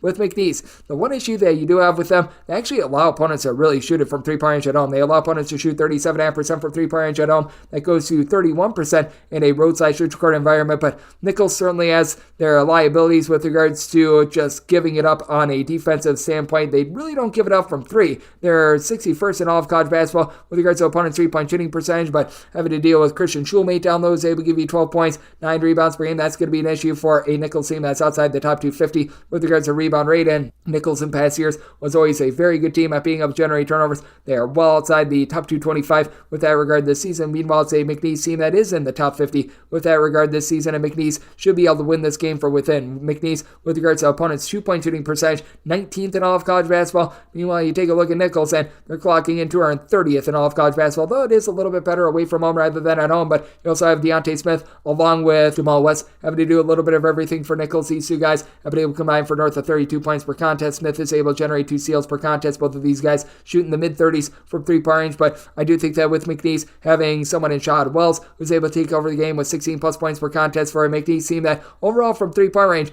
they've been able to let it fly at a clip of about 38.2% from three-point range. I do think that they're going to be able to find some nice open looks, especially with having 5 separate guys that give you at least 9.5 points per contest, and with McNeese, they should be able to completely overwhelm a Nichols team that last time they faced off against McNeese, this was a game that they were able to play at home. For Nichols, it did not go their way as they fell in that game by a count of 74 to 47 as they just could not get anything going whatsoever against this McNeese defense, and I think we could see a lot more of the same. I did set my total at a 138.5 here at the 143.5 diving under, and I'm willing to lay up to 18 with McNeese. 3-6-6-13, 3-6-6-16. Loyola Maryland is going to be playing against Army. Army is an underdog of 1.5 total on this game. It's 125, and I did set Army as a 1.5 point favorite. I'm going to be looking at them outright on the money line. Now, Army, they shoot less than 60% of the free throw line. That is a big issue with this team, but Army is a top 75 team with regards to points allowed on a per possession basis, going against a Loyola Maryland team that is well outside the top 200 with that regard. Loyola Maryland has not been the world's worst rebound rate team. Golden Decay has been able to give you about 7 rebounds per game, but they do go up against an Army team that they've been relatively okay on the glass as well. This Army team, with regards to their rebound rate, they're checking in more around about 195th in all of college basketball, and they've actually been a little bit better on the road rather than at home. Charlie Peterson, great name, has been able to give you about 4.5 rebounds per game. Josh Gobins, Ryan Curry, they combine for about 22 points, 5 assists per game, and for Army, they are still turning the ball over about 12.5 times per contest, but now shooting about 32.2% from three-point range, going against a Loyola Maryland team that they're only shooting about 33.5% from the outside. D'Angelo Steins, Deion Perry, they combine to shoot 35% from three with Perry, having to do it all. 3 assists, 17 points, steal and a half per contest, but Loyola Maryland, a bottom 75 team in terms of taking care of the ball. They have been turning the ball over about 14 times per contest, going against an Army unit that has done a nice job of being able to lock down the three-point arc. They allow opponents to shoot just 29.2% from 3 points, with Loyola Maryland not having a lot of room to operate from the outside, and Army, in my opinion, being able to match up down low, and Army being a top 75 team in terms of points allowed on a per possession basis. I do think that wins out against a Loyola Maryland team that's been quite shaky with regards to their offense. Did set my total at 125.5. 125 is max. I'm willing to take over, but willing to take it over. And looking at Army on the money line, 3-6-6-17, 3-6-6-18. It is Grambling, and they play us a Florida A&M. Florida A&M, an underdog of 10 points. So on this game is 133. I'm going to be willing to take the points before A&M, set them as an 8.5 point underdog. This Grambling team has been much better on defense here in conference rather than out of conference. Still a team that's well outside the top 150 in terms of points allowed on a per possession basis, and it's a Grambling team that can be hurt from the outside. 269th at all of college basketball in terms of opponents' 3-point shooting percentage. Now it's a Florida A&M team that's well outside the top 300 with regards to their points allowed on a per possession basis as well, but they've been a completely different offense ever since Jalen Spear has been in the fold. Jalen Spear on the floor versus off the floor is a differential of about 17 points per 100 possessions, so he has been very impactful, being able to give the team 16 plus points per contest, and then Keith Lamar has been able to give you about 12 points, 6 rebounds, rebounds per game. This going up against a Grambling team that has been able to do a better job recently on the glass. Jonathan Koo has been your main guy with about 5.5 rebounds per game, but if you look at the entirety of the season, it is a Florida A&M team that, while they do lose the battle on the glass, I don't think that they get lambasted. Grambling, they're just 298th in all of college basketball regards to rebound rate. Florida A&M, a very snug 302nd. You've got a pair of teams that does not have a single guy on the roster that gives you north of 3 assists per contest, and Grambling is throwing the ball over 13 times per contest. They're now shooting about 32.5% from 3, with Contavious Dozier being able to give you about 14 points per contest. And last time these two teams squared off, it was Grambling that was able to get the upper end of this one, as they were able to take down Florida A&M, that by a count of 65-52. But I do think that Florida A&M going to be able to shoot it a little bit better in this spot. They went just 5 of 18 from three-point range. That day they were just trying to figure out what they all had in the fold as they were dealing with a bunch of injuries, trying to work guys back, and they've been able to get quite a bit recently out of Hans Luis Gione, who's been able to give you about 6.5 points per contest, but has been able to rise up quite a bit recently, has been able to give the team at least 6 points in each of the last 4 games, and with him being able to help out in the backcourt, I do think that it keeps Florida A&M in this game, and I do think that Grambling, a team that's well outside the top 275 with regards to total possessions per game, continues to slow it down. Set by total 132.5, here at the 133, looking at the under, and 9 or more going to be willing to take the points from Florida A&M. 306-619, 306-620. Alabama A&M plays us Alabama State. This is a pick'em game with your total 139.5. I said Alabama A&M is the 2-point favorite. I'm going to be willing to take them. Alabama A&M had their win streak snapped at the hands of Florida A&M a few nights ago, but this team is starting to maximize a little bit more with being able to get Cameron Tucker back in the fold. He's been able to give the team right around about 4 assists per contest, has been dealing with injury all season long, but he's able to provide about 8 points more per 100 possessions when he's on the floor rather than when he's off the floor. And just some support in general for Dalen Smith, who's the only guy in the roster that gives you north of 9 points per contest, shoots 33% from 3 with 14 points per game. And for Alabama A&M, rebounding is an issue. They're well outside the top 300 with regards to their rebound rate. Only guy that gives you north of 4 boards per contest is Mr. Tucker. But on the flip side for Alabama State, this is one of the worst shooting teams that you're going to find in all of college basketball. They shoot 27.5% from 3, 36.5% overall from the floor, with TJ Madlock being able to provide 16 points. His father, Tony Madlock, doing a nice job preaching defense for this team, as Madlock does it all. 2.5 assists, 5 boards, the 16 points per contest. And then CJ Hines shoots 35% from 3. You've only got 2 guys on the roster, though, that average north of 4.5 points per contest. I shoot above 28% from 3-point range. Alabama State, well outside the top 300 with regards to points scored on a per possession basis, so they're 71st in the country in terms of points allowed on a per possession basis, but that does go up by about 12.5 points in a roadside church court venue. Meanwhile, you've got an Alabama A&M team that has been able to ascend a little bit more with their defense. They're giving up about 13 points fewer per 100 possessions over the last month than they did for the entirety of the season, and for Alabama A&M, they've now given up 67 points or fewer in 4 of their last 5 games, going against an Alabama State team that they've now given up 73 plus points in 4 of their last 5 games. They're in relatively bad form, and for A&M, they're starting to find a little bit more out of Caleb Blackwell. He's been able to give you multiple assists per game, shooting 36% from 3-point range. That should be able to take the load off and give the team enough versatility to be able to get it done. I do think that this is going to be a lower scoring slog, even though you've got an Alabama A&M team that is in the top 75 with regards to total possessions per game. So by total 134, diving in on the under. And I like Alabama A&M on this pick. Line 36-621, 36-622. And Carter Ward plays us in New Orleans. New Orleans an underdog of 3 to 3.5 points. Totals between 159 and 160. I just said a Carter Ward as a 2.5 point favorite. I'm going to be willing to take the 3.5 New Orleans. So as the top scorer in this game, that'd be Justin Johnson with about 21.5 points per game. And you've got a pair of teams that are really rough with regards to rebounding. New Orleans, while outside the top 300 with regards to their rebound rate. Javon Vincent, who stands right around 6 for 4. He's their top rebounder with only being able to give you about 6 rebounds per contest. Dyson Jackson has also been able to give you 5 boards per contest. And Incarnate Word does have the versatility of Sky Wicks, 14 points, 6.5 boards, shoots 31.5% from 3. But Incarnate Word, much like New Orleans, they certainly do give it up from 3-point range. Both of these teams, while outside the top 250 with regards to opponents' 3-point shooting percentage. And for Incarnate Word, 344th in all of college basketball. For Incarnate Word as well, 16 turnovers per game compared to New Orleans, about 12.5 per contest. And Incarnate Word doesn't necessarily generate a lot of turnovers. Sean Robinson, Alex Anderson have come in as transfers. They've been able to give this Incarnate Word team in the neighborhood about 22 points per contest. And you have Joshua Morgan, who's able to shoot about 38% from 3-point range. But you've been able to have for this New Orleans team have Caleb Wilson-Rouse be able to take the load off of Johnson a little bit, shooting 33% from 3, 2 assists, 1.3 steals per contest. So he has been very inconsistent recently, scoring combined 5 points in the last 2 games. Both of these teams getting absolutely wrecked on defense. Both of these teams having a little bit of a tough time on offense. But for New Orleans, they've been able to get past 72 points in 3 of their last 5 games, while you've got an Incarnate Word team that has now given up at least 76 points in each of their last 4 games. So I do think that you get a nice high-scoring affair in this one. I did set my total 158.5. I'm going to be looking at the under, especially with this Incarnate Word team having so many dead possessions. But with Incarnate Word, can only set them as a 2.5 point favorite. We'll take 3+ here with New Orleans and the under. 306 3 of 6, 623, 3 of 6, 624. Texas Southern, they are going to be playing against Jackson State. Jackson State, a 4.5-point underdog. Your total on this game is 138.5 with Jackson State. Southern has a 4-point dog. Here at 4.5, I'm going to be willing to take the points. Texas Southern, still a bottom 50 team in terms of points scored on a per possession basis, so they've been able to exceed 70 and now 4 out of their last 7 games. Meanwhile, you had a Jackson State team that is going to have the best score in this game. That would be Kevin Evans Jr., 18 points, 5 boards, 3 assists for Kevin Evans Jr. as he and the versatile 6'7" combo player Jordan O'Neal, they combine to be able to shoot about 41.5% from 3-point. O'Neal gives you about 13 points, 6 boards per contest, and then you're able to throw in there Zeke Cook, who's able to give you 7 rebounds per game, going up against the Texas Southern team that's well outside the top 200 with regards to their rebound rate, and they don't have a single guy in the roster that gives you north of 4.5 rebounds per game, while BJ Henry, Lon Johnson, Cisse, they've been able to combine for 27 points per contest. They're now shooting 34% from 3-point, and Texas Southern has been much better with their offense in conference rather than out of conference, but for Jackson State, I do think that they're going to do a nice job with their defense in regulation. They have given up 65 points or fewer in 4 of their last 5 games. The one exception was when they gave up 65 points to Alcorn State prior to overtime. In overtime, things got harebrained, but I do like the way that Jackson State is locking things down on defense. I did, as a result, at my total 136, diving in on the under, and won't take anything north of 4 here with Jackson State. 3 of 6, 625, 3 of 6, 626.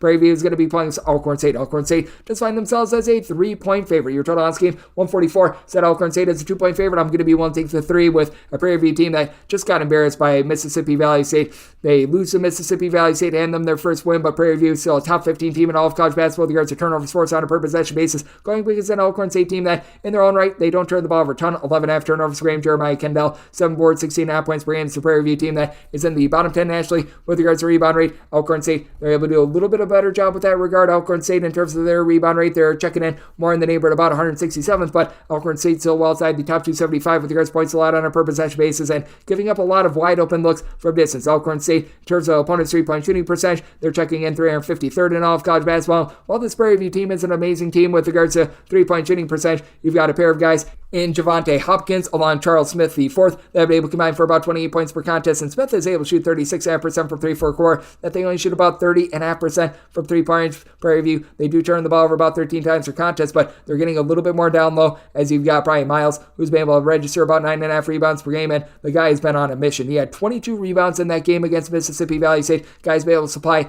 at least 10 rebounds in 6 out of the team's last 7 games. That should be a nice elixir to the nice rebounding advantage that Alcorn State has, and Alcorn State, to their credit, they've gotten to at least 72 points in 3 of their last 4 games. Meanwhile, it's a Prairie View team that they have been one of the most harebrained teams just in all of college basketball, giving up at least 72 points in 3 of their last 4 games. So I do think that we get a little bit of a higher scoring game. Did set Alcorn State as the favorite of 2 points a year at 3. I'm going to be taking a look at Prairie View, and did set my total 146, looking at the over 3 of 6, 627, 3 of 6, 628. This is the last game I'll hit before our final break. Mississippi Valley State, that they're facing off against Arkansas Pine Bluff. Pine Bluff, a 13-point favorite. Total on this game is 143. Last time these two teams played, they both got to 75, and I do think that you get a high scoring expose. Set my total 147.5 when at the over Mississippi Valley State. They're still dead last in all of college basketball in terms of both points scored and points allowed on a per possession basis, and Pine Bluff, they actually do a really good job of locking down from 3-point, top 75 team with regards to opponents' 3-point shooting percentage, and they themselves shoot 37% from distance. You've got a trio of guys, Joe Frantz, Kylan Milton, along with Rashad Williams, they'll be able to combine for about 48 points per contest. They all shoot at least 36.5% from 3-point range, and they hung 80 up on Mississippi Valley State last time they played, and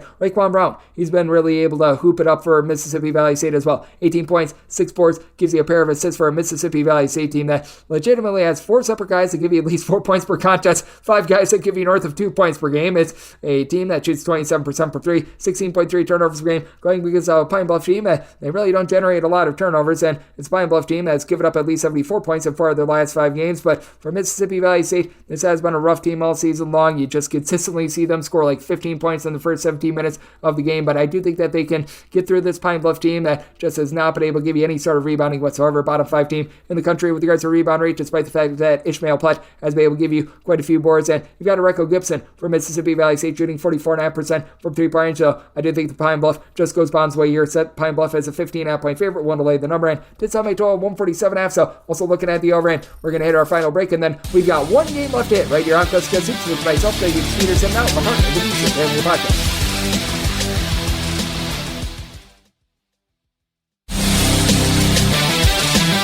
And we're back here in lovely Las Vegas for Cusco Hoops with myself, Greg Peterson, now part of the Beast and Family Podcast. we've got one last game to hit out there in the Patriot League between Lafayette and Bucknell, so let's polish it off right now. I'm not even going to go to the sounder. Don't frankly have enough time, but 3 of 6, 629, 3 of 6, 630. Lafayette, they're facing off against Bucknell. Bucknell is a favorite of 4 points to your total on this game. You're going to be getting it at 127 and did semi-total 126. Going to be looking at the under both of these teams outside the top 225 with regards to total possessions per game. And this has been a Bucknell unit that has been a little bit touch and go with regards to their defense in terms of points allowed on a per possession basis. 162nd in all of college basketball, only seeing about a rise of about a point less per 100 possessions given up at home rather than on the road. But Lafayette, they're actually giving up fewer points per possessions when they're in a roadside-score environment rather than when they are at home. But still did set Bucknell as a 6-point favorite because you've got a pair of guys in Jack Forrest along with Noah Williamson, who I think are going to be able to take over the game. You've got a 7-footer in Williamson who's able to give you a block per contest, pop threes, doesn't necessarily do so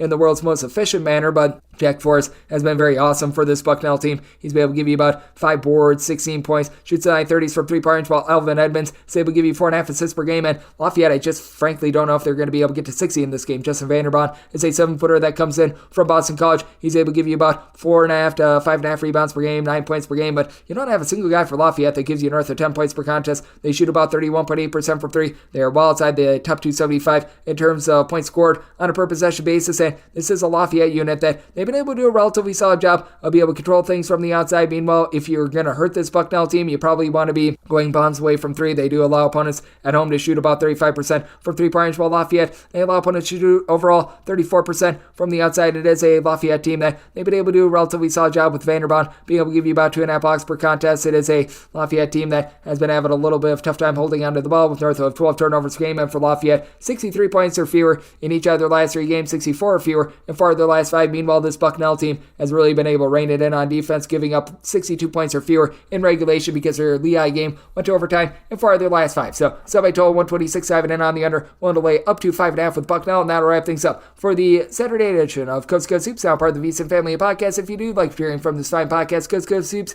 you're able to subscribe wherever your podcasts, Apple Podcasts, Google Play, Spotify, Stitcher, and TuneIn. If you have a question, comment, segment idea, whatever you for this podcast, do have one of 2 ways we offer those in. First one is my Twitter/X timeline at @Jane_1. Keep in mind, letters they mean does not matter, so as per usual, please just send these into the timeline. Other way, find an Apple Podcast review. If you rate this podcast 5 stars, it is very much appreciated. And then from there, you're able to fire and whatever you'd like to hear on this podcast via that 5-star review coming at you guys every single day throughout the college basketball season. That means coming at you once again tomorrow. Thank you so much for tuning in.